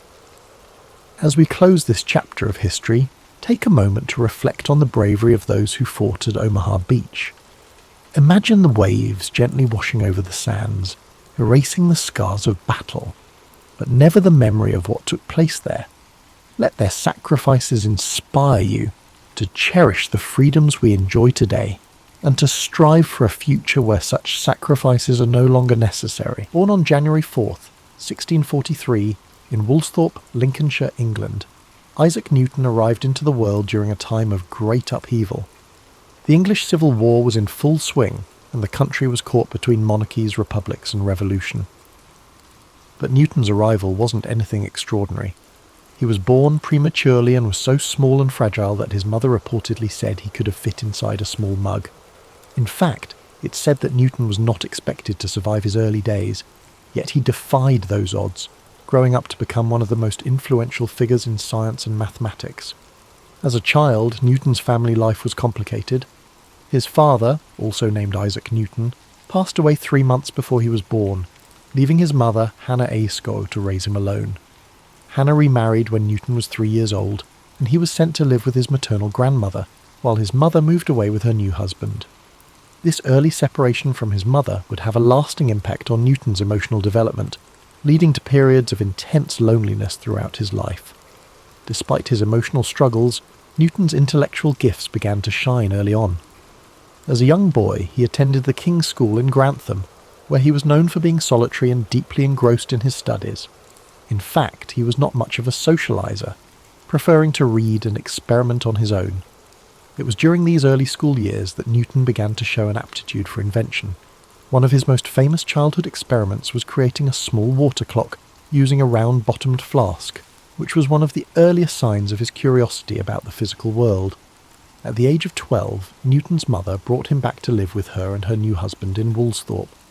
It was at this time that he began his education at Cambridge University, enrolling at Trinity College in 1661. Cambridge was a world away from the rural life Newton had known, but it would serve as the place where he began his extraordinary journey in the world of science. In the first few years at Cambridge, Newton was fascinated by the works of the great scholars of the time, particularly René Descartes, Galileo Galilei, and Johannes Kepler. These men had made groundbreaking contributions to mathematics, physics, and astronomy, and Newton was eager to learn from their ideas. He was particularly drawn to the study of mathematics and soon became obsessed with solving problems in geometry, algebra, and calculus. However, Newton's journey wasn't without its challenges. The world was entering a tumultuous period during Newton's years at Cambridge. The Great Plague of 1665 struck London, causing the university to close temporarily. Newton, like many others, returned home to Woolsthorpe. It was during this time away from Cambridge, in the isolation of the countryside, that Newton's mind truly began to flourish. This period, known as his Annus Mirabilis, or Year of Wonders, was when Newton made some of his most groundbreaking discoveries. He began to develop his theories on calculus, an entirely new field of mathematics that would allow him to understand the behaviour of motion and change. The concepts that would later shape his laws of motion and universal gravitation were born during these isolated months. He also worked on optics, conducting experiments with light and prisms, leading to his discovery that white light could be split into the colours of the rainbow. But perhaps the most famous story from this period is the one about the falling apple. According to legend, Newton was sitting in his garden in Woolsthorpe when he saw an apple fall from a tree. This simple observation sparked a profound question in his mind. Why did the apple fall straight down, rather than sideways or in some other direction? This moment of curiosity would lead him to formulate his law of universal gravitation, which states that every mass attracts every other mass in the universe with a force proportional to the product of their masses and inversely proportional to the square of the distance between them. Returning to Cambridge in 1667, Newton's reputation as a mathematician and physicist began to grow. He soon became a fellow at Trinity College, and over the next several years he began to refine his ideas. In 1687, he published his groundbreaking work, Philosophia Naturalis Principia Mathematica, or simply the Principia. In this book, Newton introduced his 3 laws of motion and the law of universal gravitation.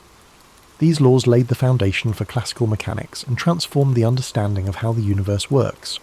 Newton's first law, often referred to as the law of inertia, states that an object at rest will stay at rest, and an object in motion will stay in motion unless acted upon by an external force. His second law relates the force applied to an object to its mass and acceleration, essentially stating that force equals mass times acceleration, F equals ma. Finally, his third law states that for every action, there is an equal and opposite reaction, a principle that underpins everything from rocket launches to the way we walk. But Newton's work wasn't limited to physics. He was also a brilliant astronomer, and his discoveries in this field changed the way humanity understood the cosmos. Newton's work on gravity not only explained why apples fall, but also explained the motions of celestial bodies. He demonstrated that the same force of gravity that caused an apple to fall to the ground also governed the movements of the planets, moons, and even comets in the sky. This insight would influence the work of astronomers for centuries, most notably Albert Einstein, who built upon Newton's theories with his own theory of relativity. Despite his successes, Newton's personality and life were marked by intense rivalry, particularly with fellow scientist Robert Hooke. The two men clashed over several issues, including the nature of light and the development of calculus. In fact, Newton and Leibniz, a German mathematician, are both credited with independently developing calculus, and the dispute over who invented it first would dominate much of Newton's later life. Newton also faced personal struggles that overshadowed his professional achievements. He was known for his solitary and obsessive nature, often working for days on end without rest, sometimes even forgetting to eat or sleep. He had few close relationships, and his social interactions were limited. He also struggled with periods of paranoia, especially concerning his rivals. Despite all his success, it's said that Newton didn't feel truly content in his later years. As he aged, Newton also grew increasingly involved in the administrative aspects of science. He served as the president of the Royal Society and was a member of Parliament for a time, though he rarely spoke during his time in government. In his final years, Newton turned his attention to alchemy and religious studies, subjects that are less well known but were still important to him. He wrote extensively on biblical chronology and alchemical theories, though these writings were largely unpublished during his lifetime. Isaac Newton died on March 31st, 1727, at the age of 84. He was buried in Westminster Abbey, a fitting tribute to a man whose work had fundamentally shaped the world. His tomb, inscribed with a Latin epitaph, honours the incredible mind that unlocked the secrets of the universe. Newton's legacy endures to this day, not only in the fields of mathematics and physics, but also in the very way we understand the natural world. The laws he formulated are still used to this day in everything from engineering to space exploration. His work laid the foundation for much of modern science, and his name has become synonymous with genius.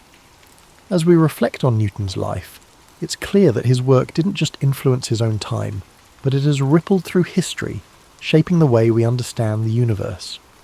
But Newton's legacy wasn't built in a vacuum. His ideas were, in part, shaped by the scientific revolution that was unfolding during his lifetime. His works on calculus, light, and gravity weren't just products of his brilliance, but also of a changing world eager for new ways of thinking. In fact, Newton's time at Cambridge was also a time of profound intellectual transformation. The scientific revolution, which had been set in motion by figures like Copernicus, Galileo, and Kepler, was gathering speed. These thinkers had dared to challenge long-held beliefs about the universe, shifting the focus from a geocentric model, where the Earth was the centre of everything, to a heliocentric one, where the Sun was at the centre of the universe. It was within this context that Newton's work on gravity and the laws of motion became revolutionary. He unified the heavens and the Earth under one set of physical laws. Newton's ability to integrate ideas from multiple disciplines, mathematics, physics, and astronomy, was a key element of his genius. But beyond his academic work, Newton's intense focus on his studies meant that he led a life of relative isolation. He never married and had very few close personal relationships. Some say he was a man of great emotional depth, but that his intellectual pursuits often overshadowed his ability to connect with others on a more personal level. It's also worth noting that Newton's work wasn't always received with open arms. His ideas, especially his theories about light and colour, were met with scepticism by some of his contemporaries. Notably, Robert Hooke, an English scientist, became one of Newton's fiercest critics. Hooke's contributions to the understanding of light and elasticity were significant, but Newton's more developed ideas on optics put him in direct conflict with Hooke, creating a rivalry that would last for many years. Newton's battle for intellectual supremacy didn't end there. His dispute with Gottfried Wilhelm Leibniz over the invention of calculus was one of the most bitter and drawn-out academic feuds in history. Both men independently developed the theory of calculus, and the ensuing conflict over who deserved credit for it led to years of acrimony. The battle was not just personal, it had a significant impact on the development of mathematics in Europe. Despite these controversies, Newton's work would ultimately be validated by history. By the time of his death in 1727, he had already established himself as one of the foremost intellectual figures of the Western world. His contributions to mathematics, physics, and astronomy became foundational to the development of modern science, and his Principia is still considered one of the greatest works ever published in the history of science. Now, when we think about Newton's lasting legacy, we cannot overlook the sheer scale of his influence on the way we live today. His laws of motion and the law of universal gravitation are still applied in everything from engineering to space exploration. The space missions that carry astronauts and satellites into orbit rely heavily on Newton's work. The trajectory calculations used to send spacecraft to distant planets, such as the Mars rovers, are based on his principles. His equations have been the bedrock upon which countless scientific advancements have been built. And even though Newton's theories on gravity have been refined and expanded upon by later scientists, such as Albert Einstein with his theory of general relativity, the core ideas about the forces that govern motion and the behaviour of celestial bodies are still grounded in Newtonian mechanics. In a sense, Newton's work provides the framework within which later theories are tested and developed. In addition to his scientific contributions, Newton's influence extended into philosophy, religion, and even the political sphere. As president of the Royal Society, he played a significant role in shaping the direction of scientific research in England. Newton's work helped elevate science to a position of great prestige, laying the groundwork for the Enlightenment, a period in history marked by an emphasis on reason, logic, and scientific inquiry. But despite his global fame, Newton remained a man of contradictions.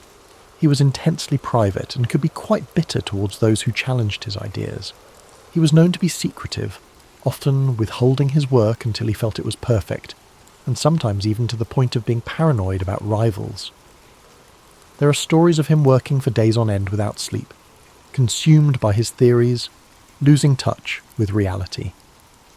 This obsessive nature also manifested in his work on alchemy and biblical chronology, fields which seem unrelated to his scientific work but were important to him nonetheless.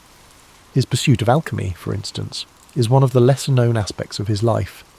Alchemy, an ancient practice that combined elements of chemistry, metallurgy, and mystical thought, was a passion of Newton's. He wrote hundreds of thousands of words on the subject, but his alchemical works remained largely unpublished during his lifetime. It's said that he viewed the pursuit of alchemy as a way to unlock deeper truths about the universe, but this side of his personality was overshadowed by his more well-known scientific work. In the realm of religion, Newton spent considerable time studying the Bible, attempting to decode its messages and understand the natural world through a spiritual lens. While many of his contemporaries were devoutly religious, Newton's religious views were a mix of traditional Christianity and personal, unorthodox beliefs. He believed that the natural world was a reflection of God's design, and that studying the laws of nature was a way to understand the divine order of the universe. Newton's later years were marked by a mixture of public service and intense personal reflection. After spending much of his life in academia, Newton was appointed Warden of the Royal Mint in 1696, where he was tasked with reforming England's coinage system. His work in this role was diligent and successful, and he eventually became Master of the Mint, overseeing the minting of all the country's coins. This role added a new layer to Newton's legacy, proving that his skills extended beyond the academic world into the practical affairs of state. When Isaac Newton passed away in 1727, he left behind a legacy that would change the world forever. He had transformed our understanding of the physical universe and set the stage for centuries of scientific progress. His discoveries continue to be celebrated and studied to this day, with his laws of motion and universal gravitation forming the backbone of much of modern physics and engineering. Today, we remember Newton not just as a scientist, but as a symbol of human curiosity and determination. He was a man who sought to understand the fundamental laws of nature, and in doing so, changed the way humanity sees the world. His story is a reminder that one person, no matter how humble their beginnings, can leave an indelible mark on history. As we draw this exploration of Isaac Newton's life to a close, it's important to reflect on the profound impact he has had on the world we live in today. Though centuries have passed since his death, his contributions continue to shape our understanding of the universe. One of the most remarkable aspects of Newton's legacy is how his theories laid the groundwork for much of modern science. His laws of motion, for example, are still foundational to fields like engineering, aerospace, and robotics. Every time a rocket is launched into space, scientists and engineers rely on Newton's understanding of forces and motion to chart its course. His ideas allow us to send satellites to orbit, predict the trajectory of asteroids, and calculate the velocity of objects moving at incredible speeds. Without his work, our modern technological advancements, especially in fields like space exploration, would not have been possible. Even beyond physics, Newton's influence extends to a variety of other disciplines. His work in mathematics led to the development of calculus, a tool that's now used in everything from economics to medicine. Calculus is indispensable in understanding rates of change, making it essential in fields like biology, chemistry, and even social sciences. It's amazing to think that these equations, developed over 3 centuries ago, are still used by scientists, mathematicians, and economists to solve real-world problems. Newton's discoveries about light and optics, too, paved the way for our modern understanding of vision, colour, and even the development of technologies like telescopes and microscopes. His experiments with prisms demonstrated that light is made up of different colours, fundamentally changing our approach to the study of light waves. His theories on optics played a key role in the development of modern physics, and they still inform cutting-edge research in areas like quantum mechanics and wave theory. But Newton's influence isn't confined to the realm of science and mathematics. His work in establishing a more rigorous, methodical approach to inquiry laid the foundations for the scientific method we rely on today. The idea that the universe operates according to predictable, natural laws that can be understood through observation, experimentation, and reasoning is something we take for granted now, but it was revolutionary in Newton's time.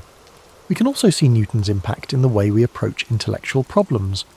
His relentless drive to solve complex questions, his commitment to challenging the status quo, and his deep curiosity about the world around him have inspired countless individuals throughout history. Newton's life serves as a reminder that sometimes the pursuit of knowledge requires patience, perseverance, and an unshakable belief that there are answers to be found. Yet, for all of his groundbreaking discoveries, Newton's life was far from perfect. He lived in an era that was often hostile to new ideas, and his own struggles with isolation and personal conflict are a testament to the challenges that even the greatest minds face. Newton was deeply introspective, sometimes to the point of obsession. He had a tendency to push people away, focusing all his energy on his work, which left him with few close relationships. Even in his personal life, Newton found that achieving greatness often came at the cost of emotional fulfillment. In many ways, though, Newton's journey can offer us comfort. His story reminds us that greatness is not always defined by ease or popularity. Sometimes, it's the quiet, solitary pursuit of understanding that leads to the most profound discoveries. Newton's legacy teaches us that the road to success is often winding and full of obstacles, but those who stay dedicated to their vision can leave a mark on history. As you reflect on Newton's life tonight, consider how his story connects to your own. We all have our own struggles, and sometimes the world may not understand us right away. But like Newton, we can find solace in our curiosity and passion. We may not discover the laws of motion or unlock the secrets of the cosmos, but we all have something to contribute to the world in our own unique way. And just like Newton, we must embrace the process of discovery, whether it's scientific, personal, or emotional. Every question we ask, every challenge we face, is part of a larger journey, one that connects us to the great minds who have shaped history and the ones who will come after us. The Battle of Stalingrad began in the summer of 1942. During the height of World War II, the German army, under Adolf Hitler's command, launched a massive offensive aimed at capturing the industrial city of Stalingrad on the Volga River. Stalingrad was more than just a strategic target. It bore the name of the Soviet leader, Joseph Stalin, and its capture would deal a psychological blow to the Soviet Union. For Hitler, taking Stalingrad was as much about prestige as it was about military strategy. Stalingrad was a vital industrial hub, producing weapons, ammunition, and supplies. Crucial to the Soviet war effort, its location on the Volga River made it a key transportation route linking the northern and southern regions of the Soviet Union. For Stalin, the city's defense was non-negotiable. Losing it would be both a symbolic and logistical disaster. In August 1942, the German Sixth Army, led by General Friedrich Paulus, began its advance on Stalingrad. The city, a sprawling industrial expanse with factories, railways, and residential areas, became the site of one of the most grueling battles in history. The Germans were initially confident of a swift victory, but the Soviet defenders, under the command of General Vasily Chuikov, were determined to resist. At all costs, the fighting in Stalingrad was unlike anything the world had seen before. Urban warfare turned every street, building, and factory into a battleground. The Germans and Soviets engaged in brutal close-quarters combat, often fighting, room by room, floor by floor. The city became a labyrinth of destruction, with rubble and debris transforming entire neighborhoods into treacherous landscapes, the Soviets adopted a strategy of hugging the German forces, staying as close as possible to avoid being targeted by German airstrikes and artillery.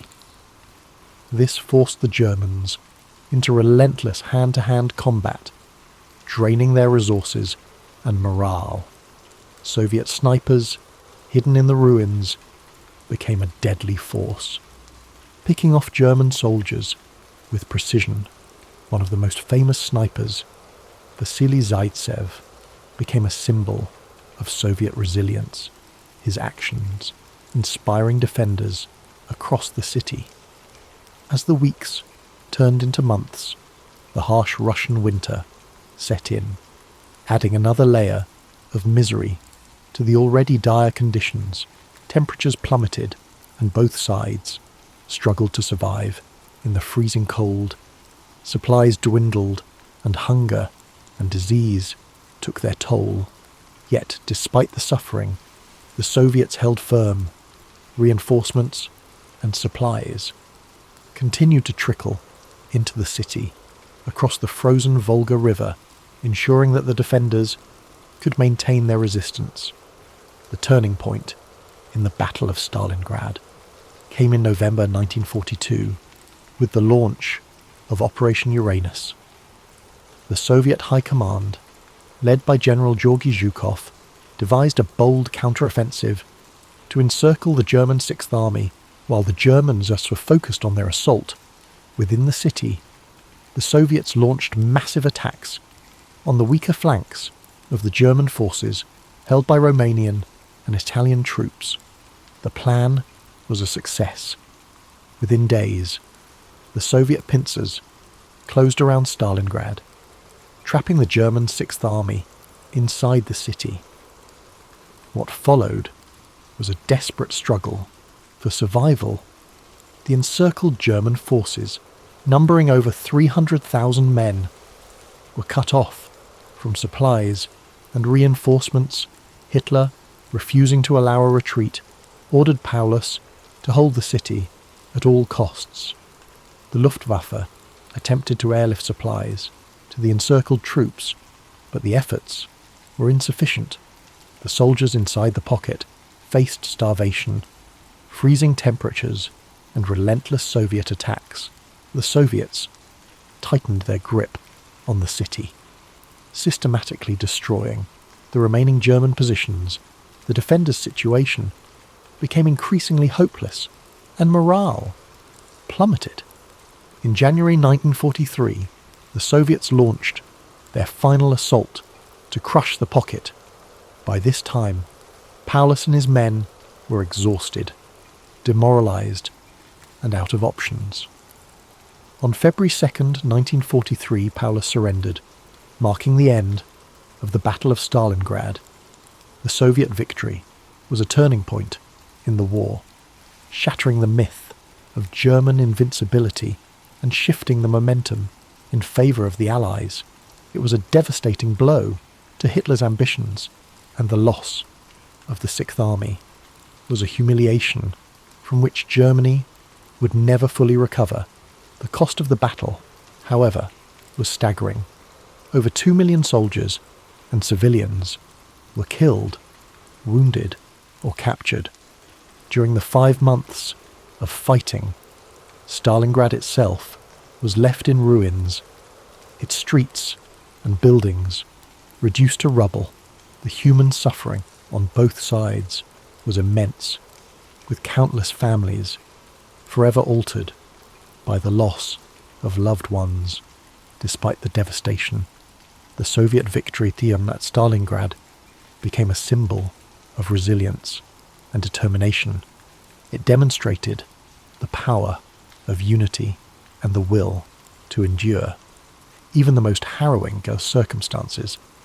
The people of Stalingrad, who had endured unimaginable hardship, became heroes in the eyes of their nation.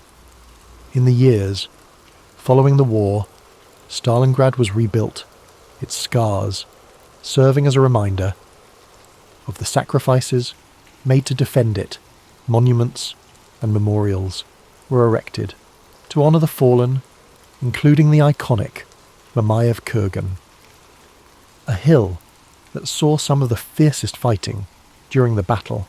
At its summit stands the towering statue of the Motherland Calls, a symbol of the Soviet Union's strength and resilience. The Battle of Stalingrad remains one of the most studied and remembered events of World War II. It serves as a testament to the courage and determination of those who fought, and as a reminder of the horrors of war. The sacrifices made at Stalingrad helped shape the course of history, paving the way for the eventual Allied victory.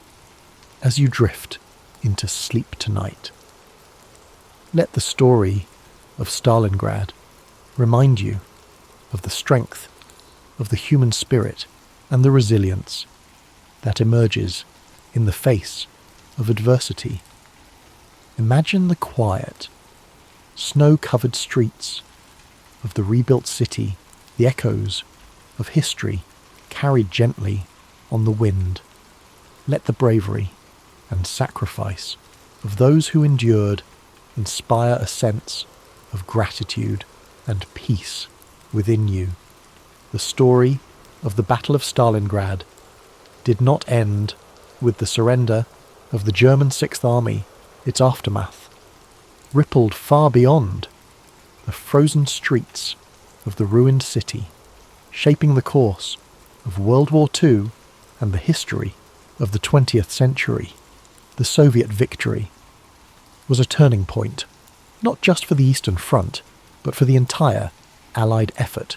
It demonstrated the determination and resilience of the Soviet people and marked the beginning of a relentless push to drive the Axis forces out of the Soviet Union and eventually defeat them in Europe. The cost of the battle was nearly unimaginable.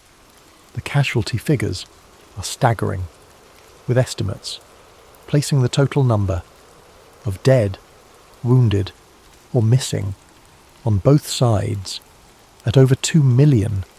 Civilians caught in the crossfire endured unimaginable suffering as the city they called home became a war zone of unthinkable destruction.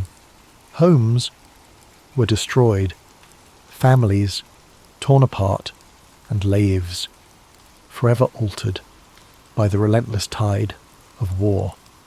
For the survivors of Stalingrad, the end of the battle brought no immediate relief.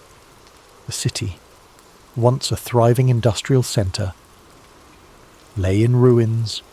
Entire neighbourhoods had been reduced to rubble, and the infrastructure was necessary for daily life, water, electricity, food supplies, was obliterated. The people of Stalingrad faced the monumental task of rebuilding their lives and their city from the ashes. Yet, even in the face of such devastation, there was a sense of pride and determination among the survivors. They had endured the unendurable and emerged victorious. The Soviet government worked swiftly to rebuild Stalingrad. The city became a symbol of resilience and sacrifice, a beacon of Soviet strength and determination. Propaganda celebrated the victory as a triumph of socialism and the indomitable spirit of the Soviet people. The rebuilding effort was immense, and though the scars of war were not easily erased, the city slowly rose from its ashes.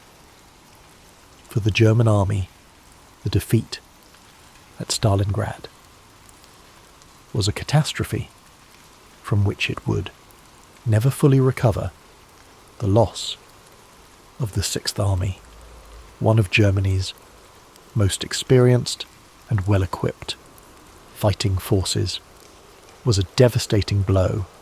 Morale among German troops on the Eastern Front plummeted, and the aura of invincibility that had surrounded the Wehrmacht since the beginning of the war was shattered.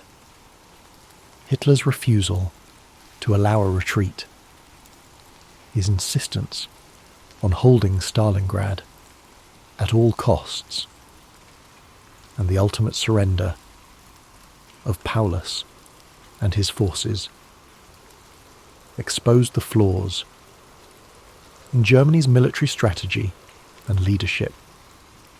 The Soviets capitalized on their victory at Stalingrad, launching a series of offensives that pushed the Germans further and further west.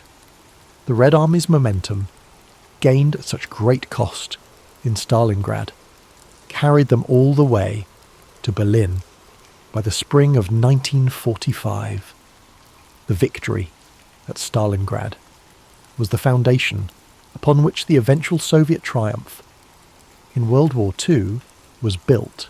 Beyond its military significance, the Battle of Stalingrad left a profound legacy in the collective memory of the world. It became a symbol of resilience, sacrifice, and the unyielding human spirit. The stories of the soldiers and civilians who endured the battle, stories of heroism, endurance, and survival, continue to resonate. Their experiences remind us of the horrors of war, the cost of conflict, and the strength of the human will to persevere. For the people of Stalingrad, their city's name became synonymous with courage and defiance. In 1961, during a wave of de-Stalinization in the Soviet Union, the city was renamed Volgograd, yet the memory of the Battle of Stalingrad remained deeply embedded in the hearts of those who lived through it and those who came after. The name Stalingrad continues to evoke the profound sacrifices made during those grueling months of battle.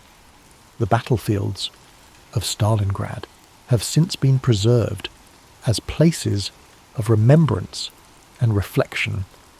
The Miermiew-Kurgan Memorial Complex, with its towering statue of the Motherland Calls, stands as a testament to the courage and sacrifice of those who fought and died there.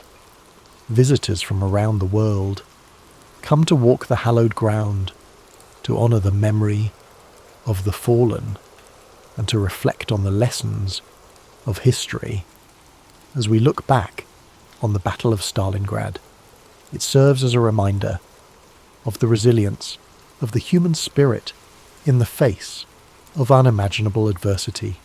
It is a story of sacrifice and survival, of hope and determination, and of the enduring belief in the possibility of a better future.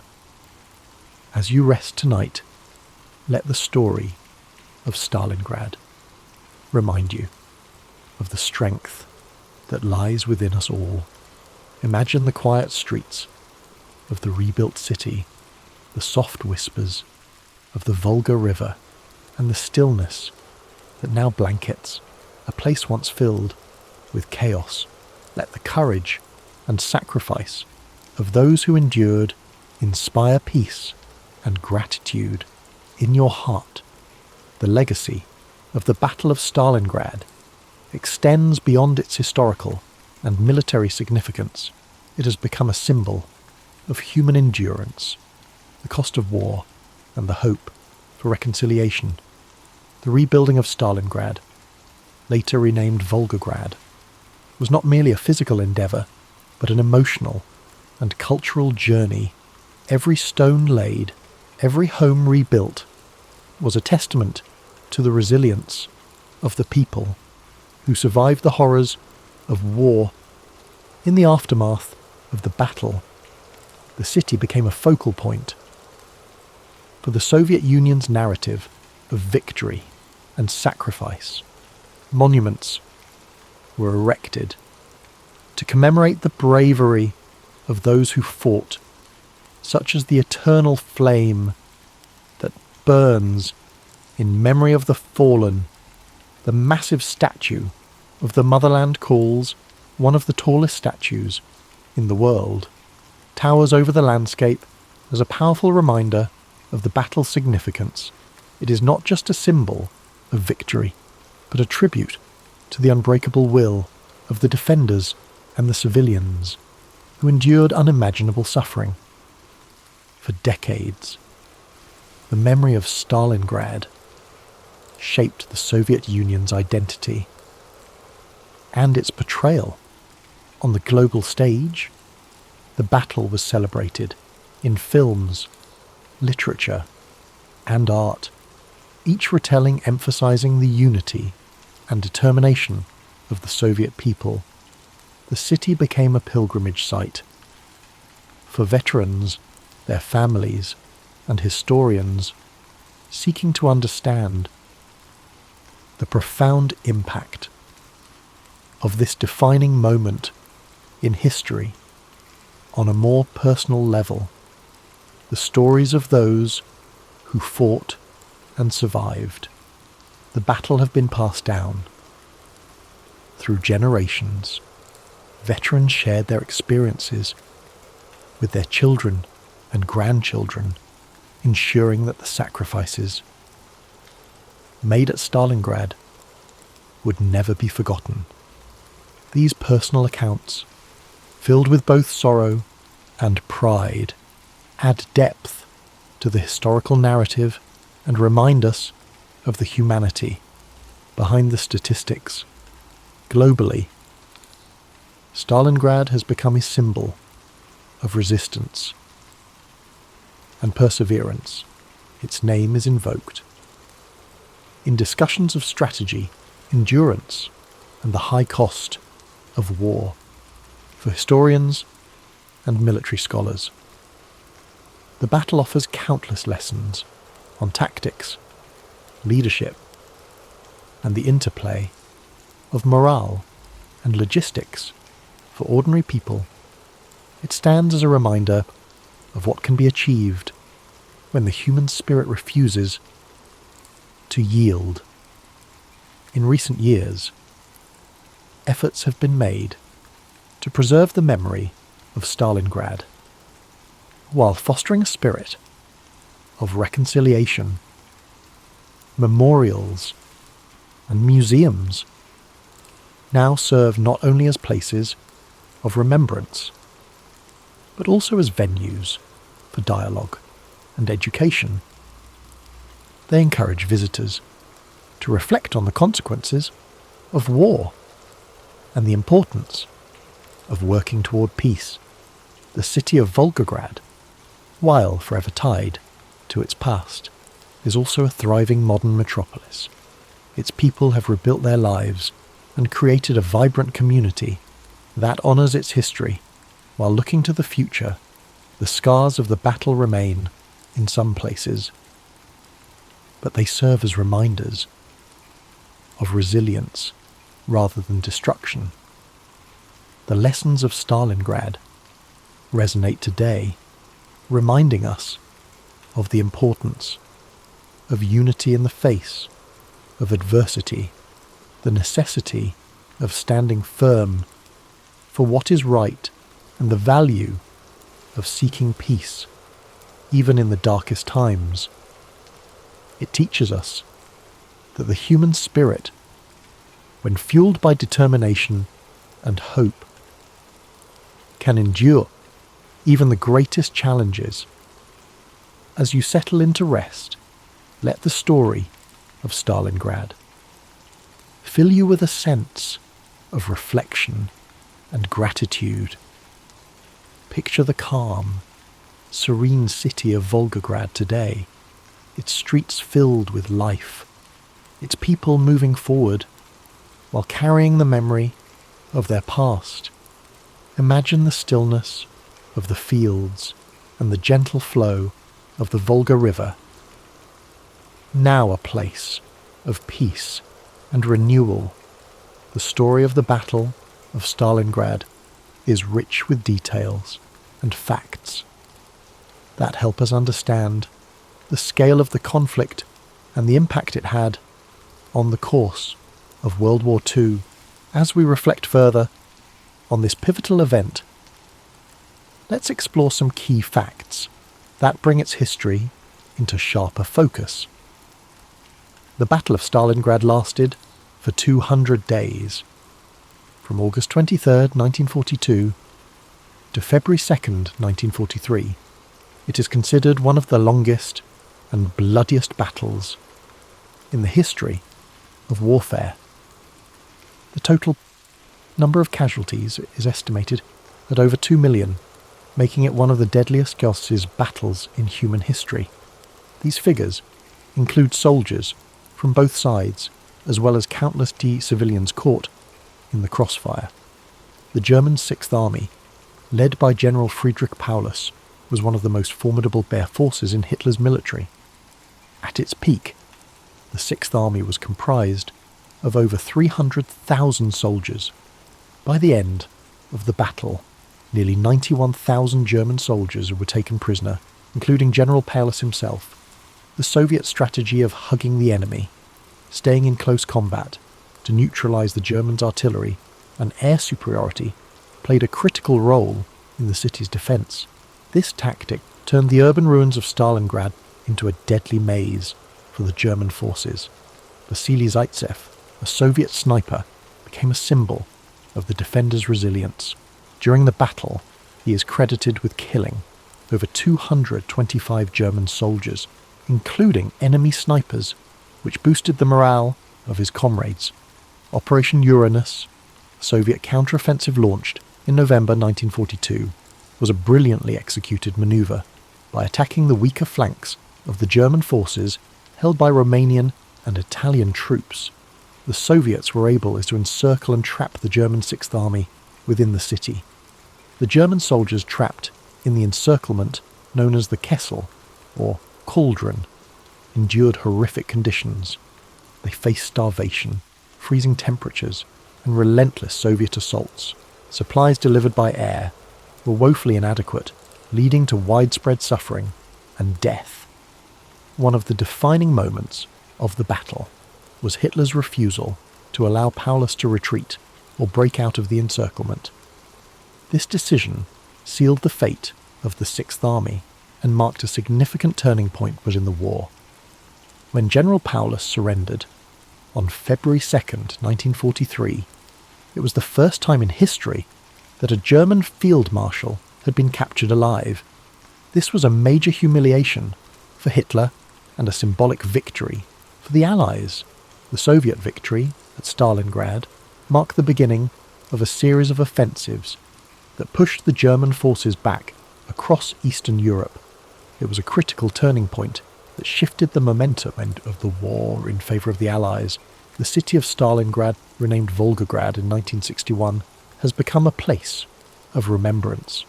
Monuments like the Mamayev Kurgan and the Motherland Calls serve as powerful tributes to those who fought and died during the battle. Despite its association with destruction and suffering, Stalingrad is also a symbol of resilience, unity, and the indomitable human spirit. Its story continues to inspire people around the world, reminding us of the importance of courage and perseverance. As you reflect on these facts, let the weights of history settle gently. In your mind, each detail, each moment of bravery, courage, and sacrifice adds to the tapestry of this remarkable story. Imagine the quiet streets of Volgograd today, a city that has risen from the ashes of war, standing as a testament to the enduring strength of the human spirit. The Cuban Missile Crisis didn't arise in a vacuum. It was the culmination of years of Cold War tensions, a time when the world seemed to teeter on the edge of uncertainty. Imagine, for a moment, the quiet hum of the post-war era giving way to the slow, steady march of ideological rivalry between the United States and the Soviet Union. This rivalry, like a deep and resonant drumbeat, echoed across the globe, shaping the landscapes of diplomacy and conflict alike. The United States, with its vision of democracy, and the Soviet Union, determined to spread communism, found themselves locked in a careful and delicate dance, their every move calculated, every gesture weighted with significance. By the early 1960s, this struggle had already seen pivotal moments, like the Berlin blockade and the Korean War, leaving an enduring imprint on the hearts and minds of millions. Then came 1959, a turning point that brought Cuba into sharp focus. The Cuban Revolution swept through the island like a soft but unrelenting wind, carrying Fidel Castro to power and replacing the Batista regime. Under Castro, Cuba aligned itself with the Soviet Union, transforming into a communist stronghold just 90 miles from American shores, a distance so short it might as well have been a whisper across the ocean. This proximity brought with it a quiet but undeniable unease, a tension that settled in the minds of US leaders like a lingering shadow. The hum of covert operations soon followed, culminating in the failed Bay of Pigs invasion in 1961. This misstep, like a ripple in still water, spread embarrassment for the Kennedy administration and deepened the chasm of mistrust between the US and Cuba. At the same time, Soviet Premier Nikita Khrushchev, ever watchful and calculating, saw an opportunity to exploit this growing divide. He began to weave a plan that would take full advantage of Cuba's location, creating a web of uncertainty and anticipation that seemed to stretch endlessly across the calm skies. As we linger in this moment of reflection, picture a world on edge yet still wrapped in quiet resolve. Let these images and thoughts drift gently through your mind, like leaves carried by a slow, steady current. The stage was set, each thread of tension delicately placed, weaving the intricate fabric of what would soon become one of the most dramatic and perilous moments in modern history. In the quiet skies of October 14th, 1962, something extraordinary unfolded, something that would ripple through time like a soft, endless wave. High above the peaceful landscapes of Cuba, an American U-2 reconnaissance plane glided effortlessly, its sleek form cutting through the stillness of the heavens. From its vantage point, the plane captured a series of photographs, silent yet profound, revealing a truth that would shake the world. Soviet missile sites, nestled discreetly amidst the lush and tranquil countryside, were under construction. These were no ordinary missiles. Their presence was like a whisper of something immense and dangerous, carrying with them the potential for devastation, capable of reaching the heart of the United States within mere moments. These medium and intermediate range ballistic missiles carried the weight of a silent, looming threat. The images, delicate and unassuming, were swiftly brought back to Washington, where they were met with a storm of hushed urgency and careful deliberation. Picture the scene as President John F. Kennedy and his advisors gathered in the stillness of the White House. The room was heavy with the quiet murmur of voices, each one low and deliberate as the photographs were laid out like puzzle pieces on a smooth, polished table. The gravity of the discovery hung in the air, a presence as tangible as the tick of a distant clock. Each second stretched, slow and steady, like the rhythm of a deep and calming breath. As the advisors spoke, their words mingled with the ambient quiet, and the room seemed to hold its breath. It became clear that this was not just a military challenge, but a profound shift in the balance of power. The missiles in Cuba mirrored the US's own installations in Turkey, creating a precarious symmetry of threat that deepened the unease. This delicate balance, like a tightrope suspended above a chasm, demanded extraordinary care and calm. For a moment, close your eyes and imagine the scene. The soft rustle of papers, the distant hum of voices, and the unspoken tension that lingers in the air like a gentle mist. This was a time of reflection, a time when the world seemed poised on the edge of a decision that could change everything. Yet, amidst the tension, there was also a stillness, a fragile sense of order holding back the chaos beyond. As the president and his team weighed their options, the choices before them seemed infinite, like waves rolling gently onto a shore. Diplomacy, military action, or something in between, each decision carried the weight of an uncertain future. But for now, in this moment, let these thoughts settle, like leaves falling softly to the ground, as the story gently unfolds further into the night. In the days that followed the discover, the world seemed to move in slow motion, each moment drawn out as though the air itself had grown thicker, heavier. President Kennedy and his advisors, the Executive Committee of the National Security Council, often referred to as EXCOM, met repeatedly in the quiet, reflective halls of the White House. Their discussions, careful and deliberate, centered on one pressing question: how to respond to this grave discovery. The choices before them were as weighty as the stillness that filled the room. One option was a military strike to destroy the missile sites, swift and decisive. Another was a full-scale invasion of Cuba, an action that would surely provoke a direct confrontation with the Soviet Union. But even as these strategies were considered, their risks loomed large, like storm clouds gathering on the horizon. A misstep could spark the very thing they all feared, a nuclear war that might engulf the world in unimaginable devastation. Amid the tense deliberations, a third option emerged, one that seemed to offer a chance for resolution without immediate violence: a naval quarantine of Cuba. This option, though less aggressive, was no less bold. By establishing a blockade to prevent further delivery of Soviet missiles and military equipment to the island, the United States could demonstrate its resolve while leaving room for diplomacy to take hold. The term quarantine was chosen carefully, softer than blockade, to avoid the suggestion of an act of war. Picture, if you will, the long pauses between words as the advisors weighed this plan. Their voices, low and measured, filled the space like the gentle lapping of waves against a shore. The room, dimly lit and hushed, seemed to hold its breath as the implications of the quarantine began to crystallize. Would it be enough to deter the Soviets, or would it provoke them into escalating the conflict further? The question lingered, unanswered, like a faint echo in the stillness. On October 22nd, 1962, President Kennedy addressed the nation in a speech that broke the quiet tension of those days.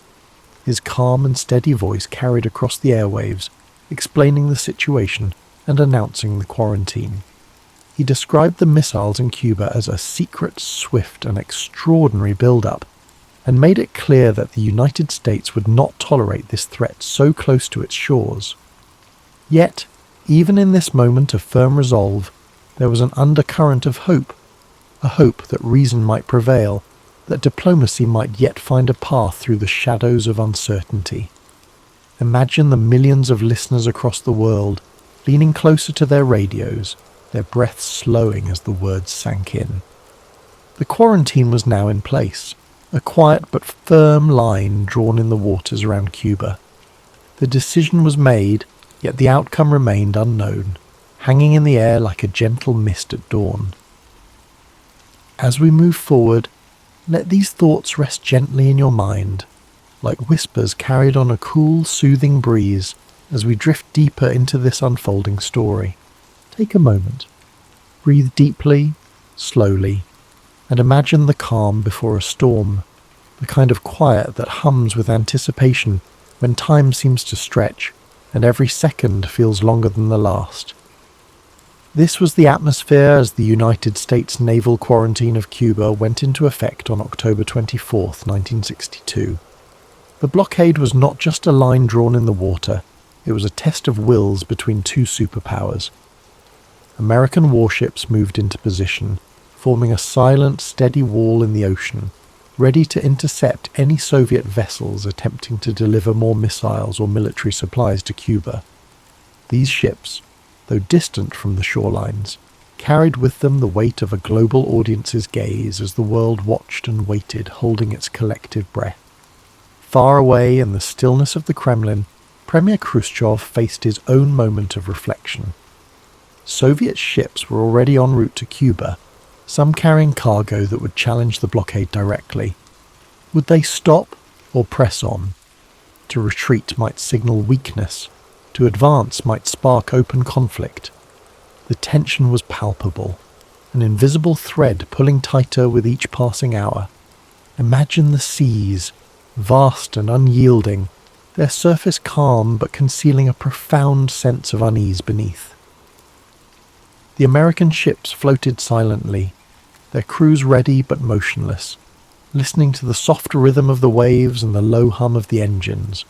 Across the Atlantic, the Soviet vessels continued their approach, the space between them shrinking slowly, steadily, like the narrowing of a great and ominous gulf. Back in Washington, the ExCom held near-constant meetings, their discussions now carrying the gravity of the quarantine's first test. Reports from the blockade zone came in, each one met with careful deliberation. The tension in those rooms was thick, almost tangible, as though it might spill out into the world beyond. Every voice was measured, every pause significant, as the weight of their decisions pressed down like a blanket of still and heavy air.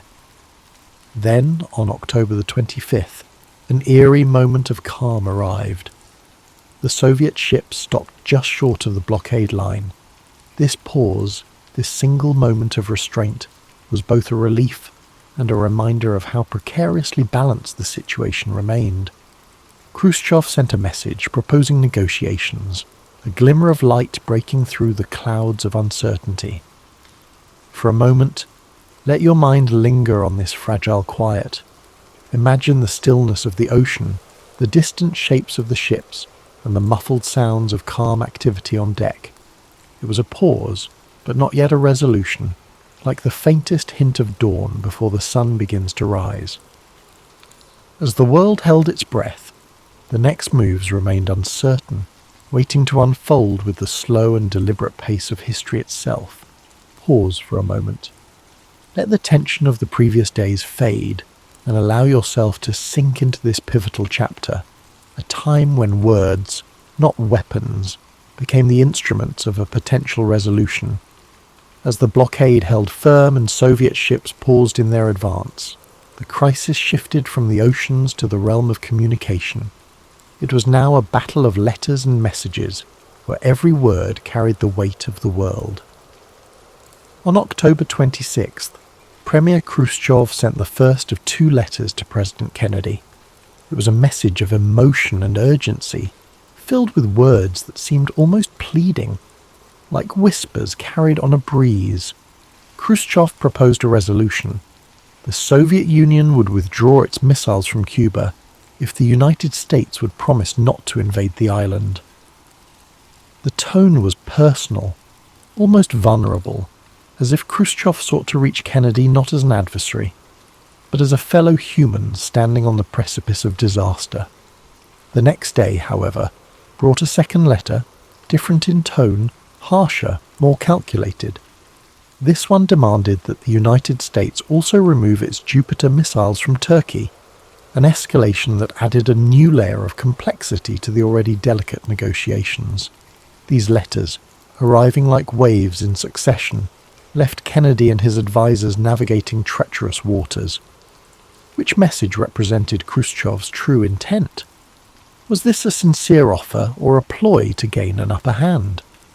In the stillness of the White House, Kennedy and the ExCom deliberated late into the night. Their discussions were careful, deliberate, each word spoken slowly, as if to avoid disturbing the fragile balance they were trying to maintain. The question lingered in the air like the soft echo of distant footsteps. How could they accept the first offer without appearing weak, while also avoiding a direct confrontation that might spiral into war? Imagine the quiet of those rooms, filled only with the faint rustling of papers and the low hum of thought. It was a moment of immense pressure, but also one of profound restraint, as though the weight of their decisions was held aloft by a delicate and invisible thread. Finally, Kennedy made his choice. he responded to Khrushchev's first letter, agreeing to the proposal of a non-invasion pledge in exchange for the removal of the missiles from Cuba. The Jupiter missiles in Turkey were not mentioned in this reply, a deliberate omission meant to simplify the path to resolution. At the same time, Robert Kennedy, the president's brother and attorney general, quietly met with Soviet ambassador Anatoly Dobrynin to discuss the removal of the Turkish missiles as a separate, unofficial arrangement. As the letters were exchanged, the world waited in silence. Imagine millions of hearts beating slowly, steadily, as the fate of humanity seemed to hang in the balance. This was diplomacy at its most fragile, like a fine thread spun across an open void. And yet, in that fragility, there was also hope, a faint but growing light at the end of a long and shadowed tunnel. Let this, though, drift gently through your mind as we move toward the final chapter of this remarkable story, where the crisis finds its resolution and the world begins to exhale. As the sun rose on October 28, 1962, the world awoke to a glimmer of relief. Premier Khrushchev announced that the Soviet Union would dismantle and remove its missiles from Cuba.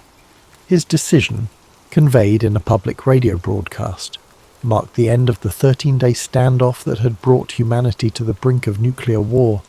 The missiles, he declared, would be taken apart and the weaponry returned to the Soviet Union under United Nations supervision.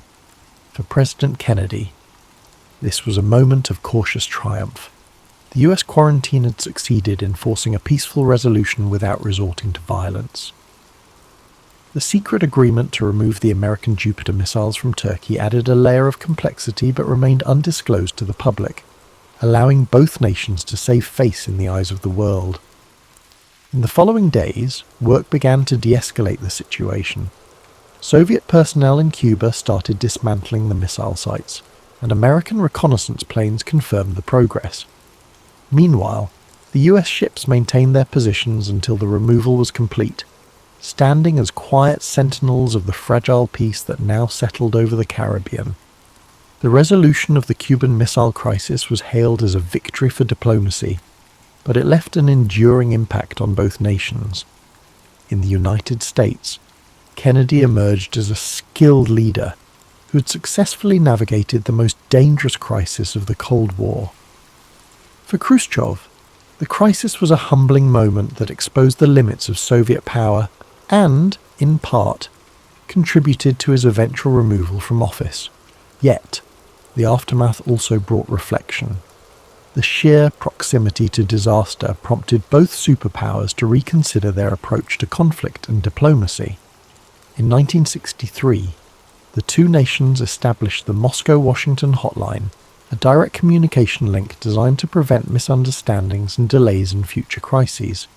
It was a small but significant step toward reducing the risk of nuclear confrontation. Imagine the stillness of those post-crisis days. The world, so recently shadowed by the threat of annihilation, now seemed quieter, calmer, as if holding its breath in gratitude. The Cuban Missile Crisis had shown how close humanity could come to its own destruction, and how essential it was to step back from the edge. In the years that followed, the crisis became a symbol of both the dangers of the nuclear age and the power of restraint and diplomacy. It remains a reminder of the delicate balance that sustains peace and the courage required to preserve it. As we reflect on the Cuban Missile Crisis, we realize its profound significance in shaping the trajectory of history. These 13 days in October 1962 were more than just a tense standoff between two superpowers. They were a moment when humanity stood on the edge of a precipice, where the future of the world hung in the balance. The resolution of the crisis, through diplomacy, restraint, and the courage to seek peace, reminds us of the fragile nature of our existence and the deep responsibility we all share to preserve it. The Cuban Missile Crisis serves as a testament to the power of careful communication and the importance of maintaining calm in the face of peril. It is a reminder that even in our darkest moments, when fear and uncertainty seem overwhelming, It is possible to find a path toward peace through understanding and cooperation. The decisions made during that crisis, by leaders and diplomats alike, were not just about averting disaster, but about fostering a future in which humanity could move forward, together, with a deeper commitment to avoiding the devastation of war. This story, with all its tension and drama, carries with it a profound sense of satisfaction, knowing that through diplomacy, cooler heads prevailed. The crisis could have led to a catastrophe, but instead, it ended with the restoration of a delicate peace, and as we find comfort in that resolution, we can allow ourselves to drift into a space of tranquility, knowing that even in the most tumultuous times, peace is always within our reach if we dare to reach for it. As we close this chapter on the Cuban Missile Crisis, take a moment to feel the weight of history's lessons wash over you, soothing your mind and heart.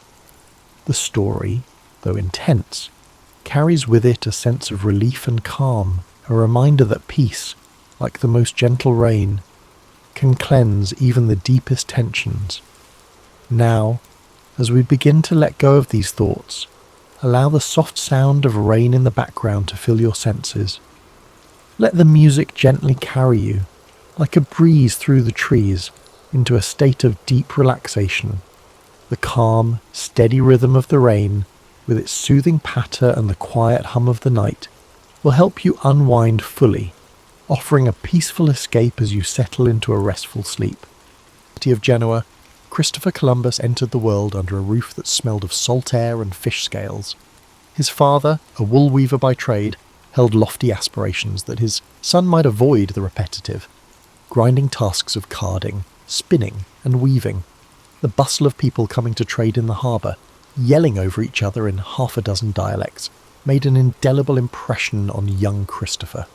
As he wandered the narrow alleys that snaked through the city, he would often pause beside ships being loaded with cargoes bound for foreign horizons.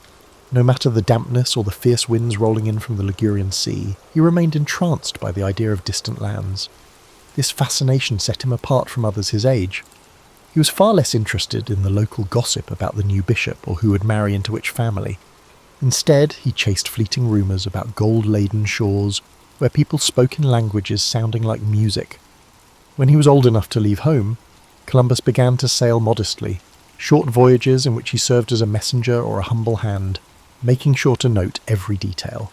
Once, while aboard a small merchant ship, he encountered a fierce storm that pitched the vessel so violently several men were lost at sea. Yet Columbus persevered, occasionally gripping the rigging and feeling both dread and a certain strange euphoria. He later recalled this episode as the exact moment he realised that fortune favoured risk-takers. The wind stung his face, but he felt alive in a way that overshadowed the fear. At that time, the known world for most Europeans was bracketed by misunderstandings about what lay beyond the horizon. Maps were often imaginative, featuring sea monsters, swirling vortexes, or vast empty spaces labelled terra incognita. Columbus devoured any chart or ragged bit of parchment he could find. In taverns, he listened to old sailors speak of land glimpsed through squalls and thick fog, and not shown on official charts. While some dismissed these tall tales as bar-brawlers' fables, Columbus tucked them away in his mind like precious cargo. He made sure to learn from the best navigational minds available. By day, he subjected himself to the strict discipline of mathematics, angles, distances, how to track the sun and stars. By night, he pored over translations of Ptolemy, or any scraps referencing far-off kingdoms. His curiosity was insatiable, but always tinged with pragmatism. Even as he immersed himself in daydreams of unknown continents, he meticulously built his fundamental knowledge. The pursuit of novelty was anchored in the discipline of rigorous study. A lesser-known anecdote concerns a letter Columbus received from a Venetian traveller whose name has been largely forgotten by mainstream history. This Venetian teased glimpses of a rumoured passage, a route leading west across the Atlantic to Asia's riches. The letter wasn't coated with the florid hyperbole common in travel accounts at that time. Instead, it was almost stark, describing a place where the sun set over expanses of water few dared to traverse. Columbus cherished that letter, convinced it held the kernel of a secret known only to a handful of traders or explorers who lacked the means to follow up on it. The Venetian might never have expected his words to incite one of the most daring voyages of the age. Yet for Columbus, that letter represented a subtle push, a sign that the improbable might be real. In the decades leading up to his famed expeditions, Europe wrestled with power shifts. Italy's city-states squabbled with each other. The Ottoman Empire flexed control over trade routes, and Portugal angled for maritime dominance. People in Columbus's circles debated the viability of sailing west to reach the spice-laden east. The question was more than academic curiosity. It came down to wealth, alliances, and bending the map to serve power. Genoa, sitting at the crossroads of so many trading arteries, was itself a testament to how maritime acumen could drive prosperity. Columbus was neither the best educated nor the wealthiest visionary of his time, but he excelled in marrying lofty dreams with a canny political sense. It became apparent to him that some power, be it Portugal, Spain, or another kingdom, would eventually roll the dice on a transatlantic venture, and he, poised with a solid track record of smaller voyages, aimed to be the chosen instrument of that gamble. He saw himself as indispensable in bridging the gap between the idea and the deed. Others might excel in theorizing or financing, but Columbus believed he alone carried the peculiar mix of unwavering faith and nautical competence necessary for success. During these formative years, what truly set Columbus apart was not just his willingness to take leaps, but his ability to accumulate allies and supporters behind closed doors. He had a gift for speech, particularly when discussing navigation or potential wonders that might lie across the Atlantic. People described him as a steadfast man, perhaps even stubborn, whose vision shone through in conversation. Some dismissed him as overzealous, others were swept up in his unwavering confidence. Either way, they remembered him. In a society where reputations were currency, that was the first step toward finding patrons who could turn imagination into tangible backing. Stories about Columbus often skip from his boyhood in Genoa straight to his lobbying at the Spanish court. Yet these in-between years, during which he sharpened his craft, cultivated friendships, and scoured every port for whispered tales, were pivotal. They formed a crucible in which the idea of sailing west to reach what Europe called the Indies hardened into a driving obsession. By the time he embarked on the journeys that would etch his name into history, he was already a seasoned navigator with connections in multiple courts. Many might have possessed theoretical knowledge or raw courage, but Columbus combined them with a strategic sense of timing and persuasion. Ultimately, the sum of these experiences, the near-death storms, the midnight confessions of old sailors, the letters penned by obscure travellers, wove together. Columbus stood as a man on the cusp of forging something vast. He was ready to propose a radical plan to whichever monarchy had the audacity to endorse him. And that moment was inching closer every time he set foot on a dock, every time he gathered new bits of intelligence, and every time he closed his eyes at night, visions of uncharted coast dancing just beyond the darkness. Spain in the late 15th century was an agitated tapestry of ambition, religious devotion, and a desire to surpass other emerging European powers. After the Reconquista and the unification under the Catholic monarchs, King Ferdinand and Queen Isabella sought new ways to cement their place in the world. While Portugal was establishing itself along the African coast, using caravels to probe new waters, Spain faced the possibility of being left behind. Columbus perceived this anxiety like a cat sniffing out opportunity. He had tried pitching his westward plan to the Portuguese crown previously, but was met with hesitation, some say scorn. His proposition sounded suspiciously like gambling with the unknown. Portugal, after all, already had an established route circling Africa. But the Spanish court was more impressionable, perhaps because they were eager to leapfrog over rivals in the exploration race. Columbus bided his time in Andalusian port towns, forging friendships with local captains, cartographers, and the occasional monk with an interest in exotic geography. He cultivated a sense of mystique around himself, dropping hints about rumoured islands beyond the horizon. And yet, winning over the Catholic monarchs demanded more than grand promises. Columbus needed to demonstrate some shred of credibility. So, he appeared at court armed with numbers and references. Although many modern experts debate the accuracy of his calculations, especially his underestimation of Earth's circumference, he was undoubtedly passionate about them. He insisted that the distance westward to Asia wasn't as colossal as mainstream scholars maintained. Moreover, he insisted on titles and privileges for himself if he were successful. This wasn't mere hubris. He believed that if he discovered new lands or profitable routes, he deserved recognition and wealth. It's worth noting that Columbus, as a man of his era, cloaked his intentions in religious justifications. He talked about bringing Christianity to the far reaches of the world. This approach resonated with an Iberian court fresh from the triumph over Granada and eager to spread Catholic influence abroad. But behind the religious language, there was also a shrewd negotiator who understood that spiritual rhetoric often smoothed the path toward funding. If you could couch your proposed voyage in terms of salvation or the glory of God, you'd find fewer obstacles in the corridors of power. What followed were months, some say years, of haggling. Advisors to the crown debated whether Columbus was an inspired savant or a fool. Traditional geographers scoffed, referencing ancient authorities who argued that the Atlantic was vast, filled with unknown dangers. A few murmured that even if Columbus did find land, it could be an inhospitable wilderness unworthy of the trouble. Columbus, however, radiated a calm sense of certainty. He occasionally flashed a map, though how detailed these charts were remains a mystery. Scholars have speculated for centuries about the source of his unwavering assurance. Some posit hidden documents or secret knowledge gleaned from seafarers who stumbled upon unknown islets. Others assume it was sheer stubbornness, an unshakable conviction that a western sea route must exist. Eventually, the Catholic monarchs took a calculated risk.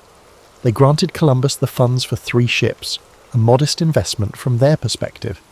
The arrangement was that if he found nothing, the loss would be brushed aside by the Spanish treasury, but if he succeeded, Spain would catapult ahead in the scramble for new lands and trading routes. The recollection of Portugal's prosperity from gold and spices weighed heavily on their minds. Nobody wanted to miss out on the next wave of riches. Columbus, exultant with the royal nod, hurried to assemble a crew. People often overlook the question of how Columbus gathered those men. It's true many were from modest backgrounds, with some rumoured to be on the run from the law, hoping to escape their past in the expanse of the ocean. But it wasn't just desperados who signed up. Skilled navigators from Palos, Huelva, and beyond joined, intrigued by the potential for fortune.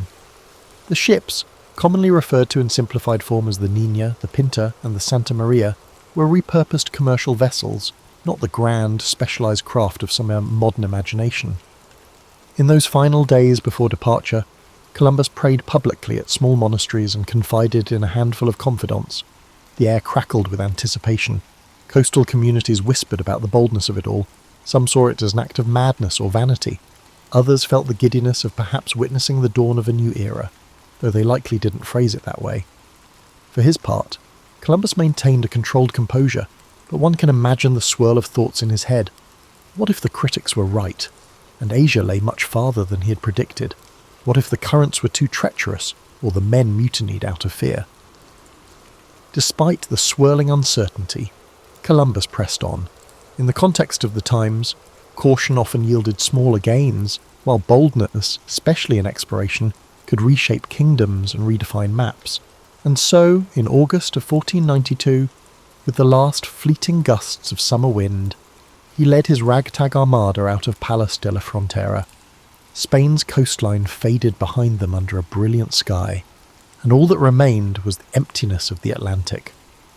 No one aboard those 3 ships fully grasped the magnitude of what they were about to set in motion.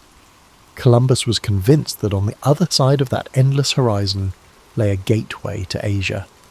What he actually found would ripple through history in ways neither he nor his patrons could have envisaged. Yet that departure day, so often depicted in simplified paintings, was anything but routine. The tension on deck, the unspoken prayers of the men, the spectre of turning back if storms threatened, it all brewed a potent mix of hope and dread.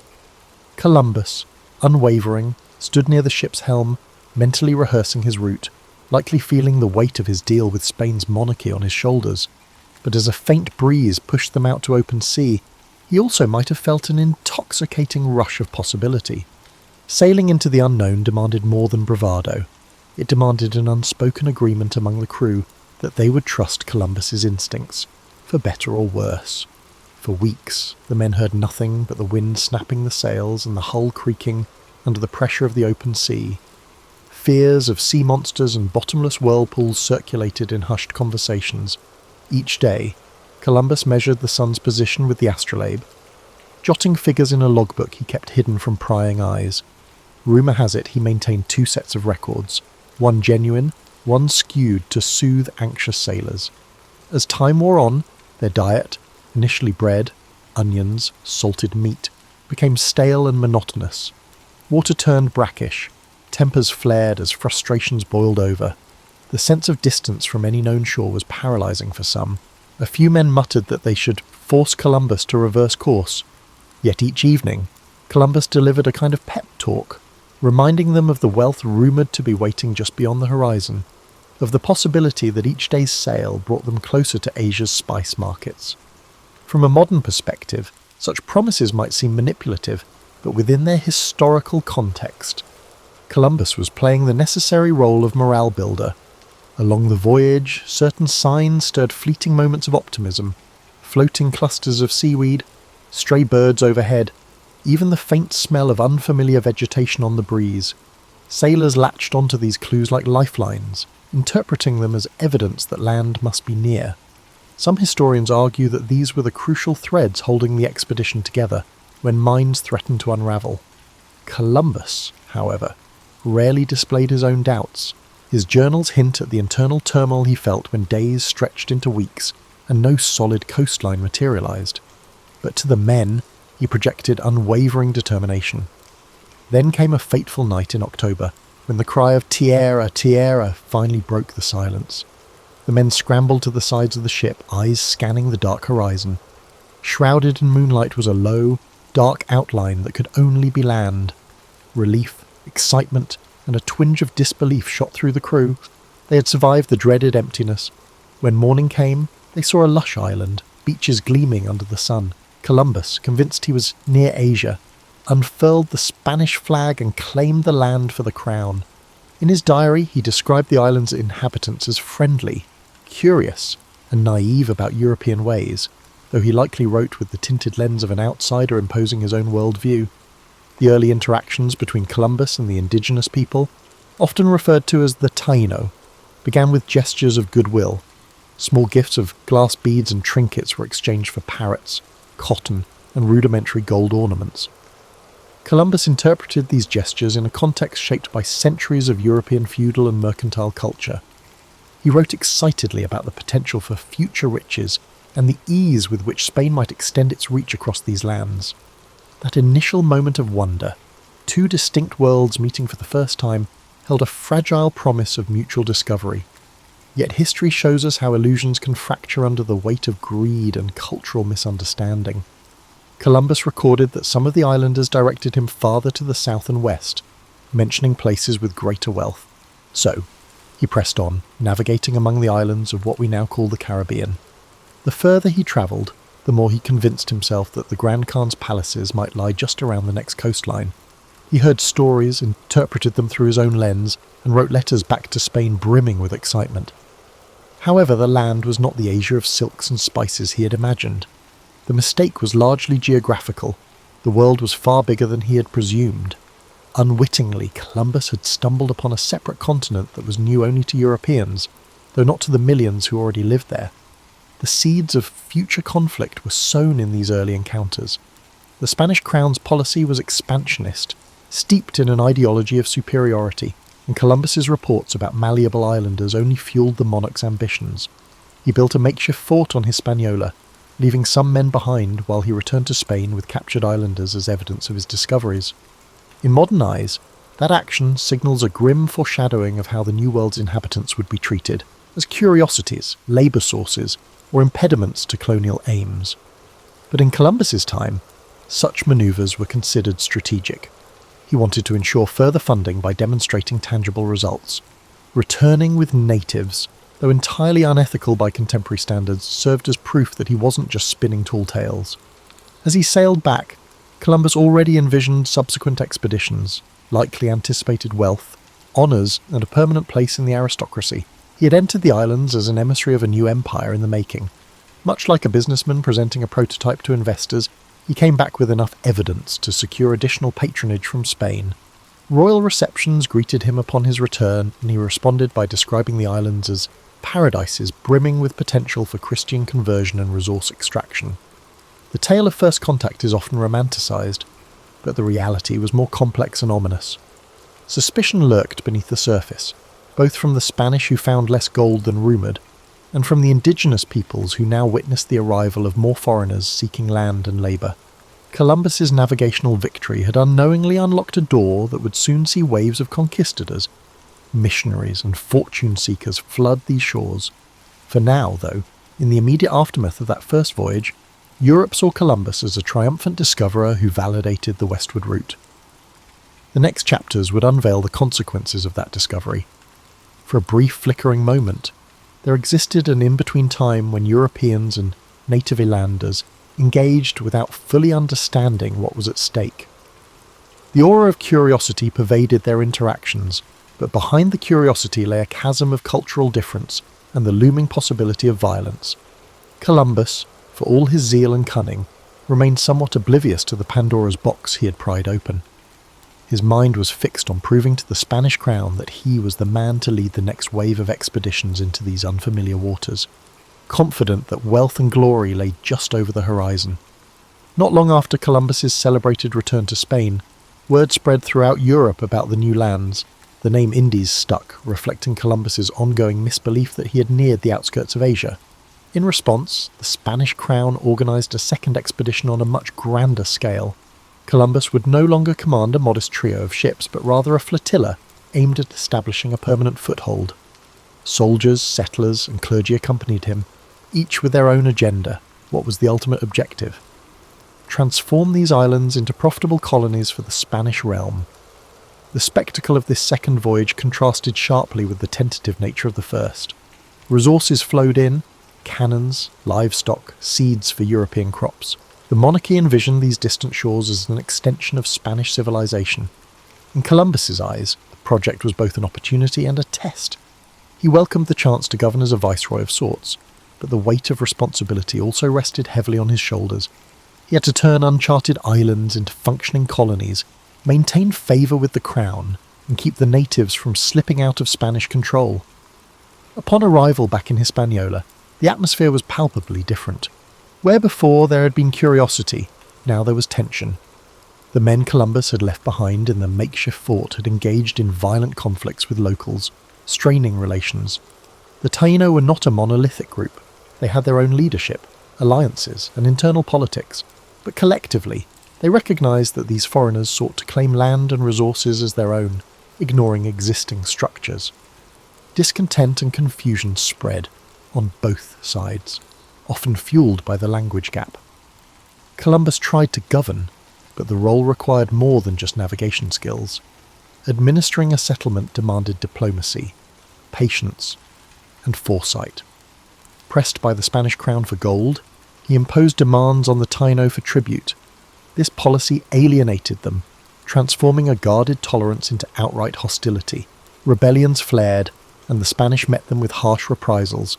Columbus found himself caught between his promise to Spain, that these territories would yield wealth, and the reality that extracting riches from these communities required force or, at the very least, intimidation.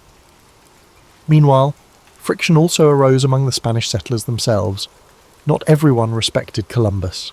Aristocrats resented taking orders from a Genoese outsider. Soldiers chafed under what they viewed as incompetent leadership. A swirl of accusations circulated: mismanagement of supplies, favouritism, and even cruelty toward both settlers and Mindon natives. Columbus strove to maintain a grip on the situation, but as ships came and went, they carried back to Spain letters and rumours that cast him in a questionable light. People who once heralded him as a visionary began to wonder if he was a tyrant. And yet, Columbus managed to launch further exploration from these colonial footholds. He navigated around Cuba, ventured into Jamaica, and glimpsed more of the Caribbean's island chain. Each landfall brought new interactions with indigenous populations. Some initial encounters seemed peaceful enough, featuring small exchanges of goods or gestures of amity. But as Spanish ambitions grew, tensions invariably escalated into conflict. Even so, Columbus's spirit for exploration never truly dimmed. He continued sketching rough maps, confiding in his journals about how these islands might connect to the broader Asian continent. One underappreciated dimension of Columbus's second voyage was the attempt to introduce European agriculture and husbandry to the New World. Horses, pigs, and cattle unloaded from Spanish ships trotted across Caribbean shores for the first time. Wheat and sugarcane seeds were planted with the hope that they would thrive. These experiments would eventually reshape local ecosystems, though Columbus and his contemporaries didn't foresee how foreign plants and animals could disrupt native habitats. They also didn't foresee the profound demographic collapse that would befall the Taino due to disease, forced labour, and armed confrontation. Amid the daily swirl of colonial administration, Columbus also wrestled with personal disappointment. Precious metals seemed less abundant than he had hinted in his early letters. The dream of easy gold faded, forcing him to tighten the screws on both colonists and native populations to meet Spain's expectations. This pressure fueled further discontent. Some settlers plotted against him, drafting scathing reports to royal officials. Columbus responded with imprisonments and strict measures, hoping to maintain order and prove he could handle the responsibilities vested in him. He was not entirely oblivious to the unravelling situation. Letters he penned to the Spanish crown reveal a weary individual, pleading for more support, complaining that rebellious colonists undermined his policies, and defending his harsh treatment of natives as necessary under the circumstances. Historians continue to debate whether these pleas stemmed from genuine concern or a desperate attempt to preserve his authority. Possibly it was both.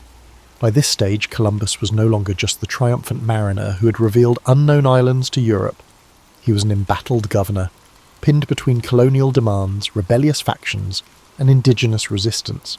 Eventually, the tensions reached a point where the Spanish crown could no longer ignore the colonial chaos. The Spanish crown dispatched officials across the Atlantic to conduct an investigation. Columbus's name, once applauded in royal halls, started to be whispered with skepticism. The monarchy needed order and profit, not unending complaints and allegations of brutality. Columbus, for his part, insisted he remained steadfast in his loyalty, that his measures were misrepresented, that others were sowing discord against him. But the drumbeat of criticism was relentless. These were pivotal years in which the promise of new lands collided with the practical realities of conquest. The idea of finding a paradise was replaced by the harsh realities of colonization. Columbus's navigational achievements could not shield him from the complexities of trying to rule a far-flung colony under the watchful, profit-hungry eyes of the scowl of the Spanish crown, and so, amid fractious settlers and indigenous communities on the brink, the stage was set for a reckoning.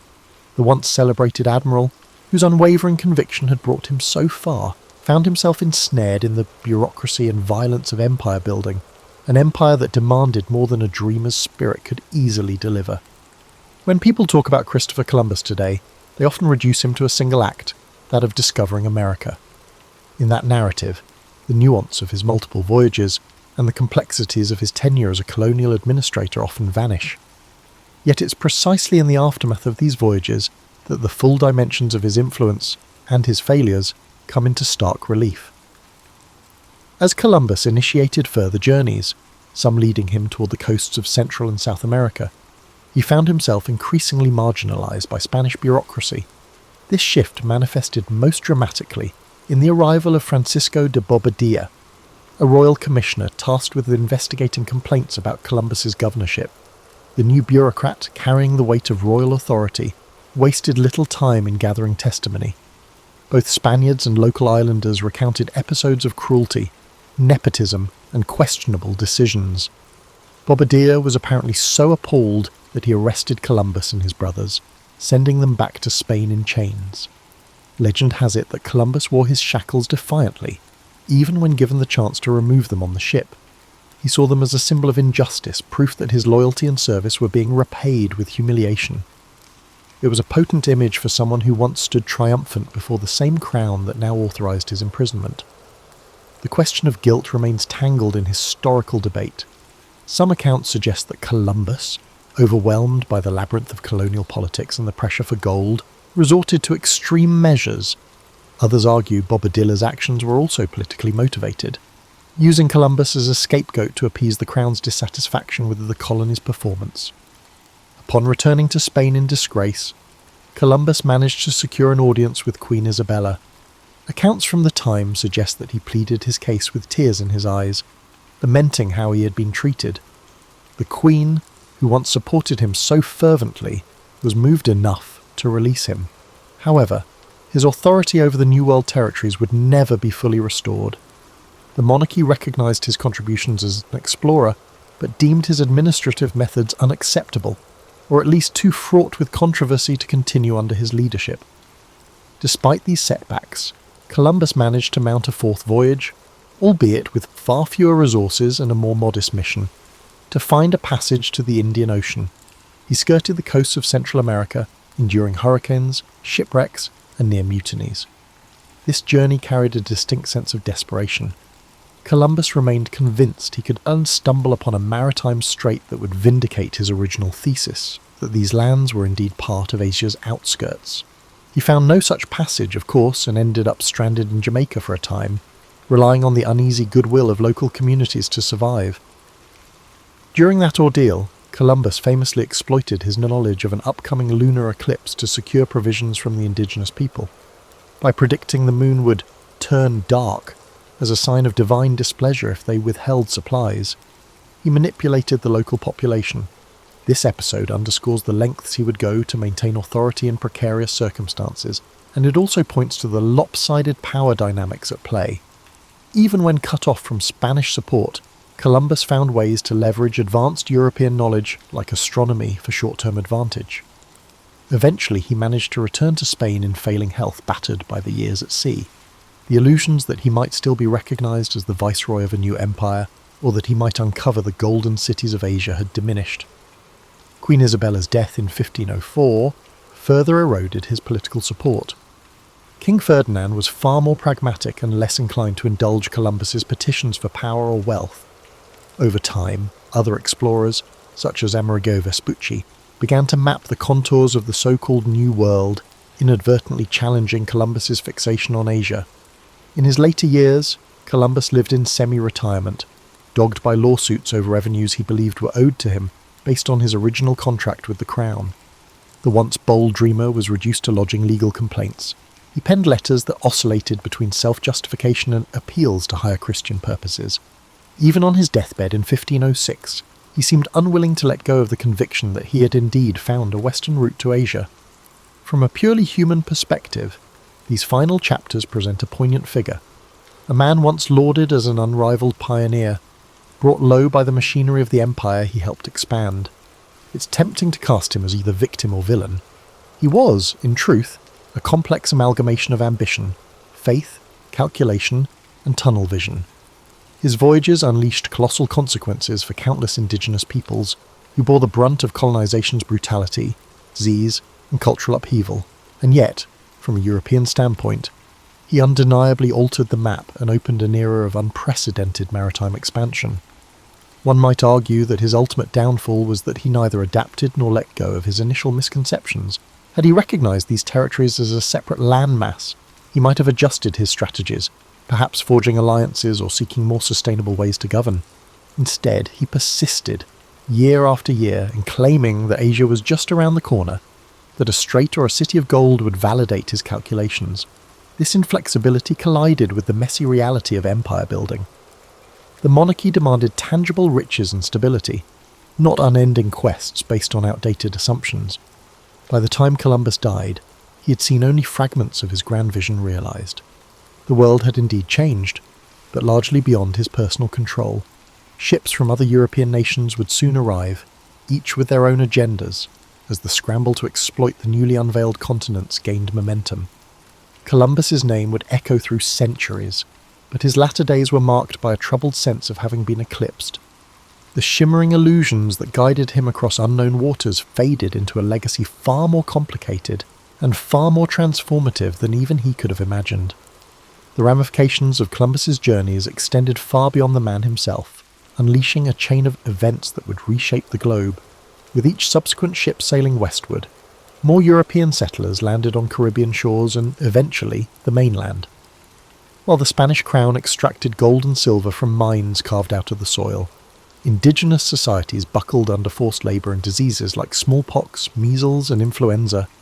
These illnesses, new to the Western Hemisphere, devastated populations who had no immunity. Communities that had thrived for generations collapsed, their cultural practices disrupted or erased. Within a single generation, the vibrant tapestry of the Taino and other native groups was forever transformed. Some scholars estimate mortality rates well over 70% in certain areas due to epidemics alone. The Spanish approach was typically to establish encomiendas, a system in which settlers were granted control over local communities. They were supposed to protect and educate them in Christianity, but in practice, the system turned into a form of enslavement, extracting labour while paying minimal heed to well-being. Columbus's initial governance might not have single-handedly created these policies, but his methods and the Crown's encouragement of resource exploitation set the tone. The idea of the Columbian Exchange is often used to describe the massive transfer of plants, animals, people, and ideas between the old and new worlds. From the Americas came crops like maize, potatoes, tomatoes, and cacao, which would revolutionize European cuisine and agriculture. Conversely, Old World animals like horses, cattle, and pigs quickly became fixtures in the Americas, changing landscapes and indigenous livelihoods. This exchange also included the forced migration of African slaves who were brought in to replace decimated local labour forces, grim escalation that Columbus may never have directly orchestrated, but that followed from the colonial blueprint he helped lay out. In a broader sense, Columbus's voyages sparked the European imagination. Portugal, England, France, and the Netherlands soon launched their own missions across the Atlantic, driven by rumours of riches and unconquered lands. Competing claims ignited conflicts over territory, opening a new age of imperial rivalry. The lines on maps were redrawn countless times, each iteration leaving a trail of treaties, wars, and boundary disputes. And so, the impetus that began with Columbus's belief in a westward path to Asia spiralled into a global upheaval that reached far beyond the Caribbean.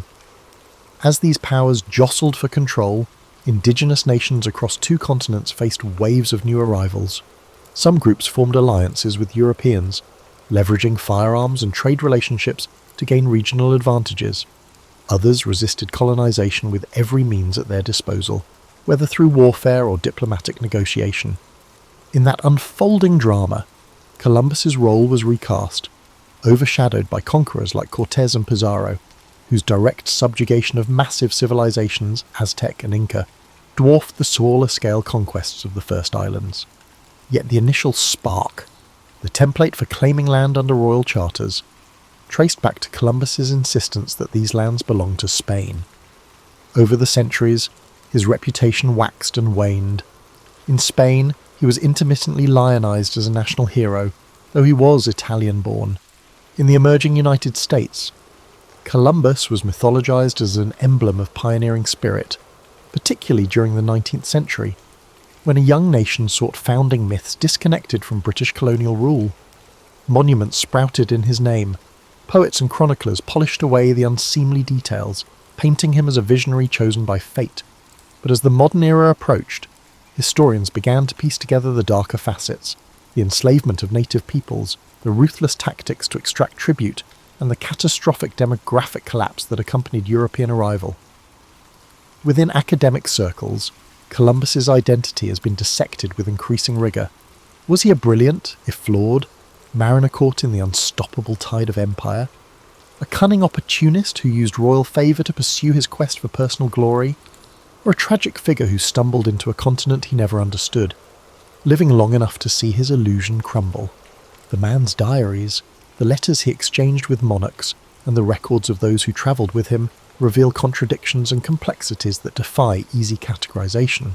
Social movements in the late 20th and early 21st centuries further heightened scrutiny. Protesters targeted Columbus Day celebrations, calling attention to the brutal legacy of colonization for indigenous peoples. Statues were defaced, public debates raged, and local governments declared alternative holidays like Indigenous Peoples Day.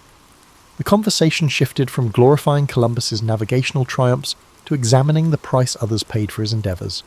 Some people clung to the older narrative, seeing him as an icon of exploration and progress, while others demanded a more candid acknowledgement of the suffering woven into his story.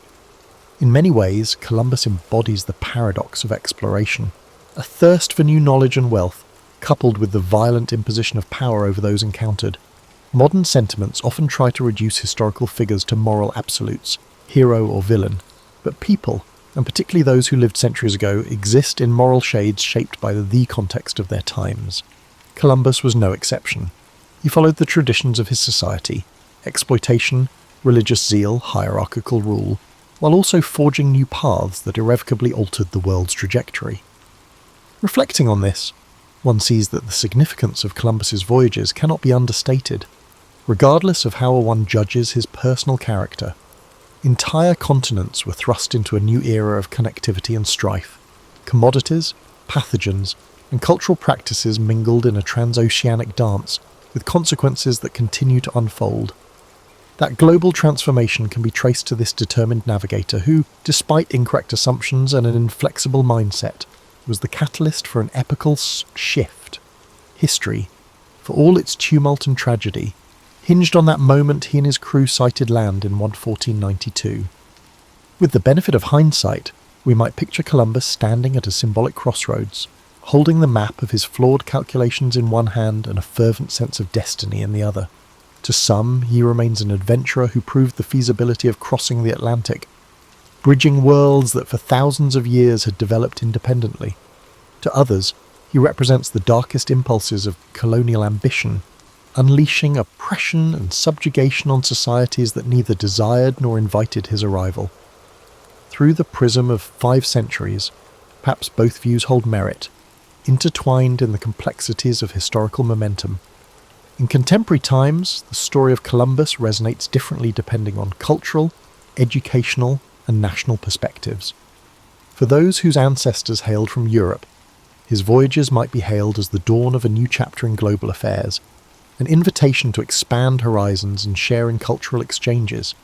For the descendants of indigenous peoples, it can symbolize the devastating onset of invasion and loss of sovereignty. And for countless African families, Columbus's breakthroughs in navigation would pave the way for a transatlantic slave trade, forcibly uprooting millions from their homelands to labor in plantations across the Americas. If we peel away the mythic layers, we find a man both guided and blinded by the convictions of his era. Columbus believed in a cosmology that insisted Earth's size was smaller than many experts claimed. He also adhered to the conviction that Christianity had a mission to spread to every corner of the globe, by force if persuasion failed.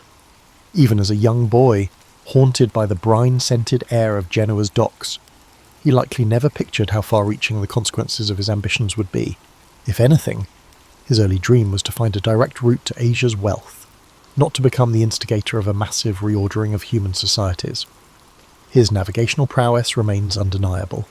Crossing the Atlantic in those small vessels demanded skill, courage, and an uncanny ability to rally terrified crews. He navigated with rudimentary tools under harsh conditions, forging routes that would later become standard passages for ships of exploration, trade, and conquest. Indeed, the staying power of his story rests partly on the maritime accomplishment itself, proving that a transoceanic crossing could be repeated and systematized. Yet the same willpower that made him persist in the face of skepticism also fueled his unwillingness to abandon his original assertion that he was in Asia. This insistence might appear almost comical, given our modern knowledge, but in his time, admitting error could jeopardize not just personal pride but the entire framework of royal patronage. Stubbornness, ironically, became a tool for survival in a cutthroat political environment. Historians continue to unearth documents that colour in the details of Columbus's relationships with both the Spanish monarchy and his relatives. Personal letters reveal a man vexed by the shifting allegiances at court and haunted by financial concerns. He yearned for the wealth and social status that successful explorers could attain, believing that divine providence had chosen him to fulfill a monumental role in human destiny. This near-messianic self-perception sometimes contradicted the messy and often brutal realities he oversaw in the colonies. Whether reviled or revered, Columbus stands as a testament to how individual actions can reverberate through the centuries. The controversies surrounding how modern societies commemorate him reflect broader debates about how we confront our collective past. How do we honour navigational feats while acknowledging the suffering inflicted by colonial pursuits? How do we teach the achievements of exploration alongside the tragedies that followed in its wake? The question of where Columbus fits within the moral landscape of history has no simple answer. For people in their middle years, like those between 45 and 54, Revisiting Columbus can be a striking exercise in re-evaluation. Many of us learned a sanitized version in our youth, a simplistic epic of heroic discovery. Over time, reading more broadly or hearing stories from descendants of colonized communities might challenge those old narratives. The hallmark of historical awareness in one's middle years often involves reconciling childhood lessons with a more nuanced and frequently uncomfortable truth. Columbus's story exemplifies this process. Today, as technology allows us near-instant access to the world's knowledge, it's sobering to recall the day Columbus ventured into the unknown with only sails and unwavering belief. That leap, underpinned by flawed assumptions, still gave birth to our interconnected modern world. A world where the ripple effects of his crossing shape our politics, cultures, and environment. Whether we choose to cast him as a visionary, a reckless conqueror, or both, the fact remains, his voyages forever altered the course of history. And in contemplating his legacy, we peer into this broader quandary of how explorations, well-intentioned or not, can unleash forces that transcend the visions of those who first set them in motion. In closing, the life of Christopher Columbus offers us no tidy moral resolution, only an evolving dialogue about exploration, legacy, and the burdensome complexity of the past. If there's a final takeaway, it might be this: to remember that progress and tragedy can arrive hand in hand. Columbus dared to sail into the unknown, an act that simultaneously expanded horizons and contracted the futures of countless others. Through his story, we see the power and peril of bold endeavours, reminding us that behind every famous voyage stands a mosaic of human lives, some forging destiny, others swept aside by its relentless tide.